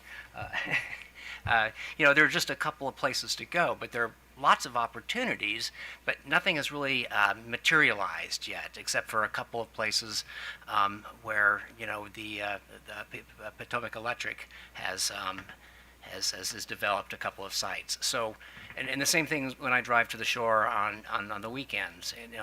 Again, there are large gaps of driving through the eastern shore of Maryland where there's really nothing yet, and there's been a lot of time and a lot of more cars on the road, but again, so that's the dilemma, I think. How long do we have to wait for, I guess, the private sector to step in, and what do we need to do to try to encourage, in the meantime, not leave people on the side of the road? Right. I think one of the major factors that has sort of dissuaded private investment and helped to create sort of those areas where there hasn't been private investment stepping forward is that threat of competition from electric utilities. Many of our members are interested in investing in this space, but feel as though they cannot rationally do so because when they have to spend a couple $100,000 to put in DCFC chargers at their location, if a utility can then a couple blocks down the road do the same thing but source their investment from all of their ratepayers and not have to worry about recovering those costs from their business, as opposed because they've got that guaranteed rate of return already just by building the charger, it disincentivizes private entities looking to build those chargers. So we've seen some states take policy change that will put guidelines, restrictions on when and where utilities can invest. New York, New Jersey have sort of a provider of last resort model where if utilities want to invest, there is that opportunity for a private investor to step forward. Instead, we've seen right of first refusal processes in other states where if there is an area that's underserved, that a utility has identified as underserved, they can propose to build a charger there. And then if the commission approves that, there would be basically a public notice, and then any private entity in close proximity could raise their hand and seek to offer that service instead of the utility. But I think going back sort of the root of your question, I think it's really based in many of our members just need certainty before they make substantial investments in DCFC charging services, and feel as though if there is that threat of competition from regulated monopolies, they don't quite have that certainty that they need to make that investment. Okay, well, again, I appreciate your being here today, and I hope you will, your organization will stay very engaged with our EVIC and other institutions that are trying to advance electric vehicles, because I think this is the direction we'd like to move. However, we do have a goal of trying to get a lot of electric vehicles on the road in a short period of time, and again, so we need to have some infrastructure. Believe me, I mean, maybe just trying to compete. I just, when I've driven a couple times, biting my nails crossing Western Maryland, I would probably welcome going to a nice facility that has amenities. I can maybe get a Diet Coke or something, and not drive several miles off the road to find, I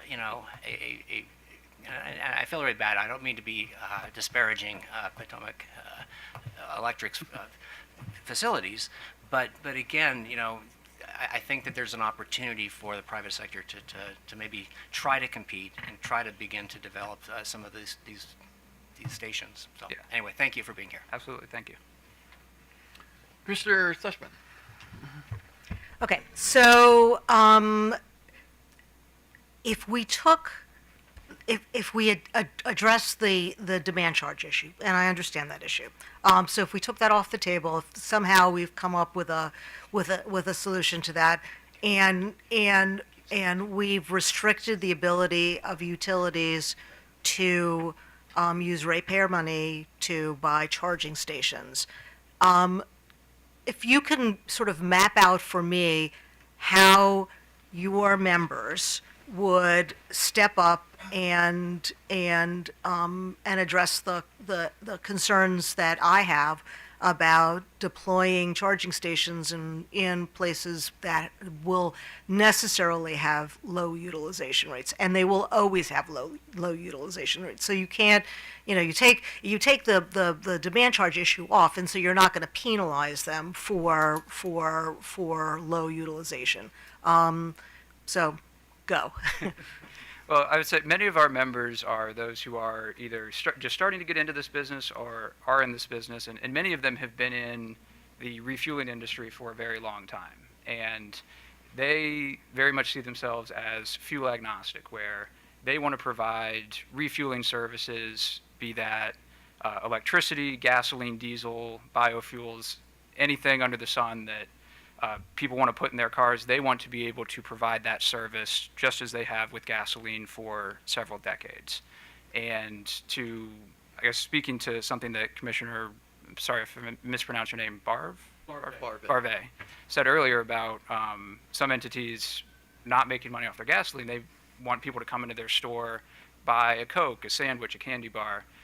Those businesses exist in pretty much every community, rural, underserved now, and we are confident that over time, those businesses will want to, just as they've invested in gasoline refueling, want to invest in EV charging services to continue bringing people to their locations, irrespective of where those locations may be. See, the concern I have is this is the just trust me sort of argument. You create the level playing field, and we'll come in, and you may come in to your clients or your members may come into areas that are very economic for them. So that's the low hanging fruit. And I don't worry about those areas because somebody will fill that need. It's the other areas where the economics are a little bit more problematic. How do we know if we take the utilities out of the equation. We address the demand charge issue that you guys are concerned about. How can I sleep at night and know that we've addressed all of the needs of the community, assuming that everybody starts driving electric vehicles? Yeah, so one compromise that we've seen in some states to help address those concerns is that right of first refusal process, which essentially says that it sets the parameters for what would be an area eligible, must be a certain distance from an existing private charger, and would have to be sort of different qualifications for rural or underserved. And then it would allow utilities to petition the commission to build charging stations there so that area could be served. And that's in New Jersey? New Jersey has a provider of last resort model that is similar to that, Okay. and they've got a lot of make-ready aspects of that program too, but essentially the utility in an underserved area could be the provider of last resort if no private entity raises their hand and offers those services instead. And what other states are looking at something like that? New Jersey and New York both have a provider of last resort model similar to that, and then the right of first refusal, which is just a slightly different approach to it, is currently in place in Georgia. Legislation just passed a couple weeks ago in Nebraska, and then part of Texas as well. Okay, all right, thank you. Thank you. Commissioner Barbie. Yeah, thank you, Mr. Chairman. So the name of your coalition is the Charge Ahead Partnership? Yes, sir. Yeah, so I'm looking at your website, and it's probably one of the most diverse member listings I've ever seen in my life. It includes Buc-ee's, it includes other retailers like that, it includes a number of oil companies and petroleum marketing companies, it includes renewable energy companies. I mean, basically it is the biggest group of strange bedfellows I've ever seen on any website. So, number one, congratulations to you on that. Thank you. So, going back to the argument I made about gas stations, where you spend 4 to 5 minutes max filling up your car, you run in, you get a Snickers bar or a Coke or whatever, and then your car is filled up, you leave, the next car comes in there, and their business model is turnover. The reason I tend to doubt that electric vehicle charging is going to work in this kind of a setting because you don't have as many people going through. But here's the question I have for you, and maybe you have not done this, but given the fact that you have practically everyone under the sun in your coalition here, has anyone that you know of done a economic study saying to make this work, selling of electrons, selling of, gasoline molecules, we need to turn people over X number of times. Has anybody done a study like that? I'm curious. If they have, that is not something that's been shared directly with us. That may be due partially to some anti-competitive concerns, just because a lot of our members do compete in the same space. But I think one of the first steps there, and I didn't get too much into it in my comments just because I know that's not necessarily the main focus of this proceeding, but demand charges are a major part of that, where finding a volumetric rate that is transparent and predictable for the people offering EV charging services will play a major role in leading to that path to profitability, as then they can know what costs they need to recover and adequately recover those costs from drivers or from other parts of their business. Okay, I would just tell you that you probably should get the Koch brothers on because they have some money that get kicked to your partnership there, and everybody else is there, so what the hell. Okay, thank you very much, Mr. Chairman. Absolutely. So, to follow up on some of Commissioner Suchman's questions, I guess the concern I have is that, if we try to fence off areas to, allow the competitive market to go in there and take care of it, there's going to be these other areas that she alluded to, low-income areas, rural areas, things like that, that people aren't interested in doing it. And I'm not comfortable with the idea that we basically, reserve those areas for the utilities because, we can tell them, hey, go put chargers there because nobody else, wants to go there. So now, I mean, some of these ideas you talked about that are going on in other states, maybe that's the solution to this. But I want to make sure that we have a robust charging network that's available to everybody. And so trying to figure out the burden and advantages of doing that is, one of the things that we have to figure out in this proceeding. So I guess I'm kind of interested to find out your thoughts about, I mean, how do we make sure that these not advantageous areas are served by charging stations other than us just telling the utilities to do it? Right. I mean, I think that, I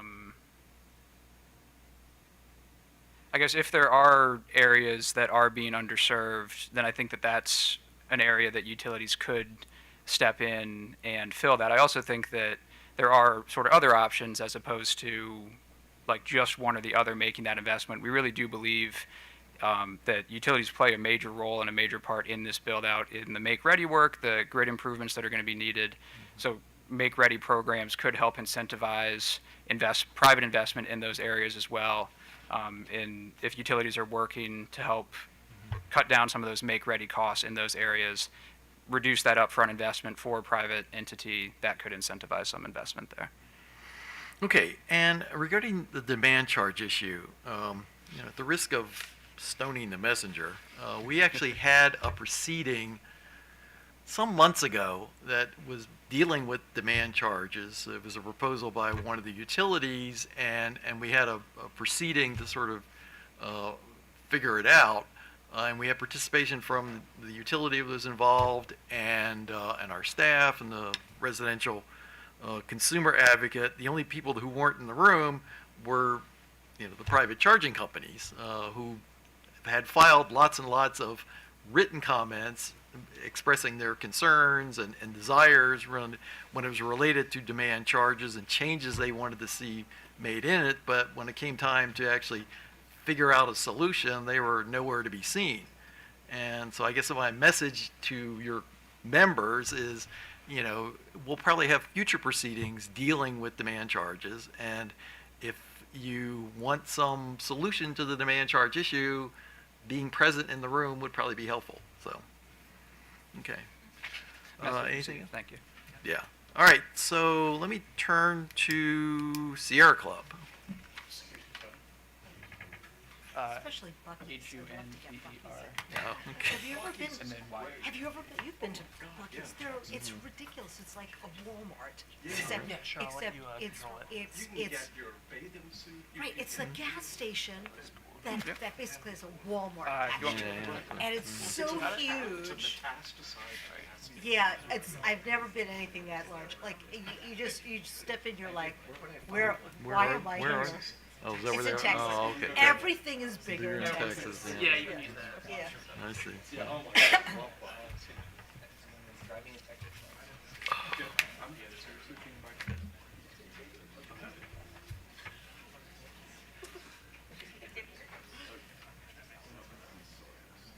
Okay. Good afternoon. Can you hear me okay? Yeah. Awesome. I'm Sari Amiel, an attorney at the Sierra Club and a Maryland resident for most of my life, and I'm appearing on behalf of the Maryland chapter today. So, did you give your card or spell your last name for? Oh, yes, absolutely. It's Amiel. Okay. Yeah, of course. It's not an easy one. So Sierra Club advocates for economy-wide electrification, including in the transportation sector, which makes up the largest share of Maryland's greenhouse gas emissions. Sierra Club covers EV utility dockets in many states across the country. So Maryland has many laws displayed here that were enacted since phase 1 of the pilot programs began in 2019 that will significantly increase the deployment of EVs across the state, especially new medium and heavy duty electric vehicles, which the grid is currently less prepared to handle. Contributing to this trend of vehicle electrification are the hundreds of millions of dollars in federal grants for electric vehicles and chargers that are also available. It's important for utilities to continue to support the electric vehicle sector to ensure that Maryland, and especially its underserved communities, are able to comply with all of these rules and take full advantage of all the available federal funds. So even though, as we referenced earlier, the Guidehouse analysis does show some utility-owned charging stations are trending toward operating at a loss, I just wanted to note that there's a general trend of utilities generating increasing revenues from their electric vehicle programs. Nationwide, an analysis that Synapse performed this past January found that electric vehicle programs have driven electricity rates down across the country by contributing around $2.44 billion more to utilities' total revenues than their total costs. So we urge the Commission to keep several principles in mind as it directs and evaluates utilities' Phase 2 program offerings. First, utilities have a critical role to play in ensuring that distribution grid upgrades are completed in timeframes that match the anticipated deployment of new electric vehicle charging infrastructure. Vehicle electrification, just like building electrification, will bring increased load onto the grid, with medium and heavy-duty vehicles requiring large, high-voltage chargers. So those chargers can take a few months to build out, whereas the distribution system upgrades and interconnection upgrades to accommodate them can take 4 to 8 years to fully build. As a result, utilities should be developing protocols for pre-approval of distribution grid upgrades in areas of anticipated load growth. Utilities should also be ensuring that make-ready upgrades, line extensions, and other front-of-the-meter updates are made in areas where future electric fleets are likely to be concentrated. Second, as EV load grows, the need for effective load management strategies becomes more acute. Rate design can be an effective tool for load management in the near term, but utilities will need more sophisticated tools, such as active managed charging programs and bidirectional charging, to efficiently balance that new load across the distribution system. Third, utilities should fill in gaps where the private market and federal incentives are not adequately or equitably supporting electrification. Areas where these gaps may still exist are underserved communities and medium and heavy-duty vehicle adoption, and especially areas where both of those categories overlap. In underserved communities, utilities must be engaging with stakeholders and ensuring their electrification offerings are tailored toward the unique needs of each community. Also, utilities should target their Phase 2 programs to be complementary with federal grant programs. For example, when customers receive federal grants for EV chargers, utilities can provide rebates for make-ready and distribution system upgrades to support those chargers. Finally, utilities should be sending their customers information about the sources of federal and state funds these customers can apply for, so they're more likely to acquire financial incentives from other sources and not just from payments from utilities. So thank you for providing this opportunity to share Sierra Club's recommendations on the optimal role for utilities in readying the grid for more vehicle electrification. Moving forward, we urge the Commission to issue an order that provides utilities with guidance as to what their Phase 2 offerings should carry over from Phase 1 and what new programs Phase 2 should include.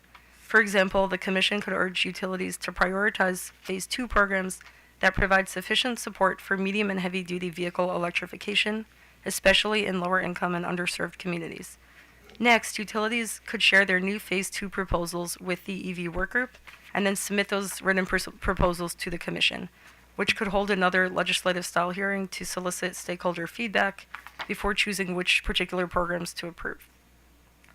Finally, going forward, we urge the Commission to routinely evaluate and enable public participation in evaluating utilities' Phase 2 pilot programs and be willing to approve adjustments to those programs as needed. Thank you. Okay, questions from the commissioners. Commissioner Barbe. No, thank you. I'm good. Thank you. Commissioner Richard. Thank you for being here, and just maybe on your last point about just the public participation. Does your organization and other public interest organizations, do you find that you have a seat at the table, and have you been satisfied with your ability to, I guess, engage and influence some of the programs that we currently have approved and now are reviewing? Yeah, that's a good question. I would say on the whole, yes. My tenure is a little bit shorter, so I wasn't here when Phase 1 began, but I know my colleague was involved in participating in a similar hearing to this one and did have a chance to weigh in on the programs. And I've been participating as of the past few months in the EV work group. So I would say yes, I believe that is the case, and thank you for that. Oh, that's good to hear. Great, thank you, and I appreciate your testimony today. Mr. Klitzman. Yes, just very quickly, for utility participation in terms of underserved areas, would you include EV chargers in that as well? Just to confirm I'm understanding the question, you mean should utilities be owning EV chargers Yes. in those areas? Yes. We don't have a strong position on whether chargers should be owned or not owned or the cost allocation. But we do feel that if there is a gap in the private market in those areas, such that private charging companies that privately own chargers are not sufficiently incentivized or are not investing in those areas, then we do feel there's an equity concern if there's no provider of a charger there, in which case it may be more equitable for the utility to step in and fill that gap and provide that needed resource. Okay, thank you. So, I assume you're in favor of moving the trucks to electrification. That's correct. And so, given that, you've heard there's had this discussion about, well, this is going to cause a significant electric demand. And do you have experience in other states that have already figured out how to do this, or do you have ideas that we should consider on how to make sure that the infrastructure is in place so that when the trucking companies want to have the electric trucks, the power's there? Yeah, that's a good question. I think I have a few small notes on this, but yeah, it definitely, a best practice is for utilities to really be communicating with entities, either public fleets such as public transit fleets like school bus fleets, private fleets, medium and heavy duty fleets in their service territories to gauge where those are located. So states nationwide are in early stages of preparing for medium and heavy duty electrification. Some possible solutions that have been recommended in other states, though I can't say exactly where they're implementing because I tend to focus on this region, are some just providing fleet advisory services, understanding anticipated load and where utilities can really help make fleet conversions more economic and prepare the grid, providing earlier authorization to develop distribution system upgrades, so kind of fast tracking that process, mapping spatially where load is likely to increase, and then kind of on the flip side, having hosting capacity maps, which would involve like utilities looking at areas on the grid that have more excess capacity and then attempting to site fleets in those areas. And just, helping customers apply for and take advantage of federal funds. I hope that answers your question. Yeah, because no, yeah. because I'm sort of looking for, like a list of suggestions that we may be able to provide. And some of this, folks, I guess have already been thinking about it, but we just want to make sure that we cover the list of possibilities because, again, there seems to be a concerted effort to push that part of the transportation sector to electricity, but, I don't want to have a situation where, they're there and the power is not there or vice versa. So hopefully we can synchronize this so that when the electric trucks show up, the plugs will be there for them. Okay, well, thank you very much. I think that's everything from us. So let me take a 5-minute break, and then we're going to turn to the last two entities, which is the Office of People's Counsel and our staff. So.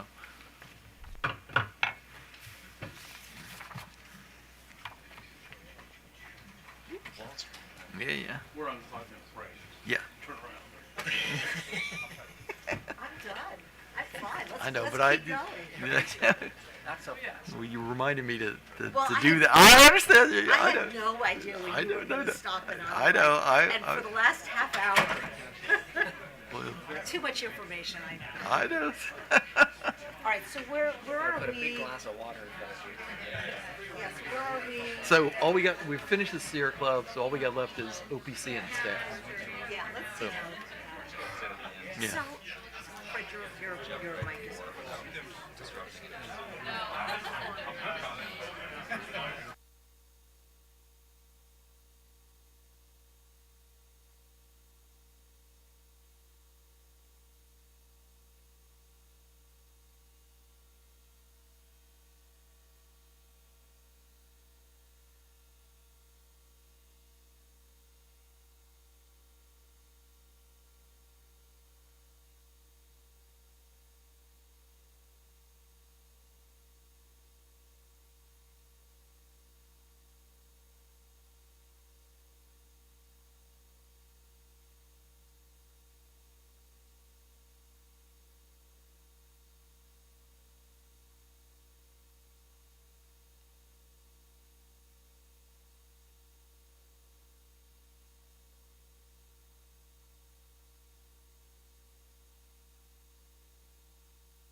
Okay. We're going to get started right now. Thank you.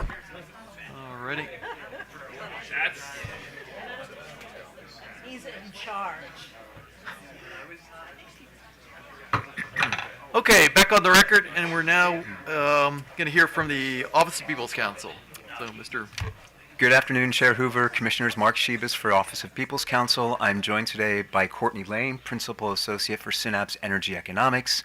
Ms. Lane and Synapse assisted OPC with our comments.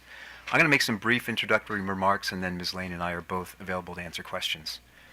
The main point that OPC wants to make today, which we made in our written comments as well, is that as monopoly distribution utilities, electric companies have sole responsibility for two important transportation electrification areas that are in fact critical for cost-effective EV adoption.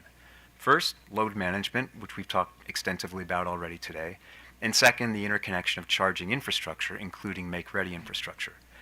The Commission's priority should be on ensuring strong utility performance in these two core areas, and the Commission should look with skepticism on activities outside of those areas where utilities participate in competitive markets. Which is not to say that we don't see a role for public investment in EV markets, and this perhaps distinguishes our position a bit from the Charge Ahead partnership. I don't know that the term market failure has been used so far today, but it's been the subject of a lot of discussion. OPC recognizes that despite the fact that we have a competitive market in EV charging infrastructure, there are market failures. It's the chicken and egg issue that people have widely discussed. Charging companies are not sometimes willing to invest in areas where there aren't many EVs. On the other hand, EV drivers don't want to buy EVs when there's a lack of charging infrastructure that gives them confidence about their range. So that's a market failure. That requires public investment. Our issue primarily with the utility programs as the methodology for fixing that is that it leads to a more regressive form of investment than if the public investment is made through other means. And NEVI is a perfect example of another means. NEVI is federal money funded through, all the different federal revenue streams, of which the progressive federal income tax is the main one. And that follows a tradition of federal public investment in much needed areas. Like the other really big example that's perhaps relevant is the Rural Electrification Act of 1936. Investor-owned utilities were not serving rural areas in the United States. And Congress fixed that by passing an act that provided funding to create the electric cooperatives, including SMECO, that now serve those rural areas. So we think public investment is important, but we question whether the investment should be made via utilities, including because ultimately the utilities are not building the charging infrastructure themselves. They are contracting with the EV charging companies. And so in a way, you can argue, well, let's cut out the middleman, as NEVI does, by taking public investment and putting it directly into charging companies to catalyze their private investment and hopefully get to a point where no more public investment is needed and they can be profitable.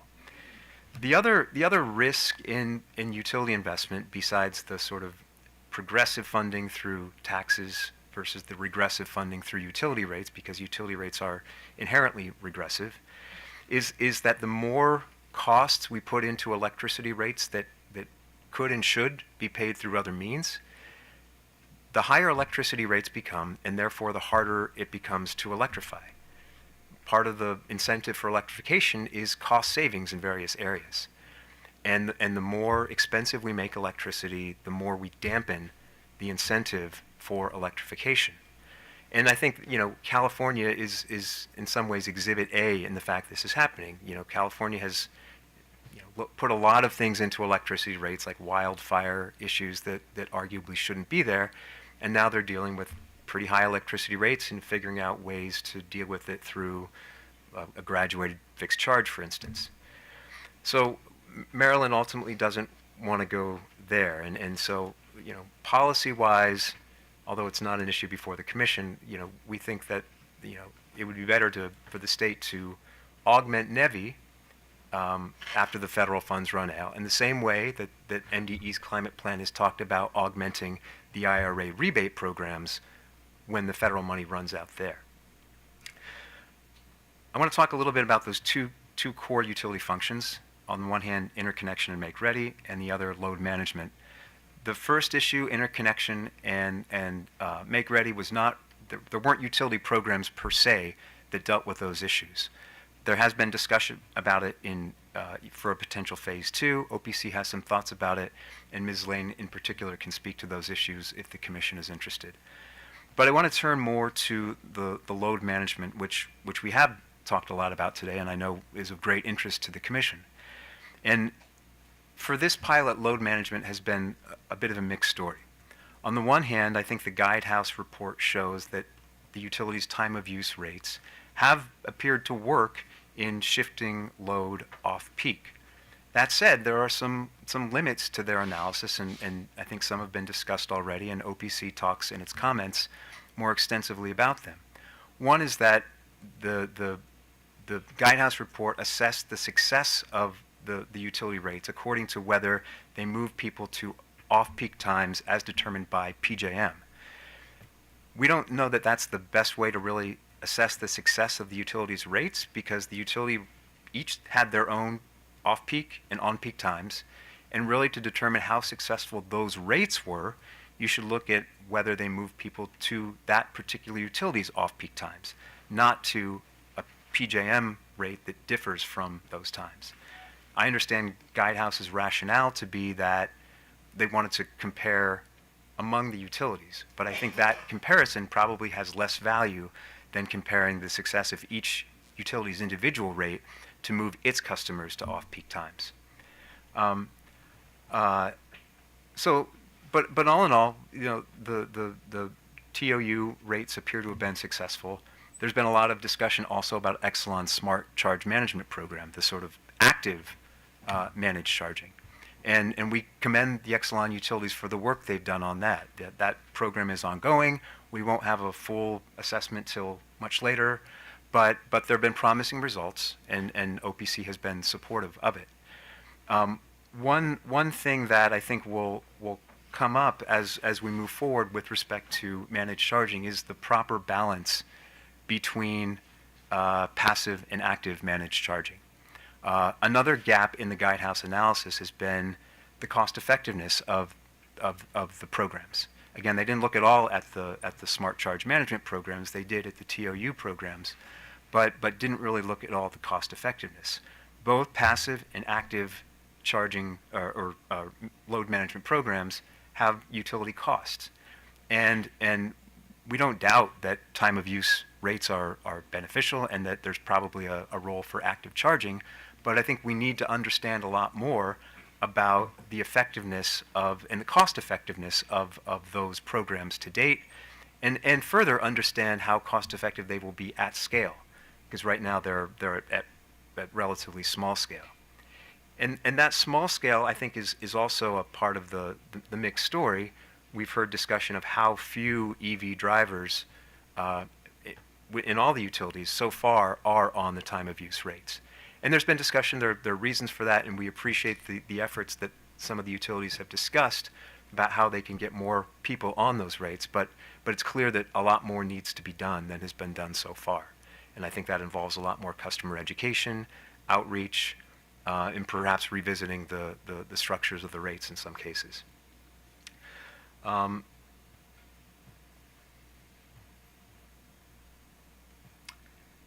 And I'll just add, with respect to the passive versus active charging, that this is an issue that comes up in other areas of utility regulation as well. In one particular area, which I think has come to the Commission's attention in other proceedings, is with respect to smart inverters for distributed energy resources. Smart inverters, which are used with distributed solar, PV solar panels, and batteries. They're designed to be smart, to autonomously work to modulate voltage and work to make other grid corrections, but they can also be managed actively by utility through a distributed energy resources management system, or DERMS.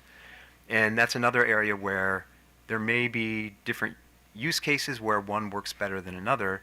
And looking forward, this area, passive versus active management, may be an area where further piloting is useful. looking at perhaps different modalities on different circuits or so forth. Perhaps something to explore. I want to talk a little bit about the public charging programs of the utilities, and then a little bit about the MUD issues as well. One thing I want to mention on the public charging programs, there was discussion earlier about OPC's metric for evaluating utilization. As Guidehouse discussed, there are two different ways. You can measure it in terms of energy or in terms of time. OPC used energy. We think that is the much better metric to assess performance. BGE thought it was time. I'll let Ms. Lane speak later if the commissioners have questions about why we think energy is better, but I wanted to make that point. With respect to the public charging program's performance, we spend some time on our comments explaining why we think they have not performed well, and we think the data show pretty conclusively that to date they have not performed well, and therefore that the Commission should take a hard look at whether they should continue, whether there should be a transition out of them, at least in part. Staff, I'm sure we'll discuss this when they come to the stand, but they noted in their comments that the utility-owned stations make up around 40% of charging stations in Maryland today. And that appears to be correct based on the data they've presented, but that also doesn't get at the utilization issue. I don't know that we have data on what percentage of charging happens at the utility-owned stations versus the stations owned by private charging companies. But I think it's based on the utilization rates we've seen, it's fair to assume that it is much lower than 40%, which speaks to a lower value, at least to date, of those charging stations. The issue of these stations' value, I think, is an important one, and their cost is an important one, and that's an area where we need more analysis. OPC, acknowledges that there may be areas where utility-owned public stations, limited areas where they could provide certain values in areas that are needed in environmental justice communities, in rural areas. I believe BGE also made the point in its comments this morning that the low utilization rate doesn't necessarily tell us about the value of the charging to the particular users who have used it. And that may also be true, but all this is kind of speculation at this point. We need more analysis and the possibility of qualitative data with respect to surveys, which has also been discussed this morning, I think is one way to get at some of that information. And we need more information about the costs. We haven't seen from any of the utilities long-term projections about what the costs of these stations will be. We know their budgets, we know how much they've spent so far and how much they're planning to spend. We know the depreciation rates, we know that the regulatory assets are being amortized over 5 years. But we don't know ongoing maintenance costs and other operational costs. The case before the Commission yesterday with respect to the replacement of the BGE charging stations, it's hard to think that that was an isolated incident. There are those technologies were outdated for those machines. Well, they're not the only stations that were of those vintage. So we have to also make projections about what future capital costs there might be to keep these networks in working order. So this is an issue that needs a lot more study and analysis, I think, from the utilities at the direction of the Commission. We also want to add that even if the stations are profitable, meaning that they generate more revenue than their overall costs, which we think cost should include not just the sort of bill that is, I guess, a kind of phantom bill that the utility sends to itself for the charging station, but also the capital costs and the other operating costs. That's not the end of the analysis because, again, this is a competitive market. And for stations that are profitable, that suggests that those are locations that the private market would step into to operate a station. OPC thinks that generally private charger operators are more likely to innovate and have more incentives to maintain their charging stations in good working order than the utilities do. even when stations may be profitable. Second, the profitability doesn't speak to the issue of sort of how the downward pressure on rates can actually realize benefits for customers.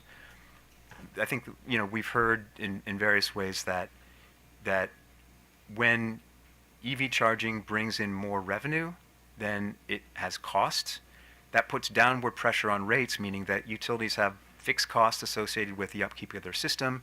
To the extent that they're getting revenue from EV charging, it's revenue that they don't have to collect from their customers through rates. And that's true, but it's also not self-executing. We need to sort of identify what those savings are, and then we need to make sure that it's actually passed on to customers and not sort of deployed through some other spending. So for that reason, you know, just the profitability of utility stations when they're bringing in more revenue than they have cost is not the only question. And again, ultimately, this is a question of how to fix this market failure, and another reason why public investment where it's needed, we think should better come from revenues raised by taxes than from utility investments. I want to speak briefly to the multi-unit dwelling issue. There's been a lot of good discussion about that today. There's an appendix to OPC's comments that provides some particular recommendations on the MUD sector. One thing it came up during BGE's testimony was possible prevalence of both level 1 and level 2. OPC in its comments, voices strong support for level 1 in a lot of instances. We've heard from Commissioner Barve from other people's experience that for significant number of people, level 1 charging can be perfectly sufficient. That said, we also recognize that level 1 charging alone is not going to be enough, and that there does need to be a mix in multi-unit dwellings, as BGE said. And we probably need more analysis and work to determine what that optimal mix is.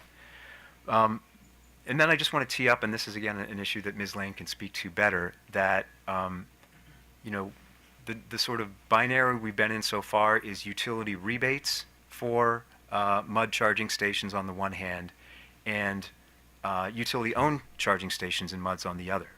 And there are different models, and we talked about one of them in our testimony, and again, Ms. Lane can speak to it more, and it's a lease model, whereby the utility would lease a charging station to a multi-unit dwelling, and there would be an option later for the multi-unit dweller to buy it, and after a certain period of time, if it doesn't buy it, it gets removed, and that sort of puts a definite ending potentially to the timeline on utility ownership and what OP sees as the disadvantages of utility ownership. I will stop there. Again, Ms. Lane and I are both available to answer questions. Thank you. Okay, questions from the commission. Commissioner Sushman. Good afternoon.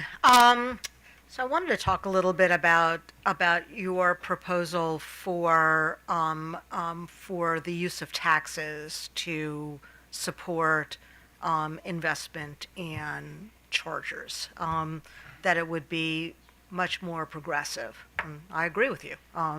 The challenge is can we get the legislature to do it?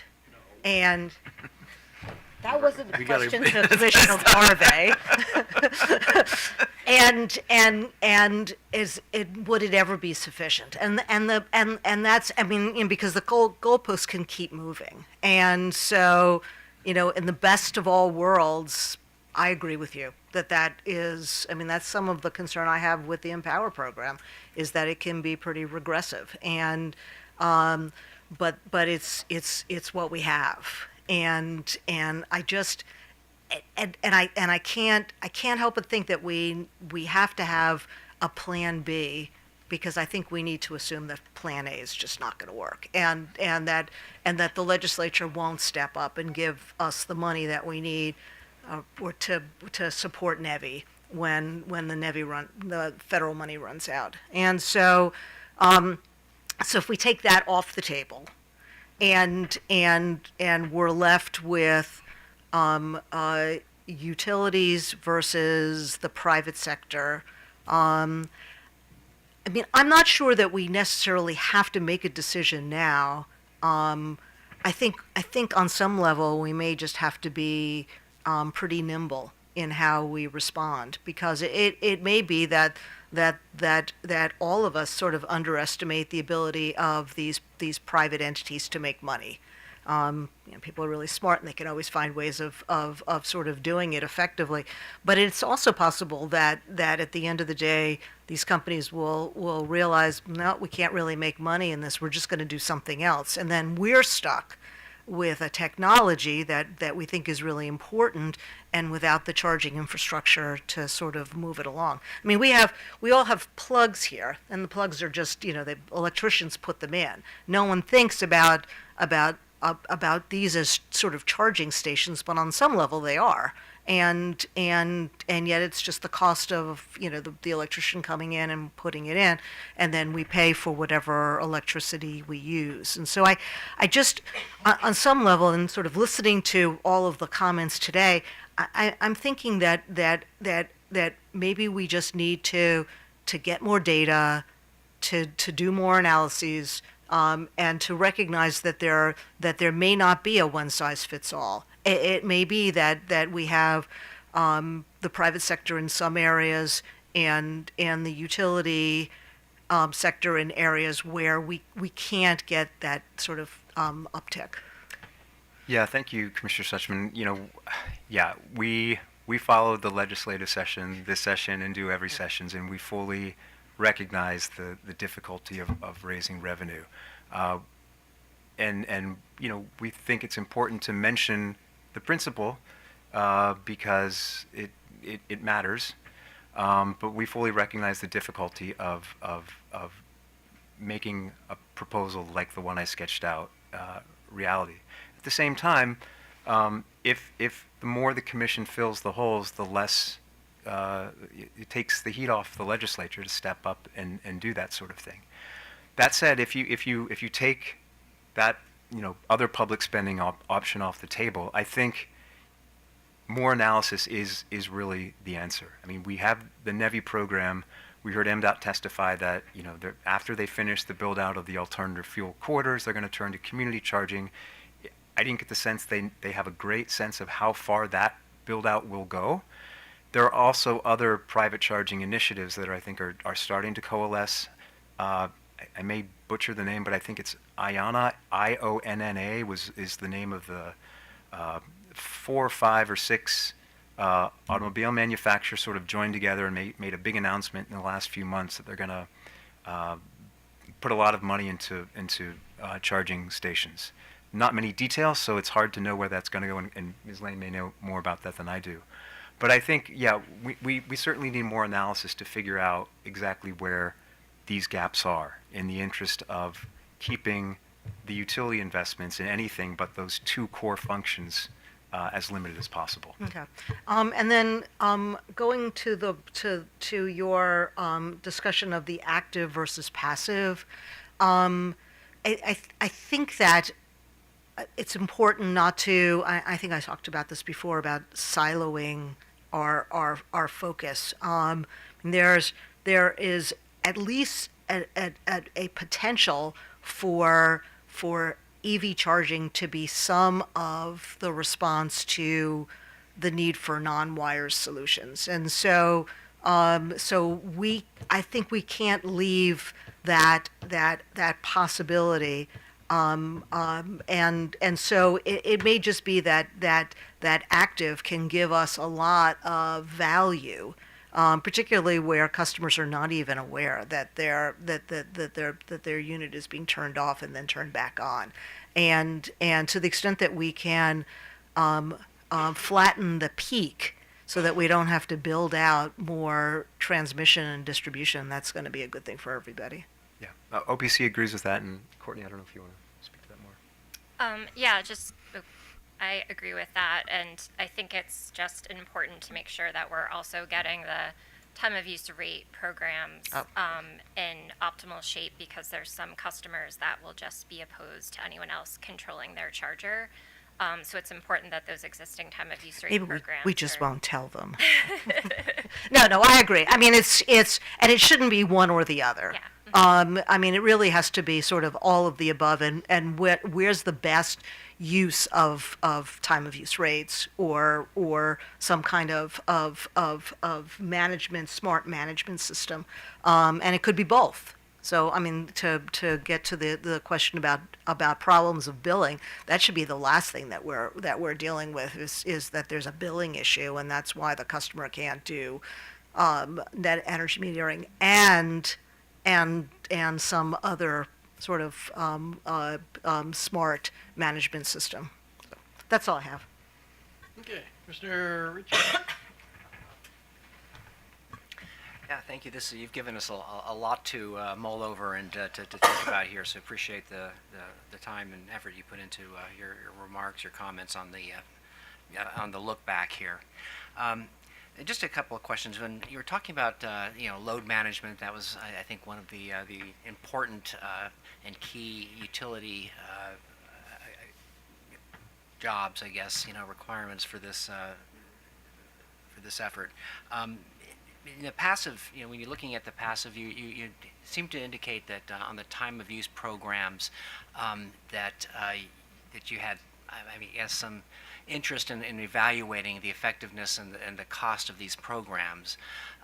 Is that something that you are you're engaged in and you're prepared to offer, I guess, as we look forward into the possible phase 2, given, because I don't know if there are a lot of other passive programs other than time of use to consider, or do you have other ideas that we should be looking at instead of time of use rates? Yeah, thank you for the question, Commissioner Richard. I mean, I'll let Ms. Lane speak to the analysis question. I don't think we have done so far further analysis on the time of use programs. And again, it's not so much that we doubt their value. Okay. It's that we want to understand better, how well they've worked, and their cost relative to their avoided cost. Courtney, you want to speak to that more? Sure. So one thing we noticed when we went back and reviewed through the Guidehouse evaluation was that some of the utilities, specifically it was Potomac Edison, the average time of daily charging for their EV-only time of use program started during peak hours, and we also noted that their price differential between on and off peak was lower than the other utilities. So that is just an example of where I think as we go into phase 2, it's a good time to take a look at all of the designs. So not necessarily moving away from a time of use rate, but looking, so we have all this great data now, what can we do with it to improve things? So what were the price differentials between the programs? Why did customers not shift? Could we do some participant surveys? Why are some utilities seeing more shift versus others? And, do we need to change the pricing? Can we set up the evaluation for phase 2 where we have a control group so we're able to really assess how each performs? And, there's different types of time of use rates. Are we using a meter that has a cost, or using telematics, whole house? Each of these have different costs and benefits and trade-offs, so I think it would be really helpful to fully evaluate those going forward, just so we understand what's working best for customers and what we can do to improve. Okay, well, good. I appreciate that, insight. As we're looking now, and I think very quickly we're going to be called upon to start looking at the design for phase 2. So, is the process such that you're able to provide this input into phase 2 planning, or where are we? Because you were also talking about the looking at make ready and interconnection as far as something we ought to enhance in phase 2. I just want to find out if all the work you're putting into this, is it finding its way into planning for phase 2? I'd say not yet. We haven't really. I mean, we have always seen this proceeding and figuring out what lessons we have learned from phase 1 as the sort of preliminary step, and really haven't started to figure out what phase 2 should look like beyond what we stated in our comments. But as Ms. Lane set forth, there are certain kinds of analyses that we think would be helpful. I'm not sure OPC is the right party to do all of those analyses, but we're certainly willing to do what we can. Okay. Well, I can just say I fully agree that load management and this interconnection and make ready is I think very important, and it's key to I think the utility role. So I hope that this is getting worked into the process. Sometimes when we sit up here, we don't really know exactly what the process is, but hopefully that is being considered. Thank you, Commissioner Richard. And I'll just add one more thing. I think in what I just said, I was conflating sort of continuing work on the managed charging programs with the phase 2. We think those programs are important and need to continue regardless of whether there is a phase 2 or what it's called. Again, those are kind of core utility functions that need to continue in some form. So, that's why we have thought about them in the way that we have, and we're certainly, ready to bring more thinking and analysis to the table when the commission kicks off that proceeding. Okay, and yeah, I see we're getting late on time here. So, but just one other area, you had talked about the utility-owned network, and I think you used the word transition, and you did make the point about 40% of Maryland's, I think it's for the fast chargers, are utility-owned. Did I hear you correctly? Well, I was citing staff's figures, and so they can cite the precise. I can't remember if it was all chargers or just fast chargers, but I think that I was citing their data there. Okay. When you say transition, I would just make note. We were talking about some of the Potomac Edison. I know when I've been out in Western Maryland traveling, those were essential, and so if they were part of the 40%, we certainly, unless we if there's potential for competition out there, we need to make sure we maintain those. I think you would probably agree. And then even when I've been out in Southern Maryland, like not long ago, I was down in Leonard Tarn, that was an essential, because otherwise I would have not had another option. So as we take a look at the, I guess, the existing owned network, what is OPC's, I guess, view as far as, if there's a transition of some sort, what do we do with some of those, chargers, those stations that, but for the utility network, there would be nothing? Yeah, I think that's an area where we definitely need more analysis. We need to better understand what the long-term costs of operating these stations is going to be, and I think that's going to differ from station to station, as we've heard. Performance at some of these stations has been continually improving, but not at all of them. And there could be different arguments for some of these stations in terms of how we sort of address that market failure and what the role of the utilities is in it. So we don't have a particular plan for any transition. We think the first step is just to really understand what the long-term costs of these programs is going to be, try to understand better what other investment the private market will make in some of these currently underserved areas where utility stations are the only stations. Are some of these stations that the private market might at some point want to pick up and could operate better than the utilities have? I think these are the sorts of questions we need to be asking. But I think the first instance is the first thing we need really is more analysis of the sort of costs of these stations in the long term, more projections of how much utilization they're going to get. OPC's analysis so far shows that utilization would really have to increase pretty dramatically for most of these stations to be profitable. And I will can turn again to Ms. Lane for further thoughts about analysis that would be helpful in that respect. Sure. I think you covered the biggest parts. I think what our comments indicate is that looking at them aggregate, and it doesn't show the whole picture. We really want to look station by station, and if one has a very low utilization, I think then it's worth digging in. Why is there low utilization? where is it located? Is it near any other chargers? To your point, Commissioner, about the fact one's very critical, there aren't a lot of chargers nearby. You would certainly want to take that into consideration. And then what has mentioned earlier, just projecting out the costs and benefits, if it were to become a sunk cost, and it was shown that it will never be profitable, and in addition to recovering the cost of the charging station, ratepayers are also paying for the loss at that charger over time as well, and then depreciation, return on that investment. Comparing those ongoing costs to what the sunk cost would be and the need for that particular charger in that location, I think all of those items should be taken into consideration. Okay, great, thanks, and I'll stop there since we still haven't heard from staff and we're already at 4:20, so thank you very much. Commissioner Barbe. Yeah, thank you. Before I get to my questions, I was the guy in charge of whipping votes for all those tax increases.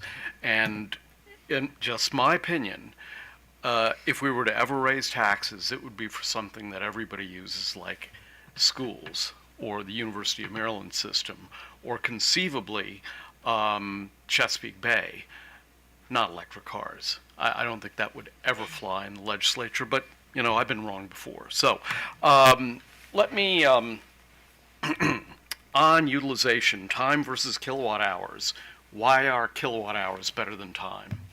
And I will tell you why I think time is a better measure, but go ahead. So we were coming at this analysis because we were interested in understanding the revenue projections, because as we heard from many parties, if you increase electricity load while keeping costs down, you can lower costs to all customers. So we were going at it with that. And the reason that kilowatt hour usage is better is because when you look at the time utilization, it's agnostic to how much energy is actually consumed at that charger. And it's the actual energy consumption that impacts utility system costs and the revenues and profits at the station, and ultimately how much rates go up or down from these utility investments. See, the reason I think time is a better metric is because it is a measure of actual customer usage and confidence. So, for example, you know, the regular level 1 socket that I use is very high utilization. It's very useful to me.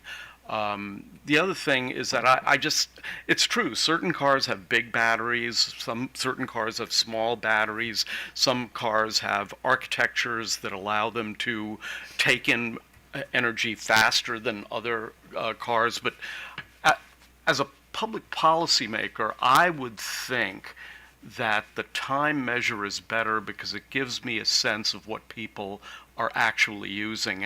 And there is a rough correlation with the amount of energy in your vehicle, in the sense that the amount of time you have is in packets during the day.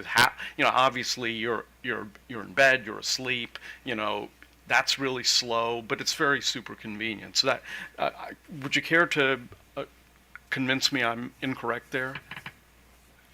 I think depending on the message you're trying to convey, both can be useful. Okay. You really could have a great future in politics with an answer like that. I mean that as a compliment.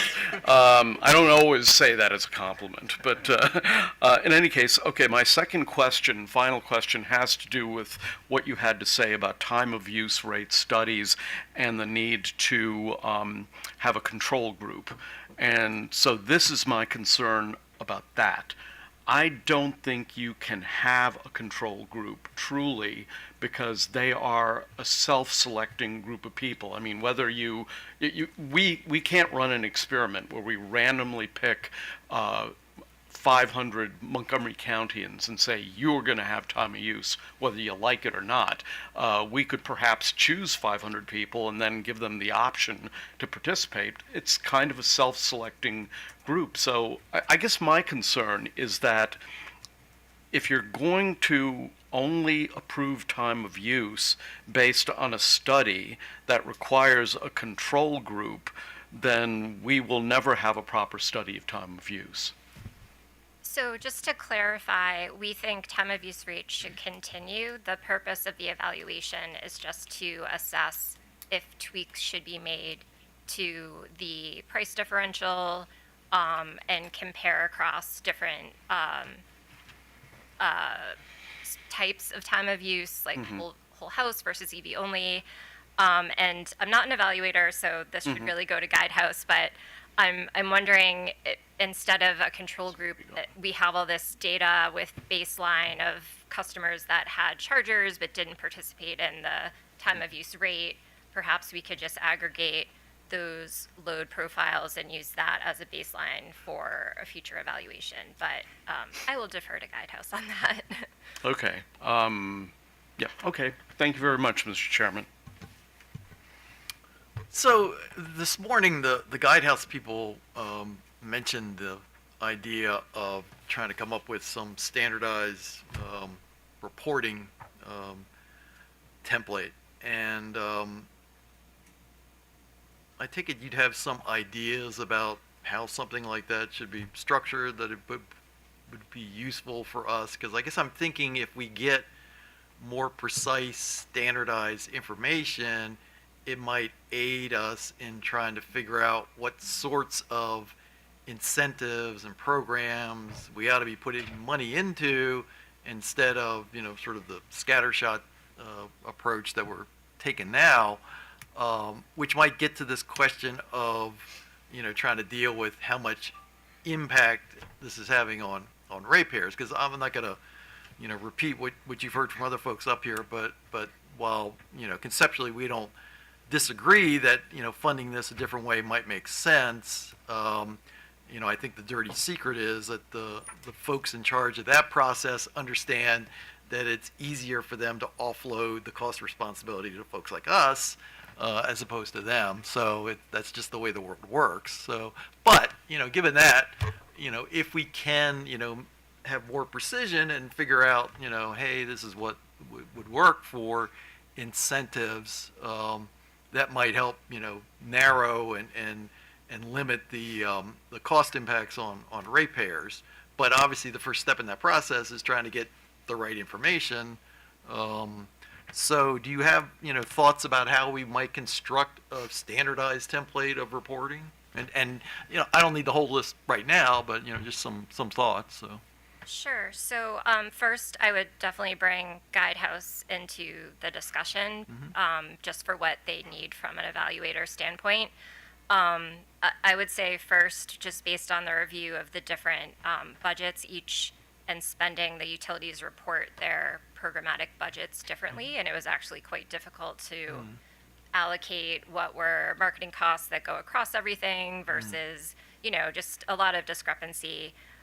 So yeah, I do think that standardized reporting, I don't know what to the extent Empower does this, but to the extent that all utilities are, reporting, having the same metrics, same tables, same data, that is really helpful. And then, I don't know if this kind of gets to your question, but regarding understanding the impacts, I think requiring the utilities to capture more demographic data would be useful in understanding equity more. We asked through Discovery what percent of your customers participated in at least one program, and then what percent of low-income customers participated, and none of the utilities could give a number for low-income participation. And I know some jurisdictions prohibit collecting certain data, but if there's any way to get a more holistic picture of who is participating in the programs and why not, that can go a long way to ensuring equitable distribution, making sure incentive levels are right, and just the types of programs you should offer. And then I guess on the broader question, there's been this discussion between, the other problem with the utilities being involved in this is deflating the interest of the competitive entities. But the flip side of that is, well, the competitive entities may not want to go everywhere. So how do we make sure that we have a charging network that serves everybody, So any thoughts you have on, I guess, a Goldilocks solution that, creates this charging network? Because obviously Maryland is very committed to electric transportation, not just cars, but also trucks and things like that. But a big piece of that puzzle is having a charging network that at least gives people the assurance that if they buy an EV, they're going to be able to plug in somewhere. So thoughts you have about how we balance that between, encouraging the private sector to be big participants in this, but making sure that everybody gets served? That's a difficult question, Chair Hoover. We liked your idea earlier of greater participation by MDOT and integration of what MDOT is doing with what the Commission is doing, what the utilities are doing. We also don't have a great idea of what that looks like, but I think of all the state agencies, MDOT has the best perspective on how to answer those questions, probably, or at least has the best perspective on what is happening and likely to happen in the private market, especially given its administration of the NEVI program. But unfortunately, I don't have a great answer for that question right now, except that further dialogue between the Commission and MDOT and MEA and the other agencies and the utilities could help answer that question. And what are your thoughts on demand charges? Because that's the other thing I hear out of the private sector guys is, oh, well, we can't come here because demand charges are killing us. So. That's a subject that's being actively discussed in the EV working group. I think the way it's going to be sequenced is we're going to look first at the utility MUD proposals per the Commission order, and then there's an emerging discussion on demand charges. I don't think OPC is prepared, to answer that question right now. I think, but we, as we took the position on the demand charge relief proposal by the Exelon utilities last year. We're pretty skeptical, given Maryland's relatively low demand charges and the relatively low uptake in the demand charge relief. That wasn't their name, but the Phase 1 programs. I think there's a high bar for what we want to see from those programs, and again, a lot of it comes down to more analysis. Like in our comments last year, we said we really wanted to understand, what is needed in terms of the charging build out to support the number of EVs that Maryland needs, and sort of what the financial limitations are right now. And Ms. Lane may have more to add on that. Okay. Oh, okay. Alrighty. Thank you very much. Thanks for your participation and wise counsel. So now we're going to move to staff counsel. Oh, okay. Yeah. So, okay. Yeah, we're all gonna go. Sorry.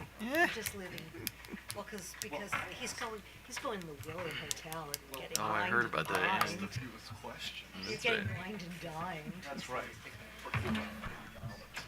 You have to pay? It's an organization, I believe. Well, hope the food's good. Oh, it is. Oh, Okay. is it really? All right. Already. Mr. McAuliffe. Good afternoon, Mr. Chair and Commissioners. Drew McAuliffe and Harrison Sharon on behalf of staff. The EV pilots we are reviewing now were first discussed in PC 44 back in 2017. In 2017, there were less than 10,000 EVs on Maryland roads. Now there are over 100,000. While Maryland is not on track to meet its ZEV MOU goal of 300,000 EVs by 2025, Maryland has made great strides in EV adoption and EV charger deployment, as staff comments have shown. Moving forward, staff believes the utility should focus on their core responsibilities in areas of expertise, such as rate design and reliability of the grid, with some exceptions where the utility may need to fill a void that the private marketplace is not serving. So now I'll go over the various aspects of the programs. So in regard to the Phase 1 pilot program, staff believes they were largely successful. The rebates for residential customers to install smart EV chargers were well received and quickly used by customers. Staff agrees with most other parties and has stated in the past that these rebates really are no longer necessary, for one reason because the EVs themselves are smart and some customers don't even purchase an EV smart charger, so they're not really needed at this point. And staff would also like to note that that program really wasn't to necessarily incentivize EV adoption. That was more about load management. You know, we didn't really assume that a $300 rebate would, you know, sway somebody into making a $50,000 purchase. So to judge that program based on, you know, whether customers would have purchased an EV anyway, we don't really think is appropriate. It was more about load management. And then also, time of use rates were obviously a very large part of the residential program. I guess staff disagrees with OPC and says, I say that it's clear that TOU rates, customers respond to TOU rates. We do agree that the Guidehouse report largely focused on the PJM time periods, but if you can look at the data to see when customers were charging. So staff comments on page 20, we note how, you know, for BG EV only customers, their average charging began at 10:19 p.m. And their off-peak period started at 8 and 9 p.m. So it's clear that in the summer and winter there's a difference. So it's clear that the customers were responding to that. And we heard Ms. Lane say how PE's customers did start charging slightly before the off-peak period. So for PE that's 11 p.m. and customers on average started at 10:43.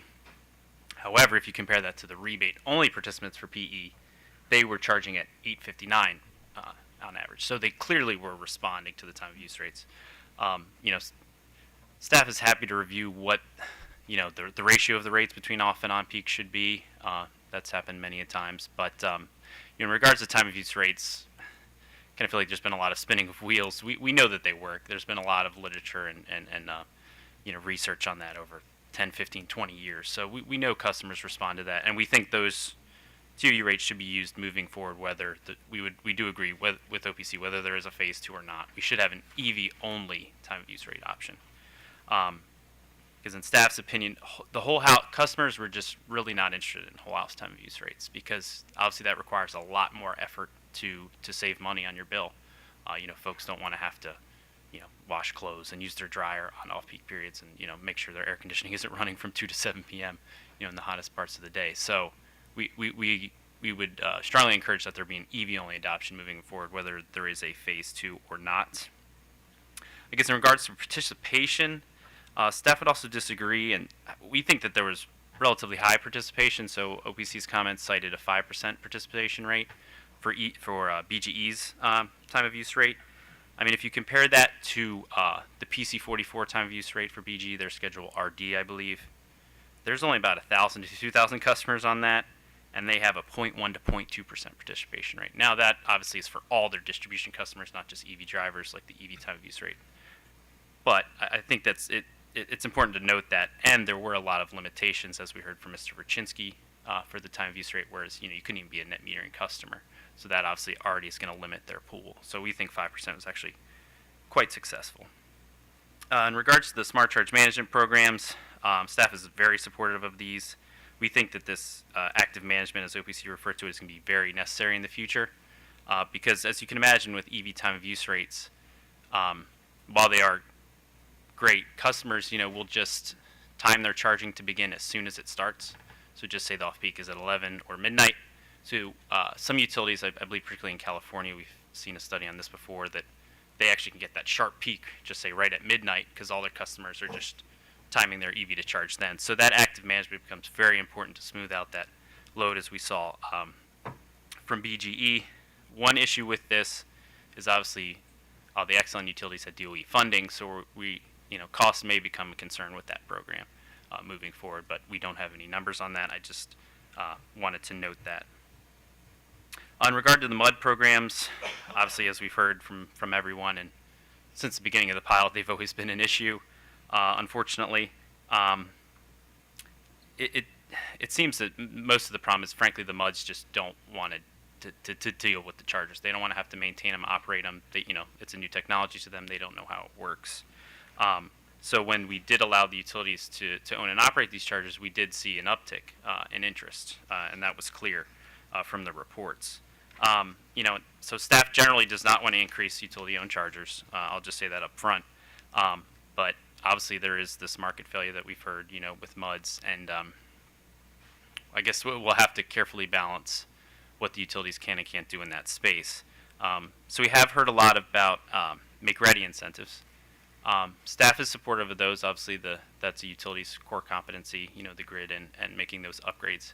However, I would just like to note that that may not necessarily be a low-cost option, as those upgrades are still costly. So I don't want the commission to get the idea that, Make Ready is somehow much cheaper than doing anything else. It could still be quite expensive. And again, that still wouldn't solve the problem of the MUD owner, property developer, of still operating and maintaining the charger. So they still may not be quite as interested in that, but that remains to be seen.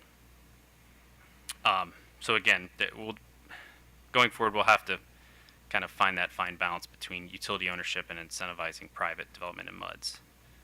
For the public program, so staff did not initially support that way back when in 2018. We did not recommend approval of utility ownership of these public chargers. However, and staff does not support any expansion at this point without extremely substantial evidence to prove that they're necessary. However, staff has concerns with just kind of ripping them out of the ground or getting rid of them in any kind of haste. Frankly, because they are still being built. If the commission had some reservations and wanted to cut this off, frankly, I think they should do it sooner rather than later, because BG, I think, still has at least 100 to build, so that could save millions of dollars if you kind of cut it off now. But staff would have concerns just say we have the current end date of 2025. BG, for example, BG is going to finish building some of them in 2025, and it may be operational for 3 months. So sunk costs obviously become a concern. Now I do hear OPC's concerns about what is the maintenance cost moving forward, and what are the costs after the installation. And staff agrees we should know that information. However, we think just pulling them out of the ground won't necessarily benefit the EV marketplace in Maryland. And as staff noted, there are about 40% of the publicly available chargers in the state are utility owned. Now, whether they're utilized to that level, we don't know. I think that's really almost impossible to know because we don't have the charging data from the private companies, and they're usually sensitive about giving us that information. We have asked before previously.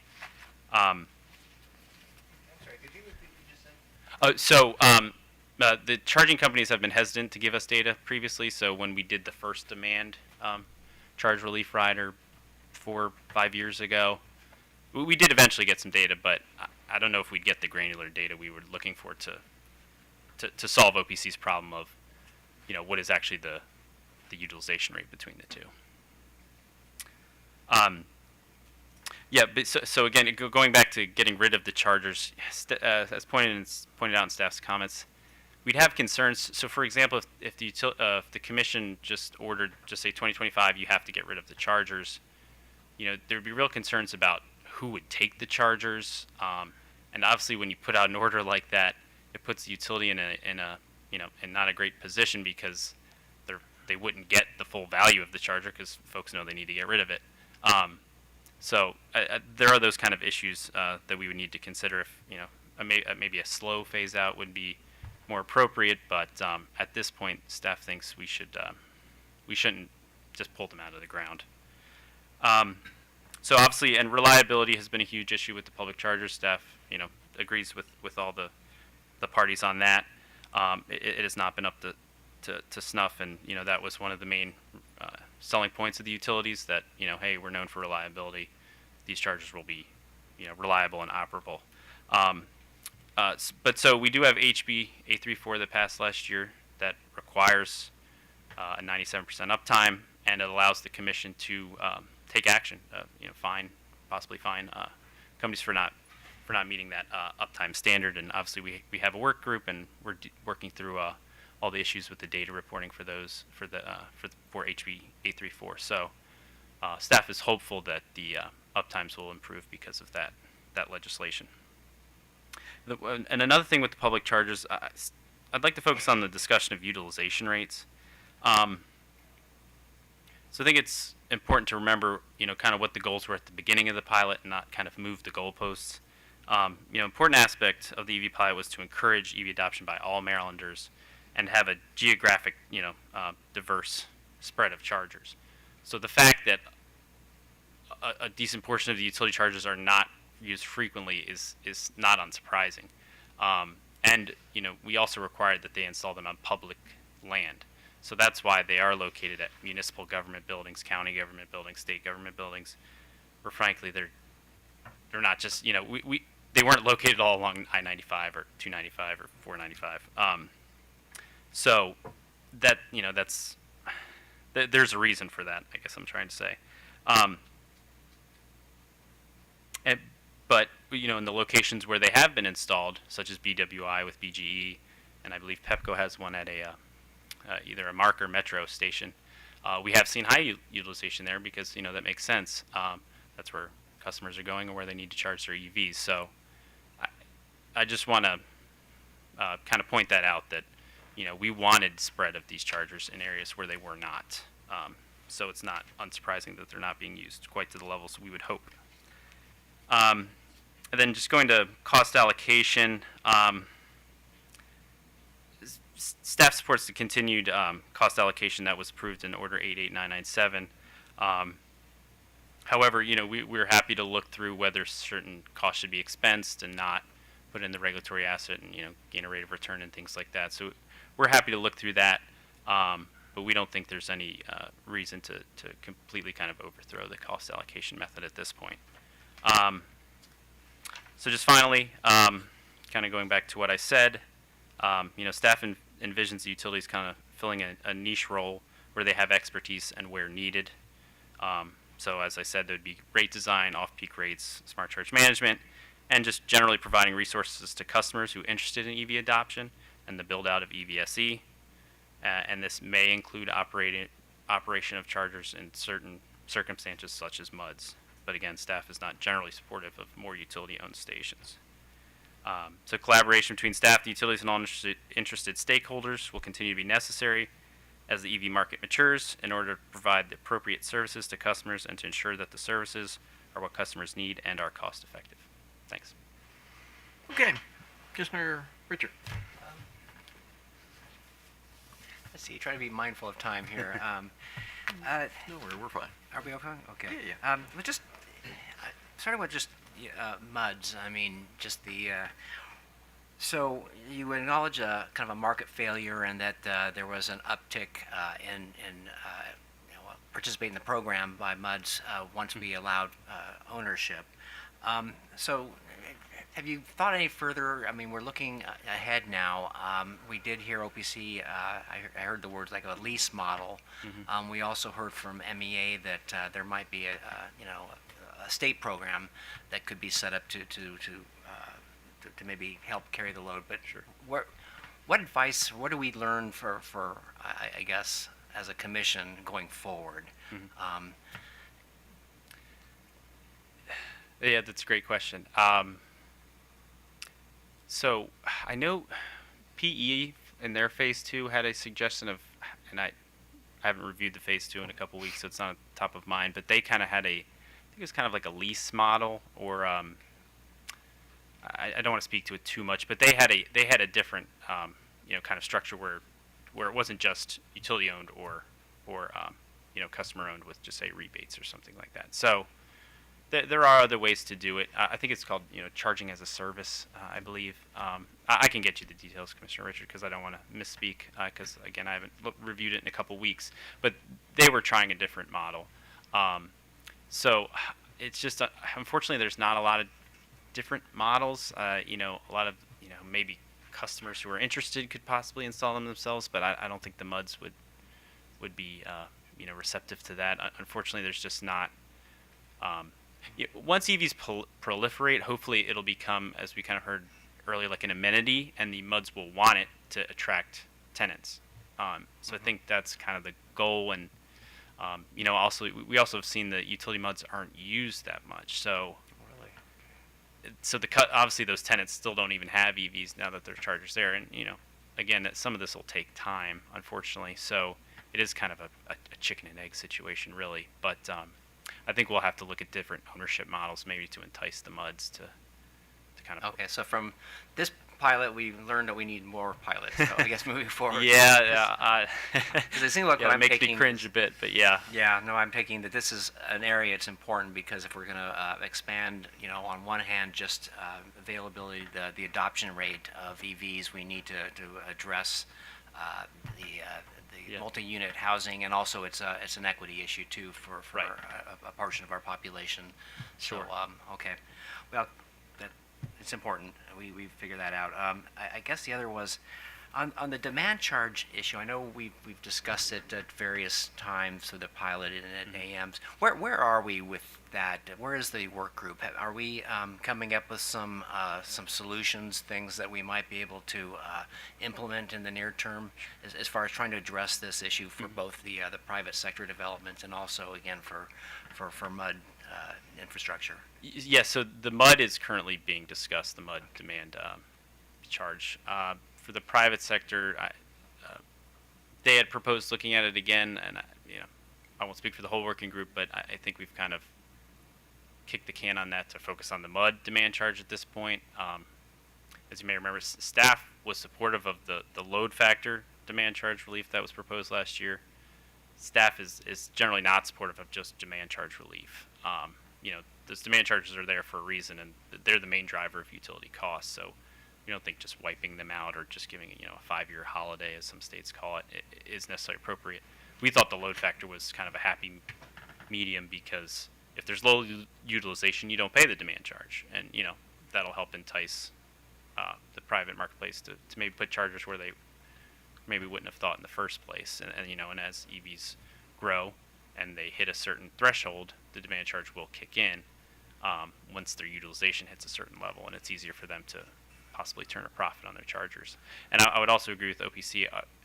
Our demand charge is actually quite low nationwide compared to the rest of the country, and even our demand charges are even lower than some of those other states after they do demand charge relief. So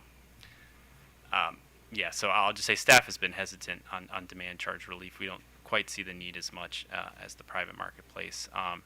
And also, staff's also against just kind of getting rid of them because actually demand charges will help the charger operators once they hit a certain utilization level to actually have a lower bill than if you put those demand charge rates into the kilowatt hour charge. So once you hit a certain threshold, the demand charge, a rate with the demand charge actually saves them money. So again, that's why we don't want to make a big permanent change, because in 10 years they'll be asking for the opposite and we'll have to switch back.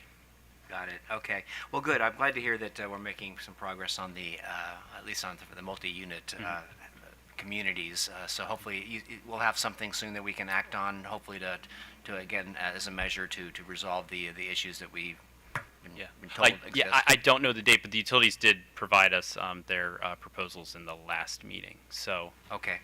I don't know if Mr. Baker has a time frame top of mind. I can't think of it, but good. And then relatively soon. As far as the commercial, I think the chairman invited the Charge On coalition to please engage with us, and I think they told us we need improvements in our in Maryland for them to come invest. So hopefully they'll let us know what those improvements are. So thank you. Thank you. Thank you, Mr. Chair. Mr. Schlossman. Okay, so following up on your on the questions from Commissioner Richard, so separate and apart from the demand charge, there was also a conversation about taking MUD customers off the commercial rate and putting them on a residential rate. And what is staff's position on that? So that's what's being discussed in the work group. I'll just say, I'll speak for myself. I was a bit hesitant on changing the rates the MUD charges. Now, if it's separately metered, the charger, personally, I would be fine with making a rate that's more kind of similar to the residential. So the MUDs, the only part that's usually on any rate with a demand is they're kind of communal areas, or like the lobby and things like that. So like the apartments just say aren't on a in a rate class with a demand charge. It's just kind of the communal areas of the MUD itself. Well, there are some units, buildings that have a master meter. So it may be some of them are separately metered, and some of them have sort of communal space that's metered. So I don't know that you can Well, categorize all of them as. Sure, I'll get back to you, but I'm 90% sure Comar says they can't have a demand charge for residential, even if it is like a master meter kind of situation. They have to have similar rates to residential customers. The apartments, not like an EV charger. Okay. But so if the EV charger is separately metered, I don't think staff would have a problem with making a rate that is similar to residential. Well, and that's what to make it equitable. right, and there had been conversation earlier about it for customers that are on a TOU rate, it would have to be a TOU EV rate. So it would only be for the EV piece of it anyway. So that could then be on something that's more akin to a residential rate as opposed to a commercial rate. Yes, I believe that's correct. So yeah, I was saying for residential customers, staff would recommend an EV only time of use rate. Yeah, and so the utility proposals that were made, I believe last week or the week before on the MUDs, they had differing ways of going about it, but they were trying to make it more similar to that residential rate, maybe not exactly the same. Okay, that's all I have. Thank you. So, when I was a participant in your work groups on EV issues, the mud issue was always there. And the original problem was the property owners just couldn't be bothered to deal with having to contract all this stuff and do all the work involved with getting chargers into their properties. So the solution became this thing of, you don't have to do anything except say yes. We, the utility, will come in and put the equipment there. We'll own it. We'll operate it. No fuss, no muss. And apparently that's not been the solution either. Right. So I guess what I'm wondering is, there has been, I think, there's at least consideration of, and it possibly was enacted, Kumar left, so he wouldn't know for sure, but a requirement that newly constructed multifamily units had to be EV ready, so to speak. And I think it was at least considered, it may have been part of the process that if you did a major renovation, you also had to do the same thing. Which leaves the ones that are, just currently standing and not have anything done to them. So that raises the issue of, do we need to, and we're not the people that can do it, but maybe we can suggest to people who can do it, either trying to create some sort of incentive, financial incentive for the MUD units to actually do this, or the other side of the coin is some requirement that you actually got to do it. Is that the solution, or? I think it would definitely help. I know they were trying to do, I believe it was nationwide standards for single-family homes to where they would be at least ready to accept, an EV charger in the garage. They at least build in the capability, but that was killed from what I understand. But yeah, that would definitely be helpful. If they didn't have to the requirement could just be to have the make ready, ready to go. You don't need to install the chargers. And yeah, I think that would definitely help because it would obviously limit the costs. But the big problem I think personally is still they don't want to have to operate it and maintain the charger. The property owner, that is. I think that's just going to frankly take time. Okay. And on this issue about when you were discussing earlier about the time of use things and people plugging in, so to speak, at when the right time period, isn't the system between the technology in the cars and the technology in the grid, couldn't it be kind of a queued up process where, even if everybody plugs in at the same time, you really don't get access until some stagger time, so you could sort of flatten out the curve? Or? Well, that's exactly what the smart charge management would do. Okay. But without that, it wouldn't occur, right? Because, you may have some customers that may schedule their car to charge at 1 a.m. even though they know the time of use starts at 12. But again, you'll generally see that. You could even see it in the guidehouse reports. You get that pretty sharp peak right when the time of use rates start. So that's why the SCMs are great programs. Is there a perception on the part of customers that I got to get in line or I'm not going to get charged up, or is it just they just don't really think about it and they just plug it in? That's a great question. There's been a lot of discussion of surveys today. I think that would be a great question. I'm not sure. Personally, I know I would do it a couple hours after, just because I knew a lot of people charged at that right at that first hour to kind of ease the strain on the grid. But yeah, it's hard to say why folks do that. I think they know it starts at 12, so they just program their car to start charging. You know, they plug in when they come home, and then they just program the car to charge at 12 o'clock. Just say. And I guess in the realm of preview of coming attractions, I suspect that something that's going to come out of this process is some follow-up action by you probably in dealing with this issue that the grid house or guide house people mentioned about some sort of standardized reporting template. I suspect that, and you can tell me if I'm wrong, but that the best way to develop that is to actually push it off to the work group and sort of say, look, we're interested in doing this, here's what we'd like, but, as opposed to us trying to do it on our own, it seems to me it makes more sense to push it to you to do it. Sure. I think the work group could help in maybe suggesting other data points to collect. But I think it would really have to come from the utilities because they're the ones, the template for what they're looking for, because they're the ones that have to take in all the data. Okay.